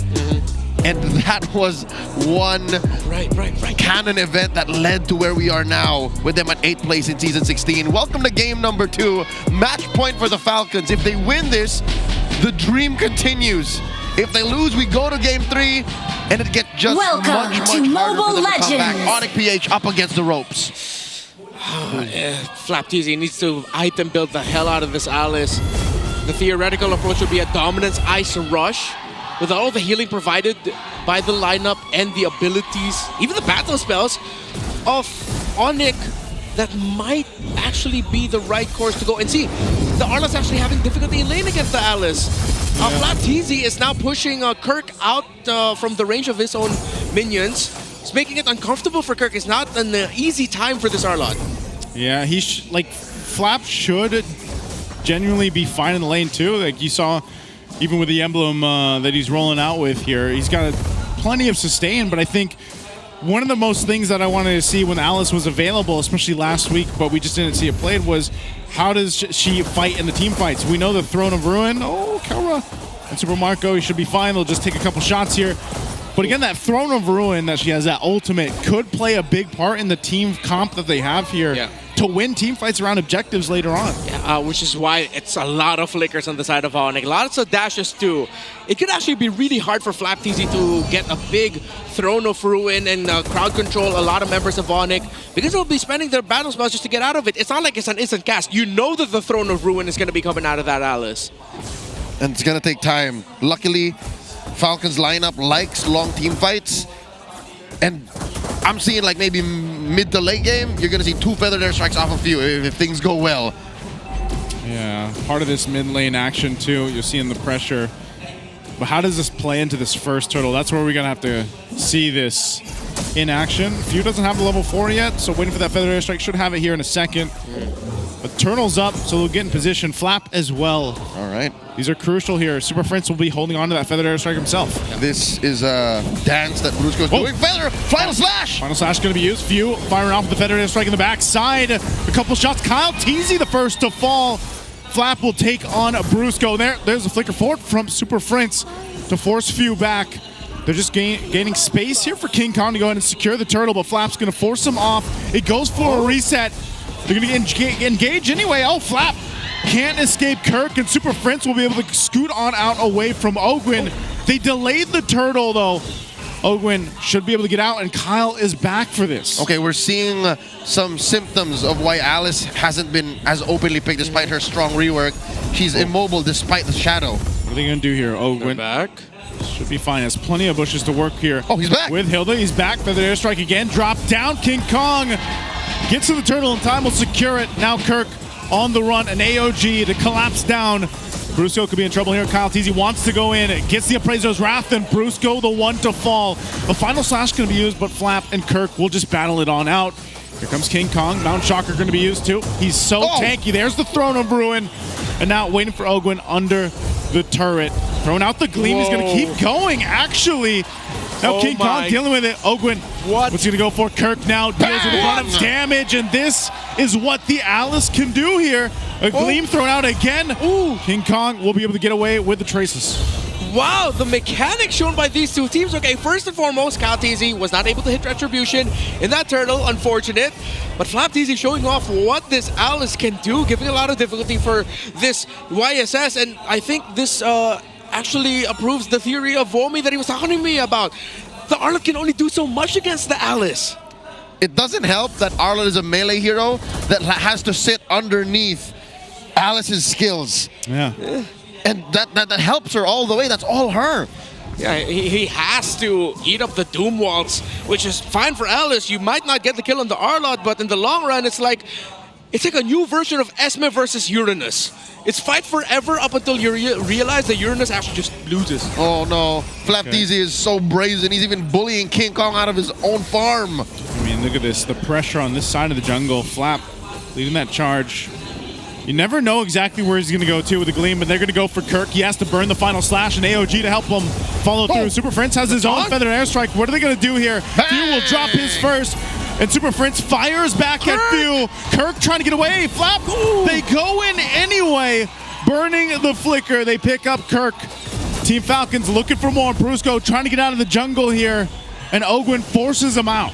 Even Brusco has to think twice about pressing the AOG, because as long as Flap's Throne Ruin is off of cooldown and it's ready to cast in channel, they will win that fight about 10 out of 10 times.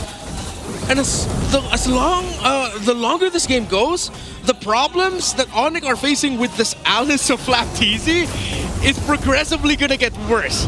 Because this Alice is gonna get tankier. Yes, ONIC will have more damage, but then you'll see the Alice health trickle down slowly, then go up very quickly yet again.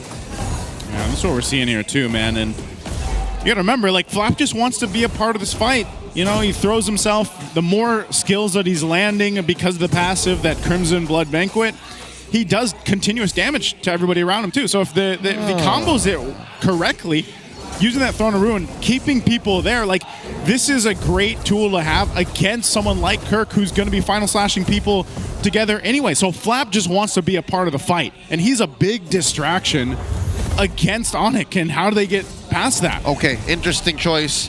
Flapteezy actually fully built the Cursed Helm, so he wants these fights to last long. DOT, man. He can get stacks on Curse and reduce hybrid defense on all targets around him. And ironically enough, it was used in the EXP lane last time in MPL Philippines Season 10, September 11. Wow, 2002. 2022. 22. Where were we in 2002, man? I wasn't born yet. Uh-oh. Right now, Flap gets hot. We were just talking about how tanky he was. Not against 4 members. Not against four. Not against 4. So maybe like 1, 2 with a little bit of help, yeah, but not, three that. 3 after a prolonged chase. Yeah. But not 4 at a time. Not like that. Not the right timing there for Flap. Oh, but could be a good catch. All right, they get the flicker out though, so little catch there, and they're setting things up for this third turtle to come up here. Ogwin is bullying members of ONIC. Oh, AOG. AOG from Brusco. They're going to go for a few here, but Ogwin here to help out. He's going to go for Brusco.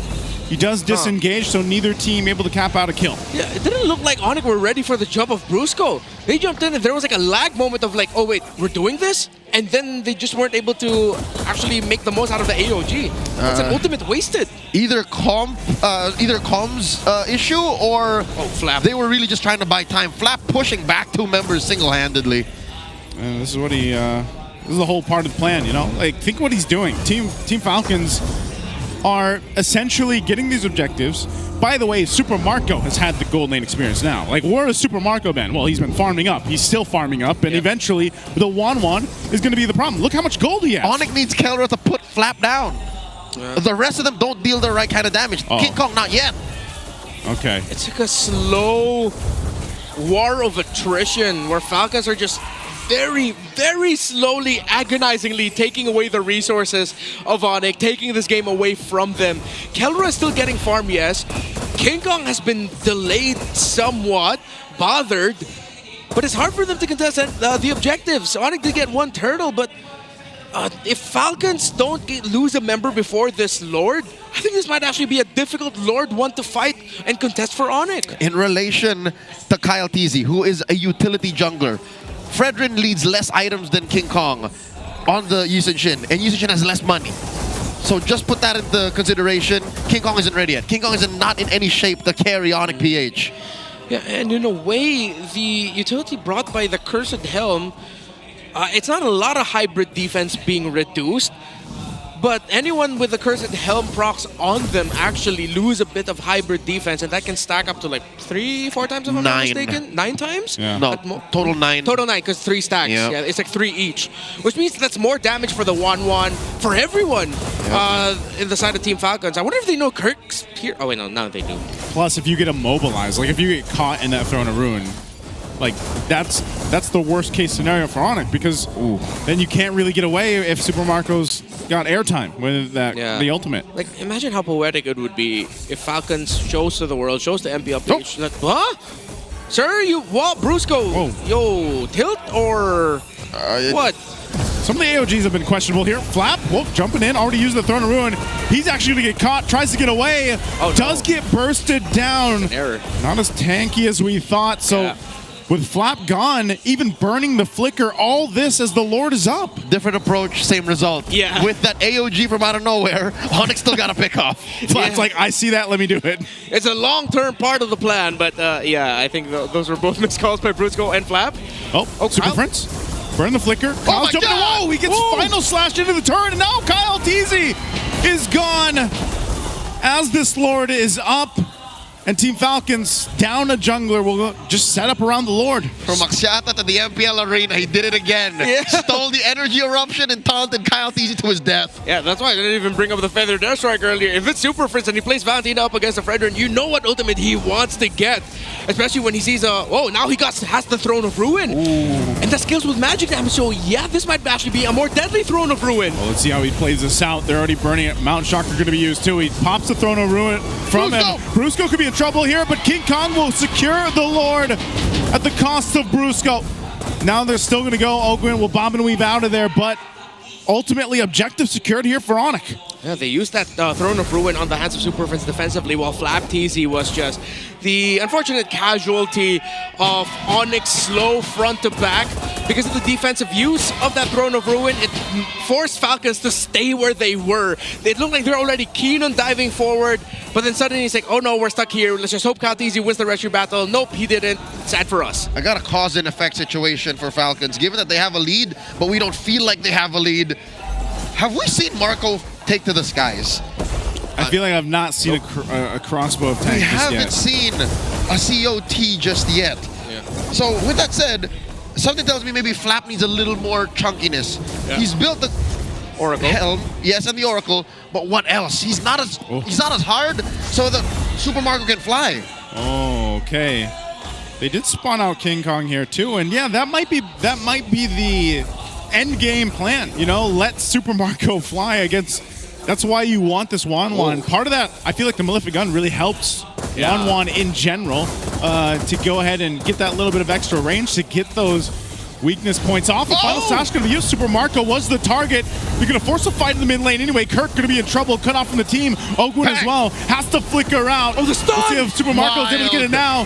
He pops the winner's crown. They're still going for it too. And now a Feathered Airstrike dropped down. And Brusco jumps on out. So they find Kirk here for Team Falcons. A lot of battle spells spent in that engagement. An AOG outsaves Brusco. And that's a small win for Falcons, but again, they're not able to make much of the lead. If anything, they lost a bit of it. Yeah, long team fight, but yeah, Falcons are happy with that. Let's see where the Brute Force Breastplate. So maximizing cooldown reduction, you do get that extra crowd control reduction as well. Hybrid defense. Some move speed. Yeah, and well, I mean, Alice is the hero that wants long team fights, and Brute Force Breastplate is made for long team fights, long sustained team fights. So yeah, let's see how it works out. But I think even more HP on this Alice would be good. Maybe even one damage item if he can. And a little more damage for Ogwin. Talking about one damage item, the Blade of Heptases. Already built on that Hilda. Oh, that's what he's been doing. Honestly, he's been hunting down these softies. King Kong can't hold a brush. Kelra can't hold a brush. Yep. I would not be surprised if Kelra would randomly pop Wind of Nature when Ogwin goes hunting. Like, I don't count that out. So that's a very strong tool in Falcon's toolkit. Yeah, I mean, that's probably definitely part of the plan. You know, a lot of these working together here to even get some of those defensive items out from ONIC if they want to. Yeah, so I like the itemization of Super Marco. He looks like he's going to be last building the Rose Gold Meteor, as he already has a Magic Blade on him for this Wan. And that should help with his survivability, considering that the sudden burst damage brought out by the Valentina and Gatalkacha is what's stopping Super Marco from full diving into the fights. Because if the Valentina has Feathered Airstrike, or even just the Valentina damage alone, that takes out a huge chunk of the health of the Wan at this point in the game. Oh, Ogwin's going to get cut off here. He sees that too. Super Prince he had the energy eruption from the Fredrin, so it was actually used there. The jig is up. They're going to have to fight this anyway. They're going to go for the Lord here. Flap could be in trouble. He's gone, but Lord secured by Kyle Teasy. They're going to try to get out here, disengage from the fight. ONIC's going to chase them down. Ogwin will be able to get away, but now can the rest? Team Falcons disengages after getting the objective. A small but smart move. Ogwin flickered and ran the opposite direction. Whoa! All right, he's fine. To save the rest of his team, and I think he stayed a little too long. Ogwen was just chased down hard there by King Kong and Brusco. But yeah, that was perfect positioning by Few and Ogwen. They held the two middle bushes so that ONIC Philippines would have to go the long way around the purple buff so that they could potentially get the Lord. He could not get close enough. King Kong blasted his Super Friends. Okay, he gets away too, but I don't know, is Team Falcons really going to be able to convert anything from this Lord? It might just be taken care of really quickly here. Joseph, that's been the question for, what, the past 7-8 minutes? Yeah. Because Falcons got an early lead. Again, a lineup with an Alice that won the lane, started to bully the map, but they can't find a decisive victory. They've always just had this small lead. Again, 500 gold, 1,000 gold, and they can't make much of it. What's missing? Yeah, now is he going for the Winter Crown? I mean, already up to a Guardian Helmet for the Fredrin. Yeah, he did build the Winter Crown Flap TZ, so could be it. Even longer team fight. I think this is just, this is them playing for Super Marco now. It's that point of the game where it's 1-1, time to fly. Marco, take us up to your wings and bring us up to the heavens again. Allow us to get a sweep win here. Keep the dream alive. One ticket to punch it into a crossbow of Tang on the Super Fam that could change the fate of Falcons, but right now they're looking at a 500 gold lead, tiny at 16 minutes, in a map that refuses to turn red. Yeah, Falcons can get that big team fight win. ONIC Philippines, to their credit, they've been keeping King Kong, Super Friends, and Keller alive very well. It's Kirk and Brusco so far who's been the casualties of the fights here. And they can afford it. And they can afford it. Your main damage dealers are okay. And those are damage dealers who are actually, if left to their own devices, if there are members of Falcons low, they can actually finish them off. And you can extend this to Super Friends, despite having picked up IMU, Energy Eruption, again, a frontline hero like Fredrin, he's not died a single time. Yeah, you saw the player cam there. He took a deep breath because that's how much pressure comes into this too. You got to remember, he's mainly holding on to the Fredrin, right? Yeah. And part of his job here is to be more of like that pseudo like tank initiator if he has to, if he's able to catch someone out, or maybe even peel to give Kelra the space here. So him, Brusco, and Kirk are the main component to making that work here for ONIC and Team Falcons so far. That's why they take it slowly. I think when we ask the question, what's been missing for Team Falcons to win these fights, it's Super Marco. We haven't seen that game-changing or team fight-winning crossbow of Tang just yet. It's literally just crossbow of Tang that's missing. Purple buff still secured by King. Few has the purple buff there off the Falcon side. I hate to say it, but you're right. All 9 ults have been cast in this game except for crossbow of Tang. Yeah, one really big, beefy one to win the game for Falcons. Is it a risk? Yes. Kyle could be in trouble here. There's jumping over Flap. He gets the throw to ruin into the feathered airstrike. Brusco gets by with a sliver of health. Flap jumps back in. And now Kirk on the run. Ogwen's here. Is he going to go for this? He does have that Blade of Heptases. He knows Kirk is there. The Lord is up. Kara will keep him at bay so Ogwen doesn't go in. Now they set up for the Lord. Departure denied once again. Falcons are strapped to the ground. Marco yet to fly. Where's King Kong holding that brush? That's a really good spot for King Kong. Falcons doesn't know. I think they're trying to look for him. This is a dance. Lord gets soft reset. I think Deadly brush. He was seen. Held, and Kyle spots him. Yeah, okay. I was really thinking that King Kong wouldn't let go of that. That was a perfect spot for him. But I think he was worried about that Falcons, a member of Falcons might have already been there. Okay, he can reclaim it. They have Mount Shocker, so they have vision advantage. Super Vince get pushed out of that brush and already uses IMU. All right, so he has time to reset this. Good play by King Kong and Kirk. Oh, look at that brush control by ONIC. Flap TC needs to hunt, and he's hunting, he's checking. He used his flicker for that initiation last time, so they might just stall this out. Full minute? Yeah, for a minute, because this is one of the things that Flap needs. I feel like he needs that little extra distance that a flicker gives him. And I think they need to do that. Fuse all the way down bottom. And interesting, Flap TZ isn't building Immortality. He actually has Dreadnought armor on him. He's going for an anti-Cuirass instead of an Immortality. He's guessing that he's not going to die. Yeah, he's mainly just thinking of, okay, I have Winter Crown, I'm fine. They might hold this at half health. Here's a dance. At a third of its health. Ogwen and Brusco holding the river brush. No one up top. No sneaky positioning. Pixel brush on Prince. Oh, Ogwen, could he be in trouble here? He's taking a brunt of the shots from Kelra. He's going to heal back up. But Kirk gets a 3-man final slash. They collapse down. A winner crown, but a huge throne of ruin. We'll be able to catch him, but now Brusco's still up. He's spacing him out. Kelra gets a double. And Super Marco He actually used the crossbow of Tang. 3 for 3, and the gold laner to the jungle left alive. Kyle running away. Kyle! That's exactly what we were talking about. The heroes of ONIC that can be left on the map are the ones that can completely clean the game up. Marco's gonna try to go for a King Kong. Delay it. He buys the immortality. He wants to face off. This is a bluff. This is a bluff. Mountain Shocker and King Kong. There's still roses on Marco. He does not have a crossbow, but I don't know if ONIC knows that. Oh no. No ultimate. Yeah, he backs off. He sees Kelra. He's gonna back off here. That was a huge fight for ONIC to win here. And King Kong and Kelra, they know it. Massive win for ONIC. Slipping through the cracks, finding that win, taking Kyle out, forcing Marco back. King Kong and Kelra. When you need someone, when you need anyone. How about 2 for the side of ONIC to step up? Perfect final slash, the taunt as well. But the Throne of Ruin turnaround. Brusco got the brunt of the crossbow of Tang, but he dashed away from the other members of ONIC and even popped the Winter Crown as well. Brusco saved that for ONIC. And even on the receiving end of a crossbow of Tang, whether it be through sheer coincidence or through planned execution, ONIC split themselves up. So even if it wasn't all on Brusco, again, the perfect situation for ONIC, they would have been fine. They wouldn't all died to the crossbow. Ogwin gets caught. Flicker out. Yep, Mountain Shark are going to be used. They're going to go for it anyways. Here comes the Gleam from Flap. They keep Ogwin alive. Even with that dangerous bush there, he can go ahead and heal up, but they got a beefy Lord making its way down bot. And this is the spot that Falcons does not want to be in. They are more comfortable in control.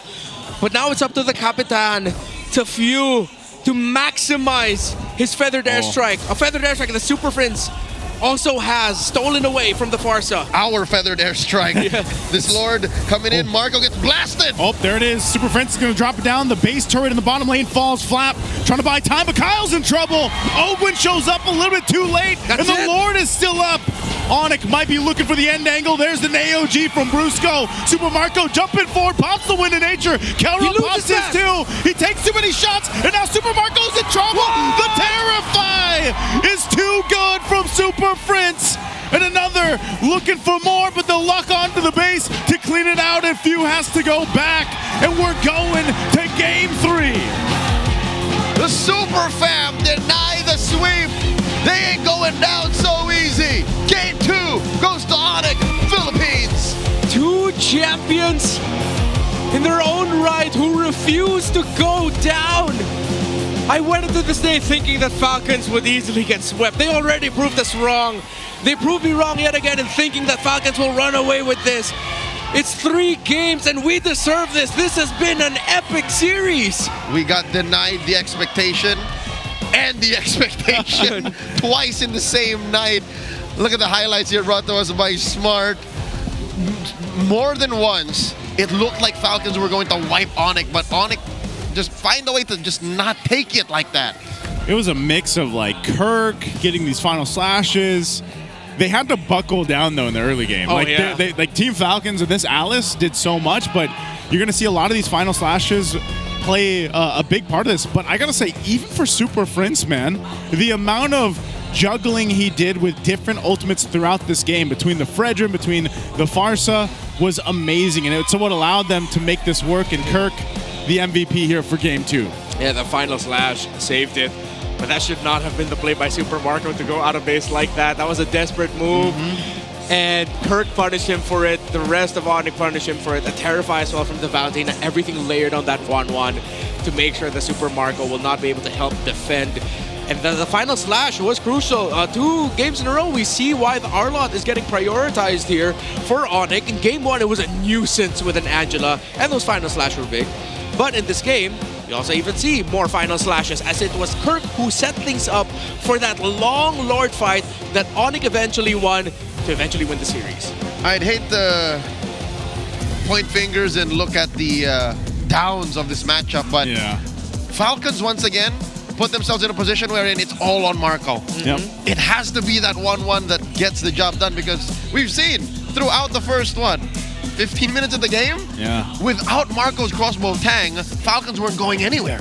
And that's why the decisions and the way that those fights were broken down and split up you know, for part of strategy and maybe just part of instinct too. Like when Brusco was able to go ahead and tank up a lot of the crossbow tank, maybe one of the only, or wait, maybe we saw it 3 times in total throughout this game. It takes away a ton of that damage profile that you take a 1-1 for, you know, in these team fights, and you lose a ton of damage output when that's the case here. So ONIC actually approached a lot of these fights later on when it was supposed to be Super Marco that we were looking for, and kind of dealt with that in their own way. Yeah. I'm wondering now, I'm already thinking ahead for the next one. Are Falcons actually going to give the R-Lot? Are they going to be more prepared for this R-Lot? Again, it was a final slash to taunt things off. Taunts were maximized. Falcons did almost everything right. Brusco leaving the vicinity of ONIC as the rest of ONIC dashed away from the Gata Gacha. That could have been the game-winning crossbow of Tang, but it wasn't.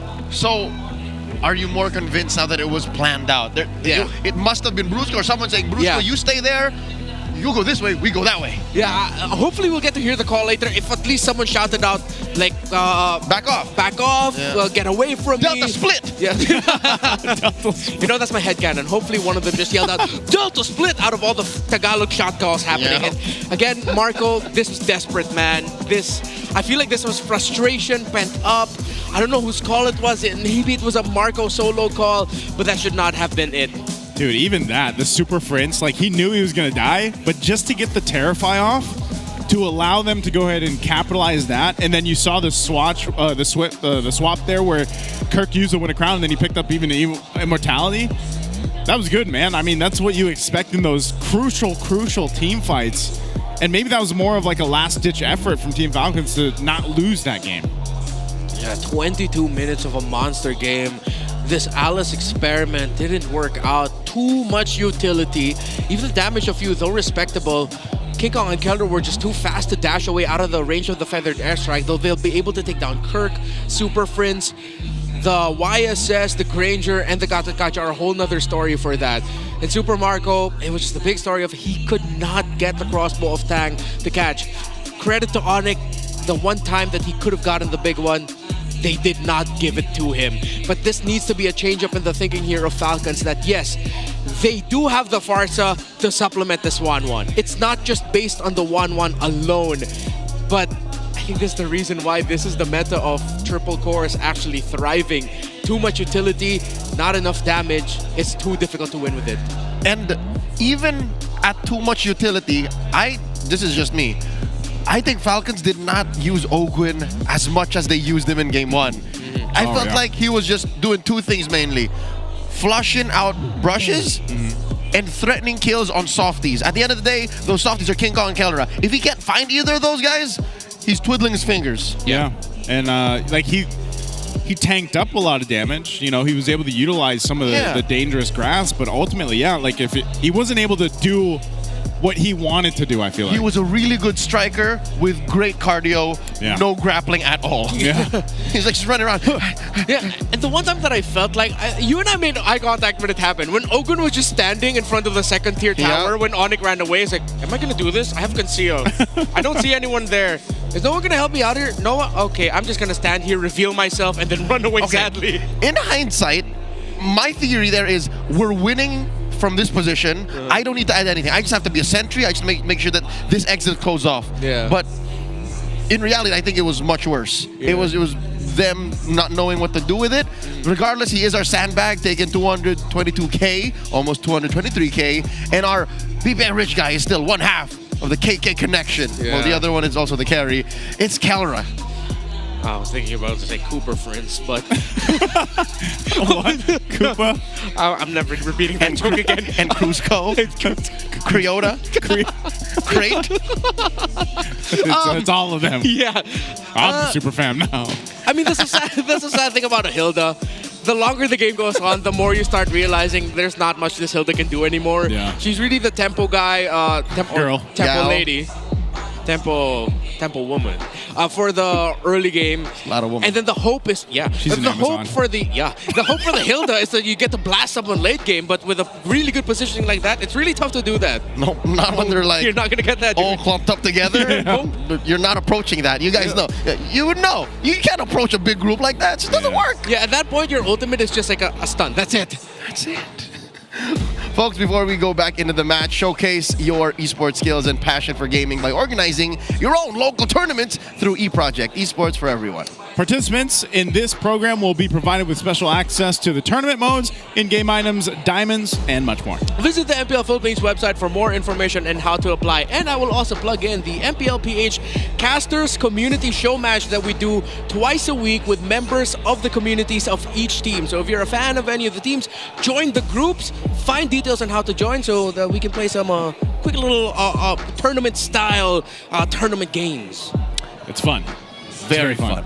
Yeah, very fun. Got to connect with the communities. Let's talk about the losers of patch 2.1.18, heroes that struggled after Project Next. Mind you, this season we played 69 with the previous patch, and now we're catching up with 37 after Selena just went kaput. Yeah.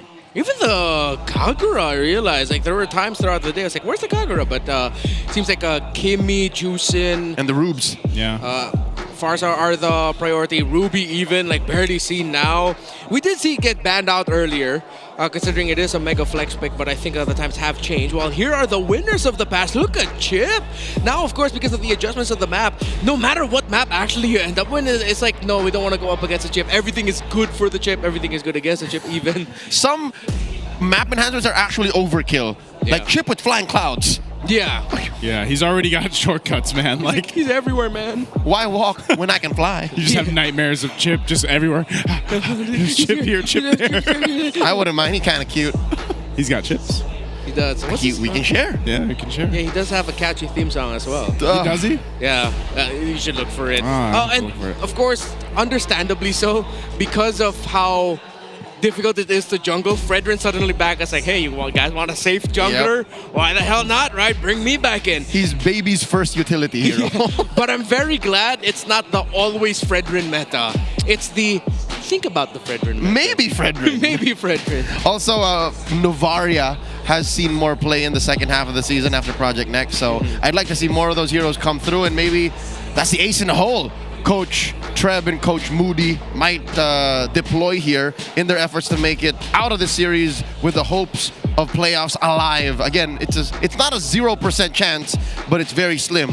But they got to first beat ONIC to get there. They choose to go red once more, going into game number 3. So they like that side, man. Yeah. 43% win rate. It has been a tough season for Falcons, but I think it's the Falcons mentality, especially with Trevor Aran. He loves drafting from the red side.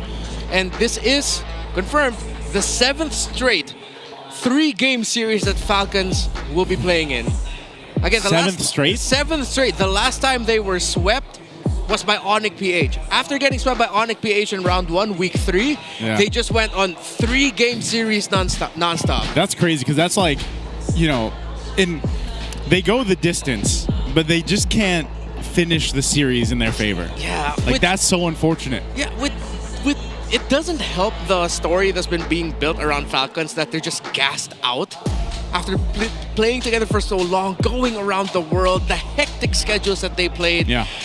This is even more so proof for the people who, you know, subscribe to that train of thought that they're just gassed. They're out of breath. Yet, many times this season, and even in the past, they would say, we would rather be gassed. We would rather keep going and play ML because it keeps us hot, it keeps us fresh, it keeps us locked in and focused. And more now than ever, on this final game, they have to be focused. With what's at stake? Because you got to remember. Tournament life. Tournament life. Like, if they lose this game 3, that's their playoff hopes are done. Yeah. What's tough here for Falcons is even if they win this series and it's an absolute crawl to win it, their fate isn't completely in their hands. It's in the hands of 7, of 6, of 5. Oof. I hope that's not getting to them, that they're not thinking, well, hope they're not thinking that. Yeah, like even if we win this, I mean, like if TNC win one more, I mean, like it's kind of tough for us, guys. Just get the dub, Falcons, if you can. But ONIC is not going to make that easy, dude. They got to be in the moment, and they'll be playing in this map coming game 3.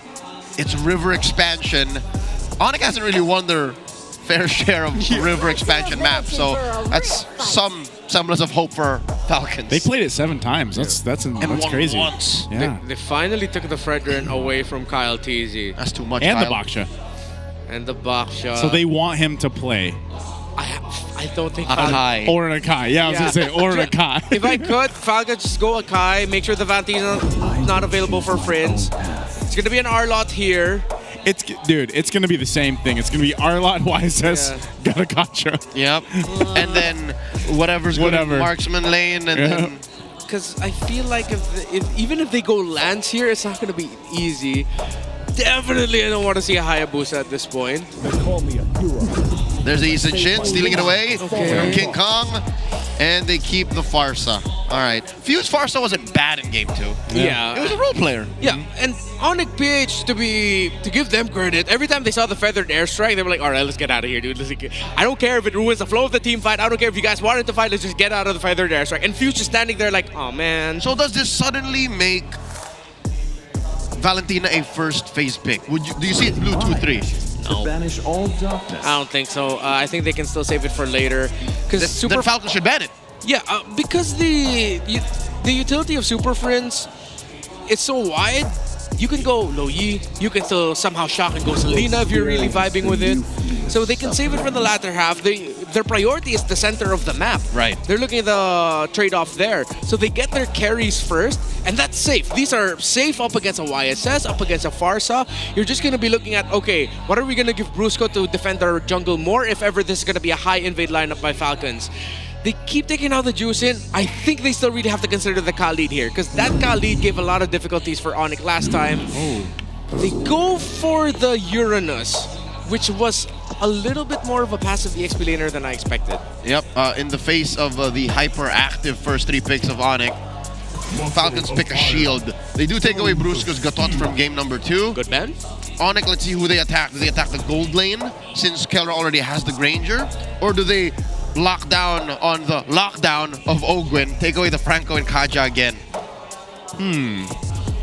Okay, so I think, again, a big part of this is there a world where we see Super Marco not on a traditional marksman because you have a YSS here, or? He does have a record with a Ruby, but it didn't go well for them if I'm not mistaken. We're gonna have to double check that.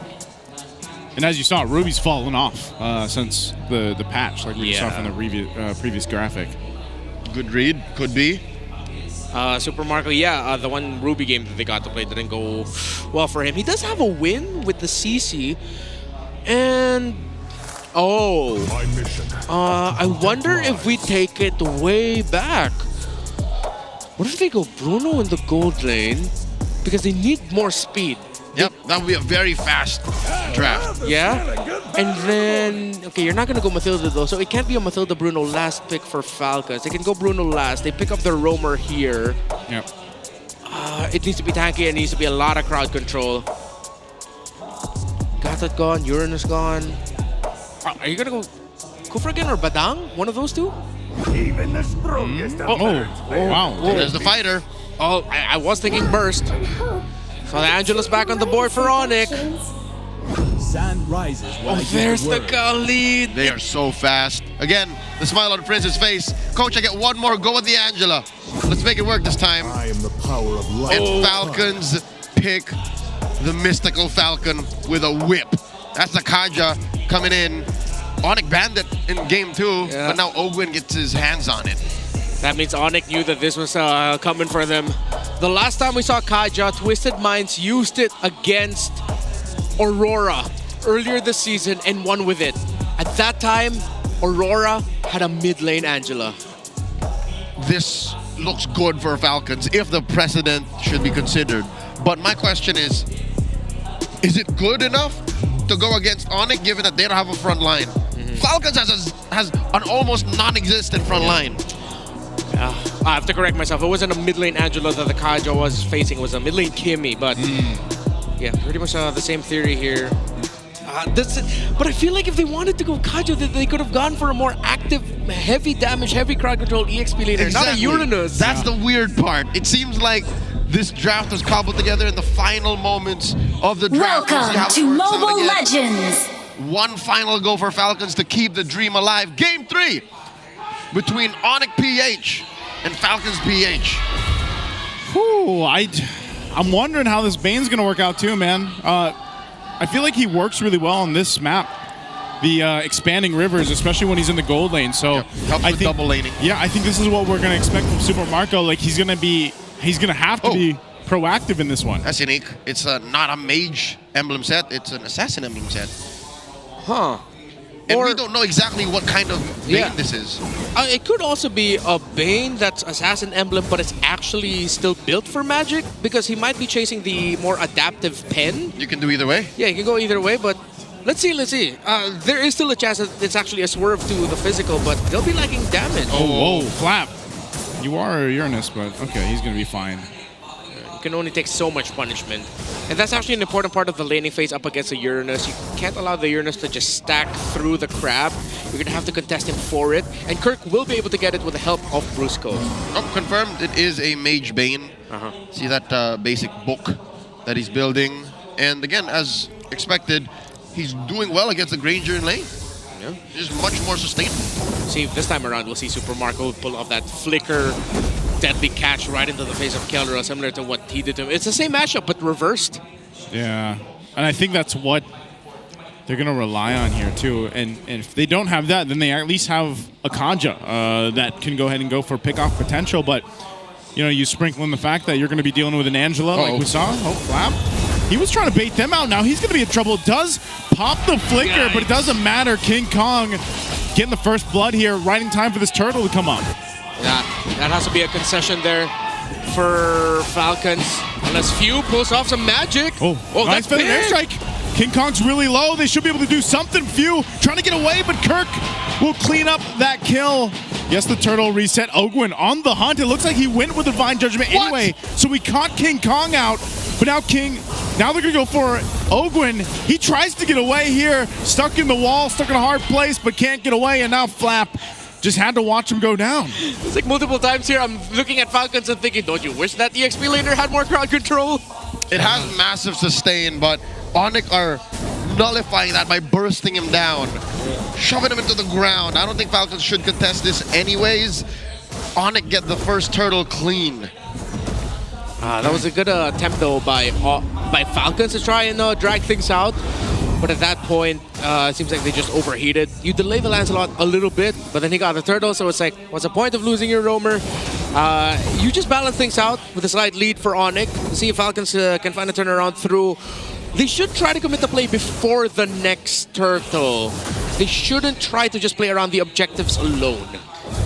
Next question would be, when is Falcons going to be ready? When will this whole Divine Judgment combo come through? If they can pick off one dude, move on. Pick off one dude, move on. Are they waiting for Marco here again? Like Holy Crystal, maybe? The same situation? Yeah, is that what they're going for? I mean, they're playing around the Farsa, so if Few does provide some strong bursts as well, we got to see it. If it's not going to be King Kong that they're picking, if they somehow can get to Keldra when he's in his laning phase, then your next best target is Super Princess Angela. So they do have enough firepower, but Kaltizi will need to be there to finish it off. Will they be in a... Oh, whoa, okay. Your question? Flap's going to be fine. I'm wondering, though, if Team Falcons, will their damage be too mitigated once some of the magic resistance items are built here from ONIC? Because, I mean, a lot of their damage is magic heavy. I think they're Farsa, fine. the Bane, like Bane to an extent. I think they're fine. Yeah. I think there will come a point where, yes, suddenly when the Athena shield comes out, it will slow down Falcon's damage output. But also, there will come a point wherein Falcon's damage will once again spike up. If we get there. That's the question. Will we get there? Yeah, because it has been proven 3-item Bane does not care about magic defense. He laughs at your items. Like, no matter what, he will hurt. Even if it's mitigated hurt, it's still like 40% of your health hurt. All right, here's the unfortunate truth is... Oh, yeah. Flash should be fine. Marco isn't having as good an early game as Keldra was on the Bane game 1. Yeah. He is down about 300 gold with no real action happening there. Oh! Whoa, they're going to jump in anyway. Oh, they missed. Final Slash is going to be used, too. Okay, they missed that one. Yeah, a lot of misses. They'll have Hard Guard available yet again, though. And the Final Slash does come back very fast. But Ogren still has his Divine Judgment. No committal on any ultimates, except for the Mountain Shocker. Oh, Brusco's going to go ahead and heal up with the Quick Guard. He's going to get pulled with Divine Judgment. They're going to force the fight anyway. Kirk trying to disengage, get out of here. King Kong will start that up, has the Hard Guard. Multiple members of Team Falcons are around. Marco. There's the deadliest catch from Marco. Kyle will get the turtle. Fight's gonna break out. Super Marco falls. And now Kelra back to the turret here. 2 for 1 plus the turtle. I think that's still expensive. Yeah. And King Kong being able to get the purple buff, who, by the way, dodged the deadly catch because he was able to iframe Kyle TZ.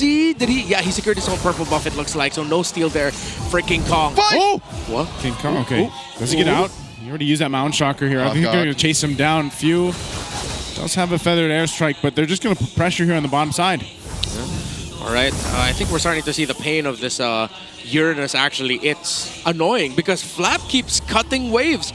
Yeah, you don't feel him that much in the team fights because he's not giving crowd control, but then the Uranus damage, as it keeps stacking on you and as he keeps getting stacks, is a problem. So good on Flap for being able to dig himself out the hole of, hey, I'm not that much of a use, but now he is. Yep, got to the 6.5 minute mark, switched lanes with Super Marco here, and they're going to wreak havoc on the map. Oh, Super Marco in trouble.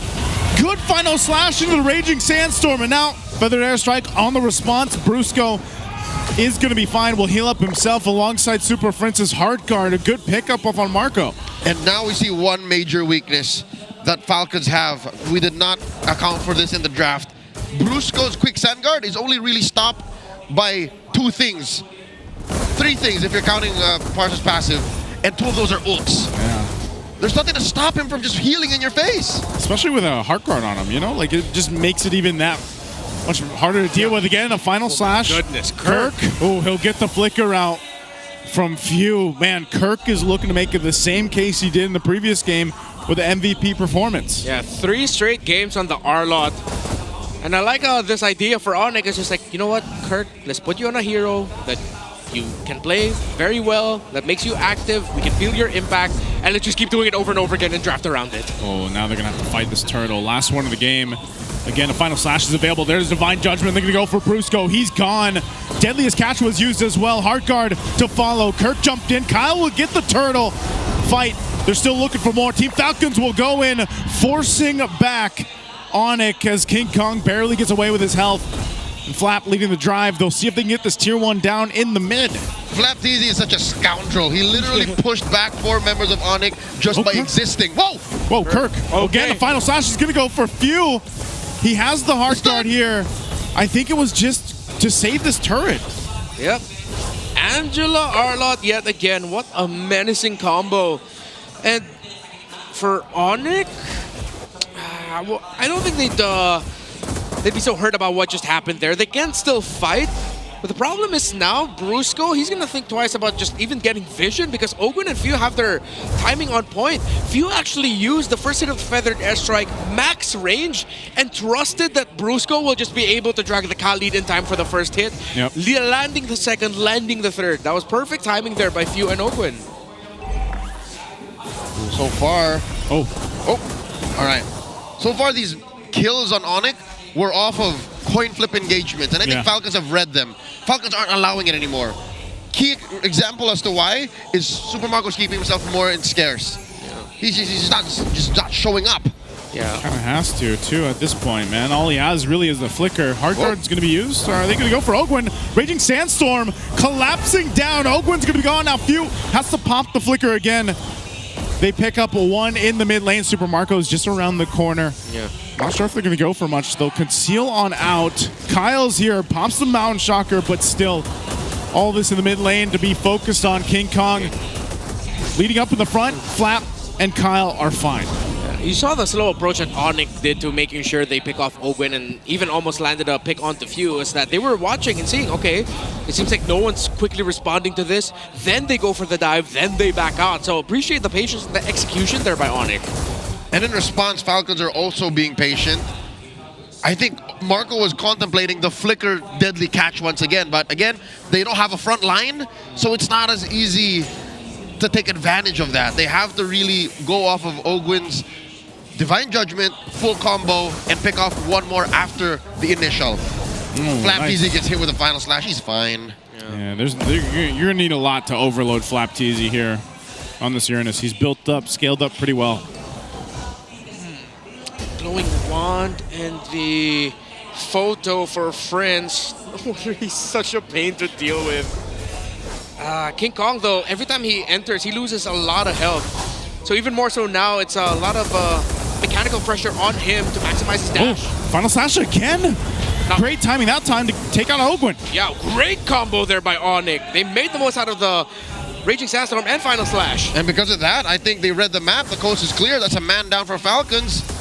They will try to regain parts of it. I don't think they can take the Lord just as quickly. No turrets are down. FlapTZ holding the fort here. Feathered Airstrike. Feathered Airstrike putting pressure on King Kong. Flap also zoning them out. Lord's going to go for a reset at half health. Now Super Marco there with Brusco. Flap taking a burn of damage. Actually have to burn the flicker. So no team committing to this Lord just yet as Team Falcons forced ONIC off. Yeah, Falcons will now have to slow down the pace, wait for Few to get his Feathered Airstrike because you cannot team fight without the ultimate of the Farsa. Yes, Super Marco deals a lot of damage, but you need all the damage you bring to the table, of course, going up against a lineup that has an Angela. But I hope Falcons are also considering that they're not going to blow all their abilities at once because Super Friends again has been perfect timing with that hard guard. And with all the sustainability that ONIC brings to the table, if Falcons use all their ultimates in one go, they might not have enough for a longer engage. Something that ONIC does well because again, they're playing around an Angela.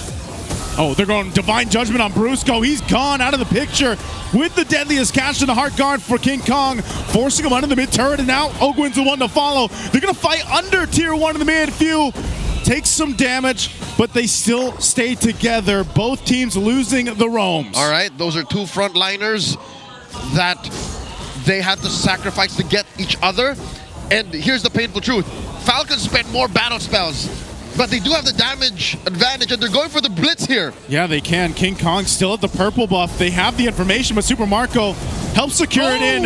A hard guard with a final slash. Flap leading the charge. Kelra is going to be stopped in his tracks with the Mountain Chakra. Now Kirk could be in trouble as Few picks up the kill with a Feathered Airstrike. Look, just like that, Kelra and King Kong already making work at the tower in mid, and Marco almost fell to King.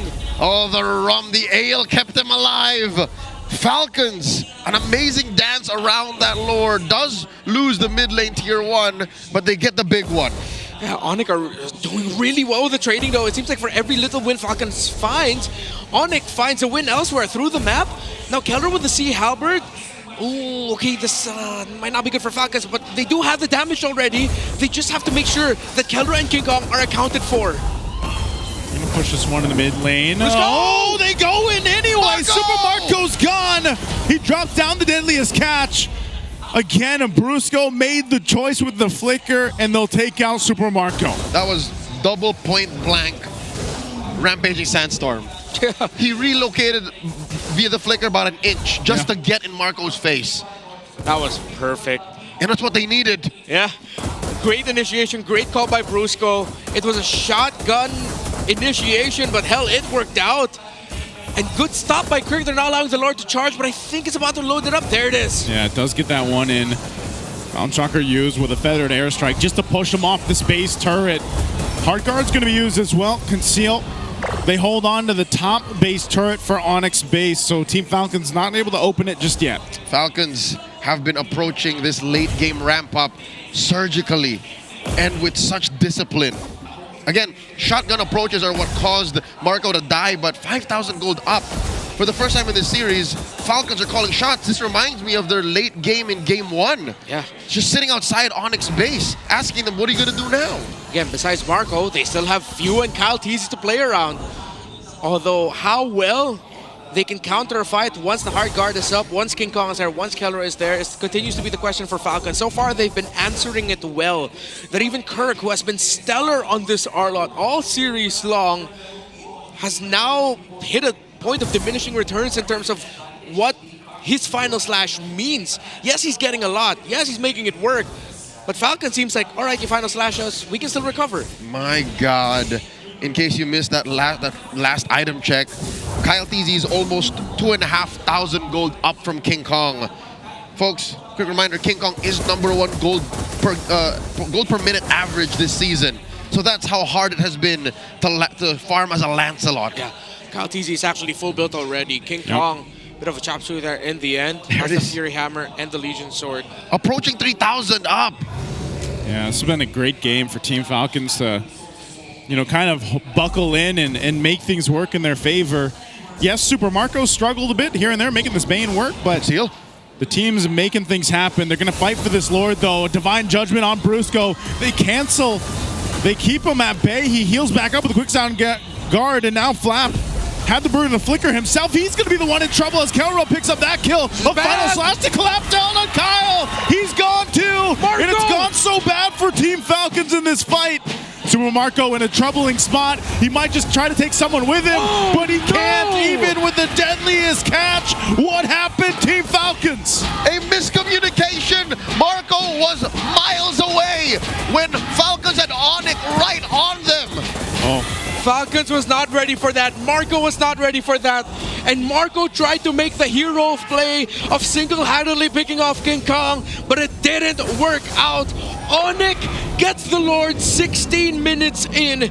And this is going to be a very rough defense for the Falcons if they get picked like that yet again. In the blink of an eye, their 5,000 gold lead goes away just like that. And it's not like they haven't seen engages like that. It's just they took it a different way. What was the game plan for Marco going away that far? I don't know, man. And they started off with a Divine Judgment on Brusco. It was great that Brusco survived it because that's where it collapsed. But they've done that like 2 or 3 times prior already. Yeah, and Falcons were backing off away from the fight. It was just a really great call by ONIC to continue applying the pressure, but Marco was not there. Again, that was the biggest question. Why did Marco split up from the rest, and why did he still commit to try and ganking the members of ONIC? Oh, and because of that, they're going to lose this tier 2 in the bottom. Top lane as well. They're going to have to defend against this Lord. And it's not like ONIC's going to take this lying down. ONIC are pushing in. For the first time in a while, they have free farm. The Super Fam are getting resources. That is a Holy Crystal Winter Crown on this Angela. She dangerous. That's going to be paired up with an Arlott, paired up with a Lancelot. This is going to be really tough for Falcons. ONIC, they deserve this comeback. If ever they do get the win in this game number 3 and cap the win off in this series, they crawled back through it. With great gameplay, here's Kirk. Kirk jumping in again. There's Divine Judgment to bring him back. Immortality is going to be popped, and Kirk is going to be gone. I'm not sure if ONIC needed to start that fight, but they went for it anyway. Conceal's going to be used. Does Team Falcons put the pressure here? It looks like they'll be stopped in their tracks. Get out of my yard, says Falcons, as they clear all the waves from getting pushed. And now it's all about recovery. Falcons have to turn the map red once again. You see Kirk was really disappointed in himself for that result. I think it was a team call, but it doesn't look like they were just completely right in their timing. Every entry of an Arlott, every entry of ONIC, they have to keep in mind, deadly catch, the Sharks will come out. Winter Crown early! Oh, they want to go for this turret here. Brusco taking a ton of damage. There's the initiation. I'm not sure if King Kong's going to follow through, even with the Heart Guard. So they go ahead and just get on out of here. I think they're just going to clear things out. They wait for Kirk to be back up, and they lose the one base turret. That's a small win for Falcons, but anything to recover after that blunder in the Lord should help them get back on track. And they needed to get that turret. ONIC, though, really deadly. Good thing that Winter Crown didn't come off at the time where the Sharks were right on Kelra, but both animations ended at exactly the same time so that Kelra was still safe from the deadly catch of the Bane. Because if that was big burst on that Granger, I wouldn't be surprised if Falcons would have just committed that play with Kelra brought down really low already. Tried to take down the front, force Kelra back, and then just take control of this Lord. But now we find ourselves here, 19 minutes in, Evolved Lord, full 5-man stack on both, and now Falcons is trying to go for the cross-map play. Brusco's going to find them out, though. And Kyle setting up for what could easily be answered by the Angela. The conceal by Ogwin. They're going for a false rotation here. They're keeping ONIC honest on their feet, thinking where could that duo be, and then they just circle back to the Lord, and they're going to blitz. It looks like it. They just took the whole way around. The scenic route. The scenic route. They have to slow it down, though, and reset. Yeah, because King Kong can get here just in time. Good call by Falcons, but good read there by ONIC. Finding the position and stopping that blitz play. All the minion waves crashing through top, though.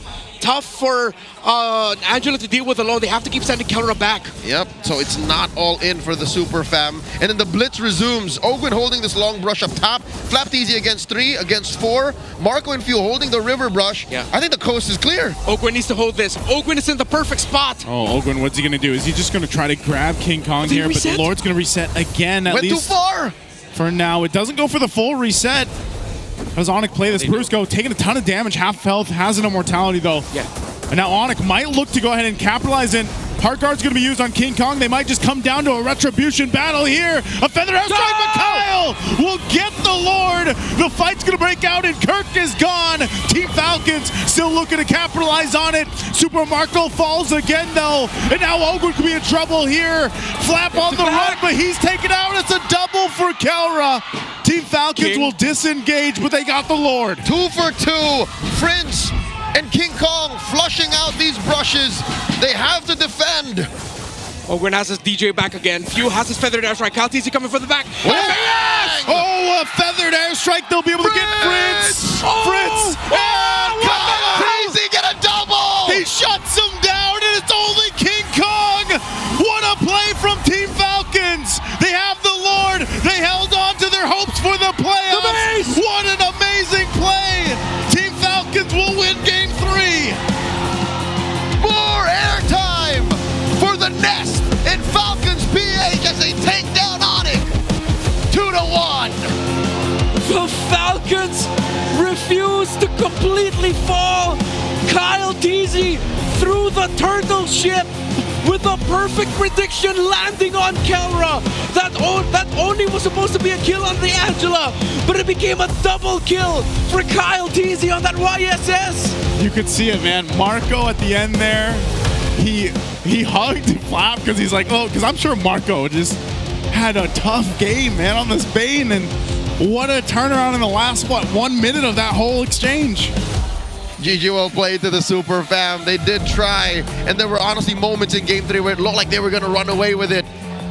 But they end day 1, week 7 with another L. We're about to throw over to the stage. We have our host Hans and Odin with Team Falcons PH. The dream for the playoffs is alive. Here are your winners, Team Falcons! Ogwen, 3-game series ito. Saan to nanggaling? Where has this been? Yung performance nyo na to.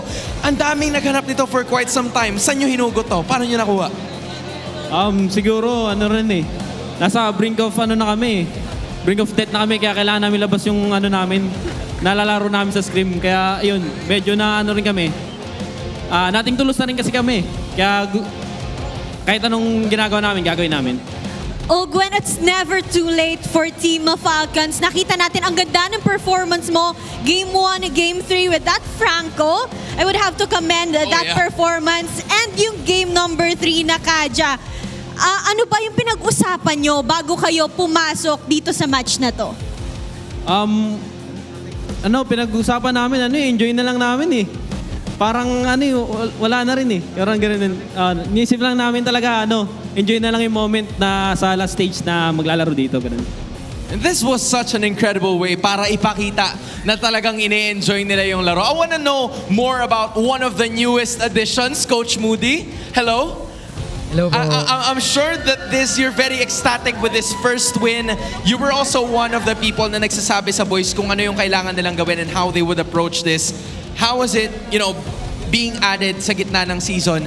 What did you do to make this happen? Like I said sa mga previous interviews ko na I think sobrang formed na nila, nakalimutan lang nila yung basics and onting disiplina.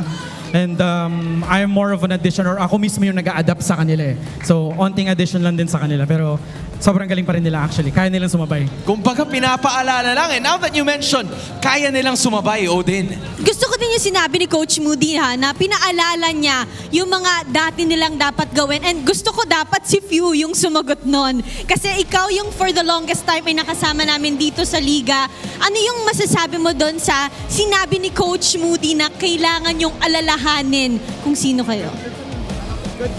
Yun nga, parang feeling kasi namin nung nag-low streak na kami, parang nawala talaga yung identity namin eh. Parang ang mindset namin laging gigil lang bumawi, hindi na namin nagagawa ng maayos yung kailangan namin gawin. Kaya nagtuloy-tuloy yung talo namin. And nahirapan talaga kami makabawi. And seeing you guys today, parang hindi namin naramdaman yung pressure, hindi namin nakita sa mga aura nyo na na-pressure kayo today. And Few, ano ba yung gusto mong sabihin dun sa discussion ng community na kaya bang sumabay ng old gods sa current gods? Feeling ko kaya pa rin naman talaga eh. Kailangan lang talaga kailangan makita namin yung puso pa rin namin sa paglalaro na hindi mawawala.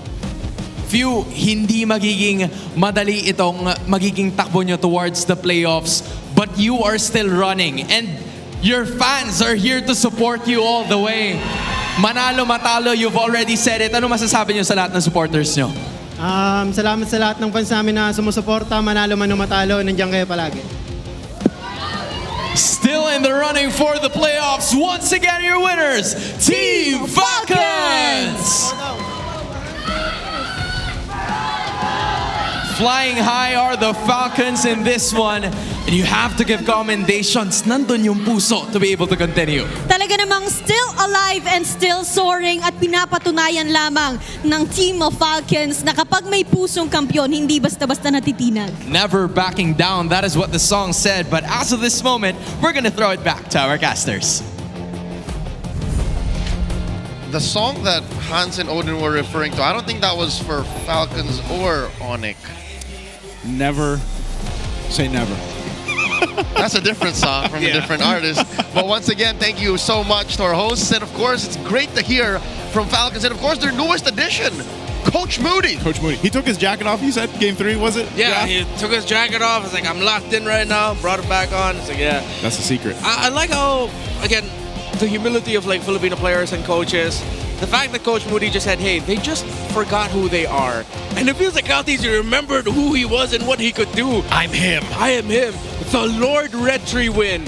Hey, being able to get away from the sequence, still surviving. The fact that he survived that 2v1 up against King Kong, up against Prince, and even helping cap that kill onto Kel. That was wild. He's my lady's first MLBB crush, and I get it. Really? Yeah. At M5, we had more pictures with Kyle Teasy than with me. Hey, that's okay. You know, sometimes you just got to be the supportive guy. But I get it. Kyle Teasy was a beast this whole series, man. He was. 2 Fredrins back-to-back, and then here. Yeah, and this was the YS aspect that I was very scared for, but he made it work. Ogwin and Few locked in as well. Again, not the perfect game. They slipped up at one point, but Kyle Teasy was hitting the retributions when it really mattered for Team Falcons. I would say even Flap, man. Like, Flap played this Uranus game really, really well, I would say. There are literally a handful of athletes who could do what Flap did with a hero like Uranus in a matchup like this. Yeah. He's, again, playing against world champion. He's playing against the lineup that took down Liquid ID at M6. And he was able to, with just one hero, push back the rest of them while they blitz the Lord. I'm wondering how much, and I will see in a bit, but like how much he was the sandbag here, because bar none, I think he is the sandbag. He's got to be. But by how much? Yeah. Not just a sandbag, he's the whole damn shore at this point. How much he just took. And that's, Marco will be looking at the Spain performance with a magnifying glass to find out how else he could get better. And I'm wondering, is it just the weak point of a Bane in a sense? Yes. Like you don't... I've had many a Bane game where I played like this, and my team went, I'm like, Thank you. Thank you. Like yes. you give them the thumbs up at the end of the game. Yes. These allies are great. Yes. Anybody need to charge? Anybody need to... I do. Look at that turtle shot. This is that moment. This is that moment. This is the moment. Oh my God. Dude, he like see YSS's portrait? That's what Kyle looked like. He was just locked in. Dude was locked in. Yeah.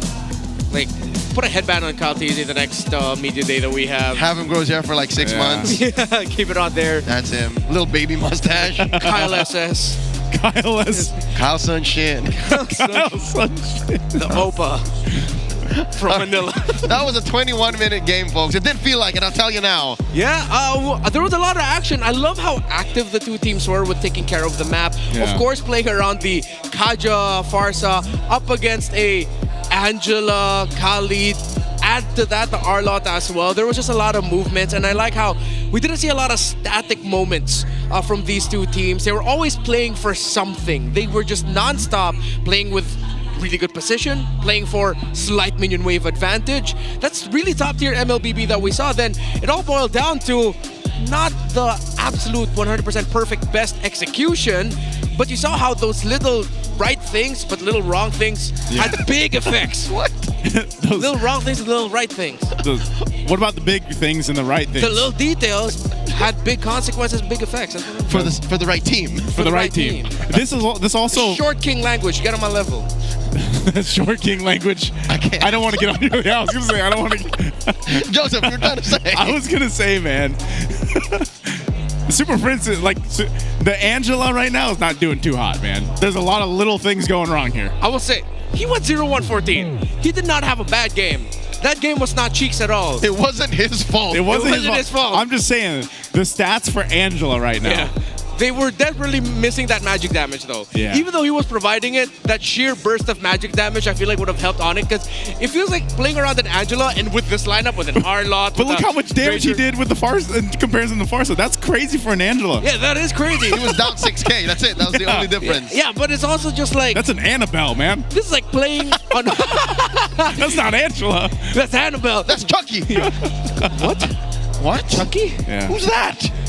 You said Chucky, Yeah, right? it's Chucky. Yeah. Who's that? Anyways, all right, confirmed sandbag, flap TZ, 209. I think the closest one was down maybe 20, 30K away on ONIC side. Yeah. So, confirmed that is literally all flap TZ did. Yeah. And while dealing damage as well. I like how we saw the natural evolution of the Uranus here, which was I'm useless without crowd control, to, yeah, there's nothing you can do to stop me right now. Yeah. Like, all the minion wave cutting that he did was massive in the long run. RVP Red Guys Count Easy, GPM at 827. The principle on the Uranus is, I can't stop you, but you can't stop me either. Yeah. So what are we gonna do? Yeah, he's just like a big guy who just keeps going at them. It's like, what? What? There's nothing he can do to stop that Uranus. He's a broken NPC. Yeah. And that's what they needed, because again, you do need someone to soak up the damage coming in from the Granger from afar. And I think if you look back at it, maybe that's also one of the reasons why we really didn't feel Keller as much as we could have, because Flap TZ was just there like, no. Yeah. I'm blocking all this damage for my team. That's the consecrate. Yeah, I told Jolly was a sound effect that's guy. That's the, what is it? Ionic Edge. Yeah. Do it again? That's pretty accurate. Yeah. I could have sworn my ML was open and I was playing Uranus. You're welcome, man. Impressive. Again, I had my doubts with this lineup. This lineup, 8 out of times would not work. Yeah. But Falcons made it work. I don't know how they made it work, man, but execution was great. I know who made it. I know who knows how they made it work. Who's that? Wolf. Again, he named a few set conditions, and I wonder if they fit in with how this series went, because it went all the way. Yeah, it did. I'm glad it did, because knowing what was at stake, I wanted 3 games. For sure. Let's listen to Wolf again, break down those keys to victory and how these teams use them via the Howl. He's a dog. At hindi pa tapos ang karera ng Falcons sa MPL PH Season 16. Kyle TZ made sure of that, unleashed the whole series. At hindi natin makakalimutan na sobrang in the zone niya. Nagawa niya yung Mountain Shocker play doon kay Kelra para tapusin ang laban. There would have been a defense mula doon sa double K ng ONIC Philippines, but Kyle TZ made sure na hindi mangyari yun, actually securing this series para sa side ng Falcons. Hindi lang naman yun yung kanya nagawa all throughout. Naging problema siya dito ng ONIC Philippines, at nakita natin finally hindi lang sa gold lane umaasa ngayon ang Falcons when it comes to their DPS. Now, for ONIC, there is a big problem dun sa kanilang roam XP dilemma. Mahabang usapan to, pero basically nalilito na tayo eh. Sino pa talaga tunay na roam, sino tunay na EXP?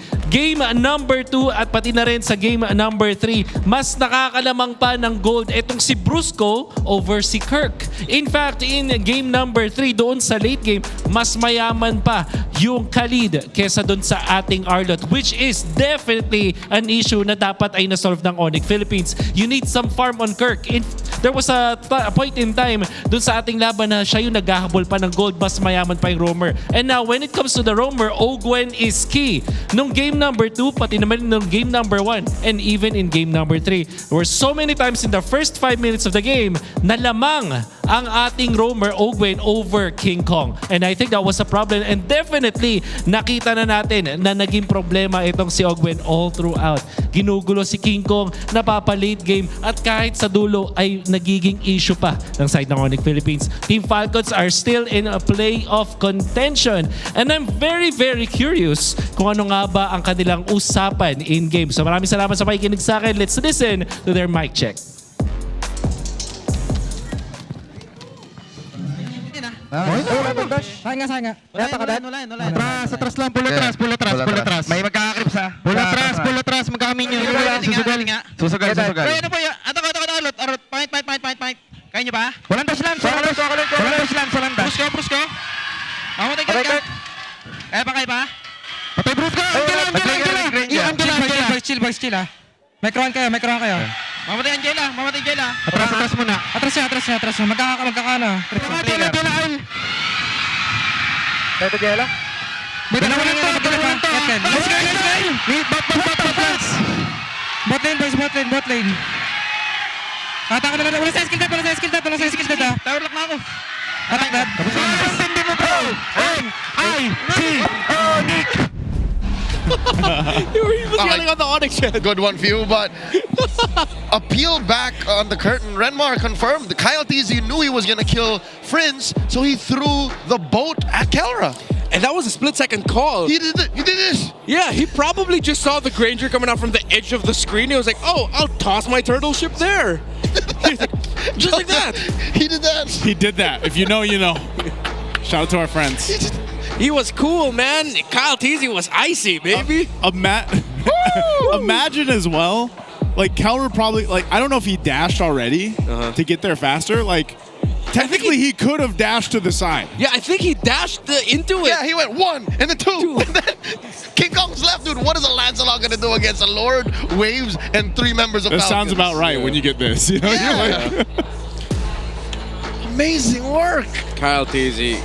This win was already cathartic, but by knowing how it went down, especially when in the Lord fight, the last Lord dance, I don't know who it was, but someone from Falcon said, I think they're going to risk it. We should fight. And you see it there, 3 points, and they are still within earshot of reaching TNC. Falcons still alive. The playoffs hopes are real, and they beat a team that is currently 3rd in the standings. That's a morale boost, if anything, man. Even with the Infinite standings not moving at all today, our eyes were open and we learned a lot about the teams and the metagame and how much heart is left in a team that was kicked into the mud and forced to question who they really are. Man, I can't wait for day 2. Yeah, and despite the loss of ONIC here, they can still threaten Team Liquid's spot in the top 2. So they play on Sunday.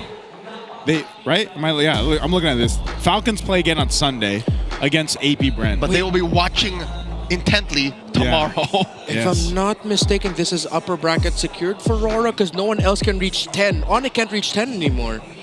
They can overtake Liquid, but ONIC can't overtake RORA. We'll have our league operations officials calculate. We will announce as soon as we know, but here's another check at the standings for Fancy Laban. Oh my God, somebody beat the Mines again. Oh, that's another one. And they're really strong. And Cavalry's maintaining a solid standings. A solid place in the standings.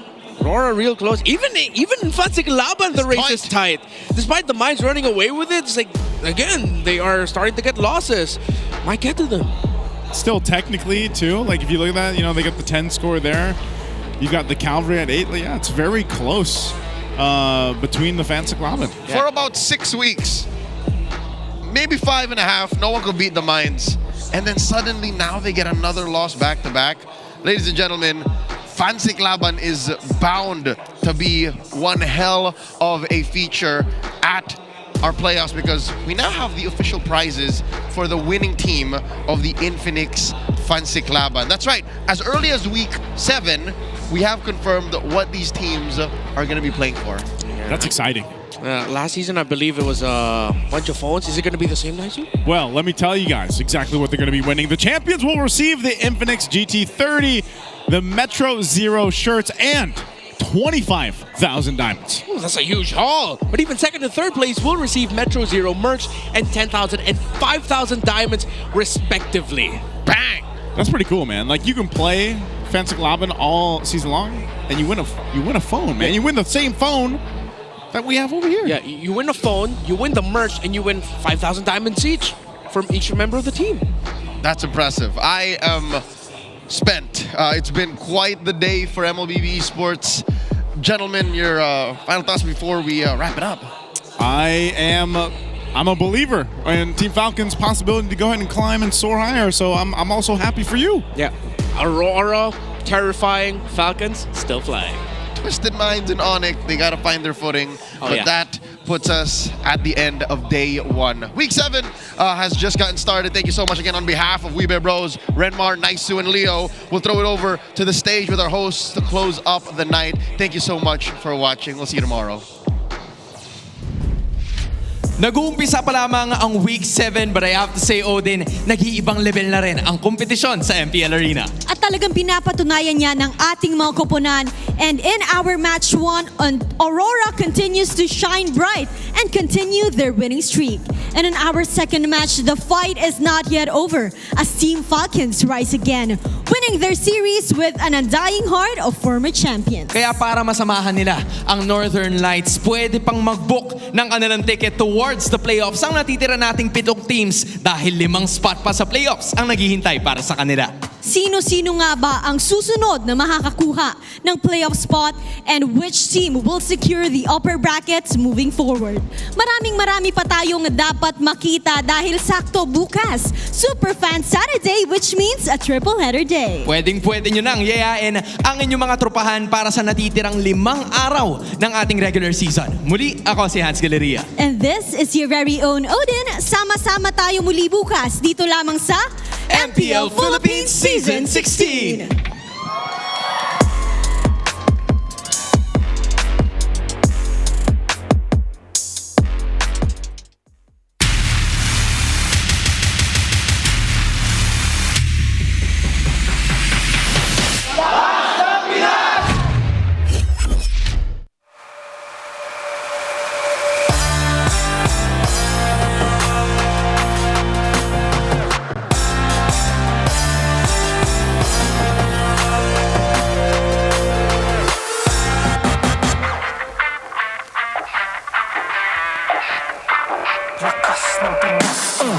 Malakas, Pilipinas, malakas, kahit anong lane, we become the monsters.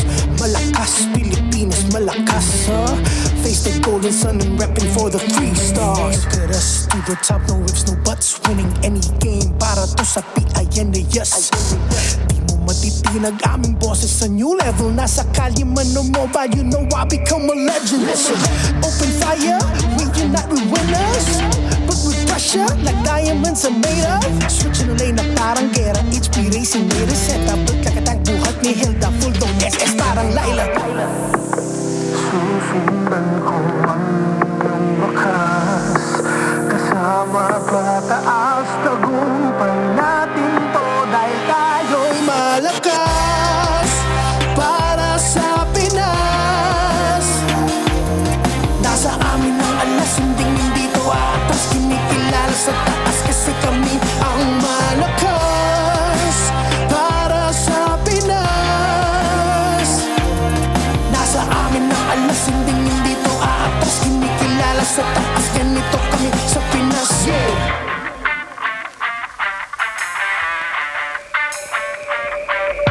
Laging MVP, no surrender, no retreat. Pag nagsama-sama, just imagine what we can achieve.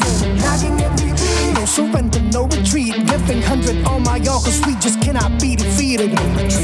We are unstoppable, immune and invulnerable. Ready ang equipment, lahat frozen, mala, crowd control. Pakita on the jab, beast to the southeast. Taas ang matawad, proud and loud, cause every enemy we devour.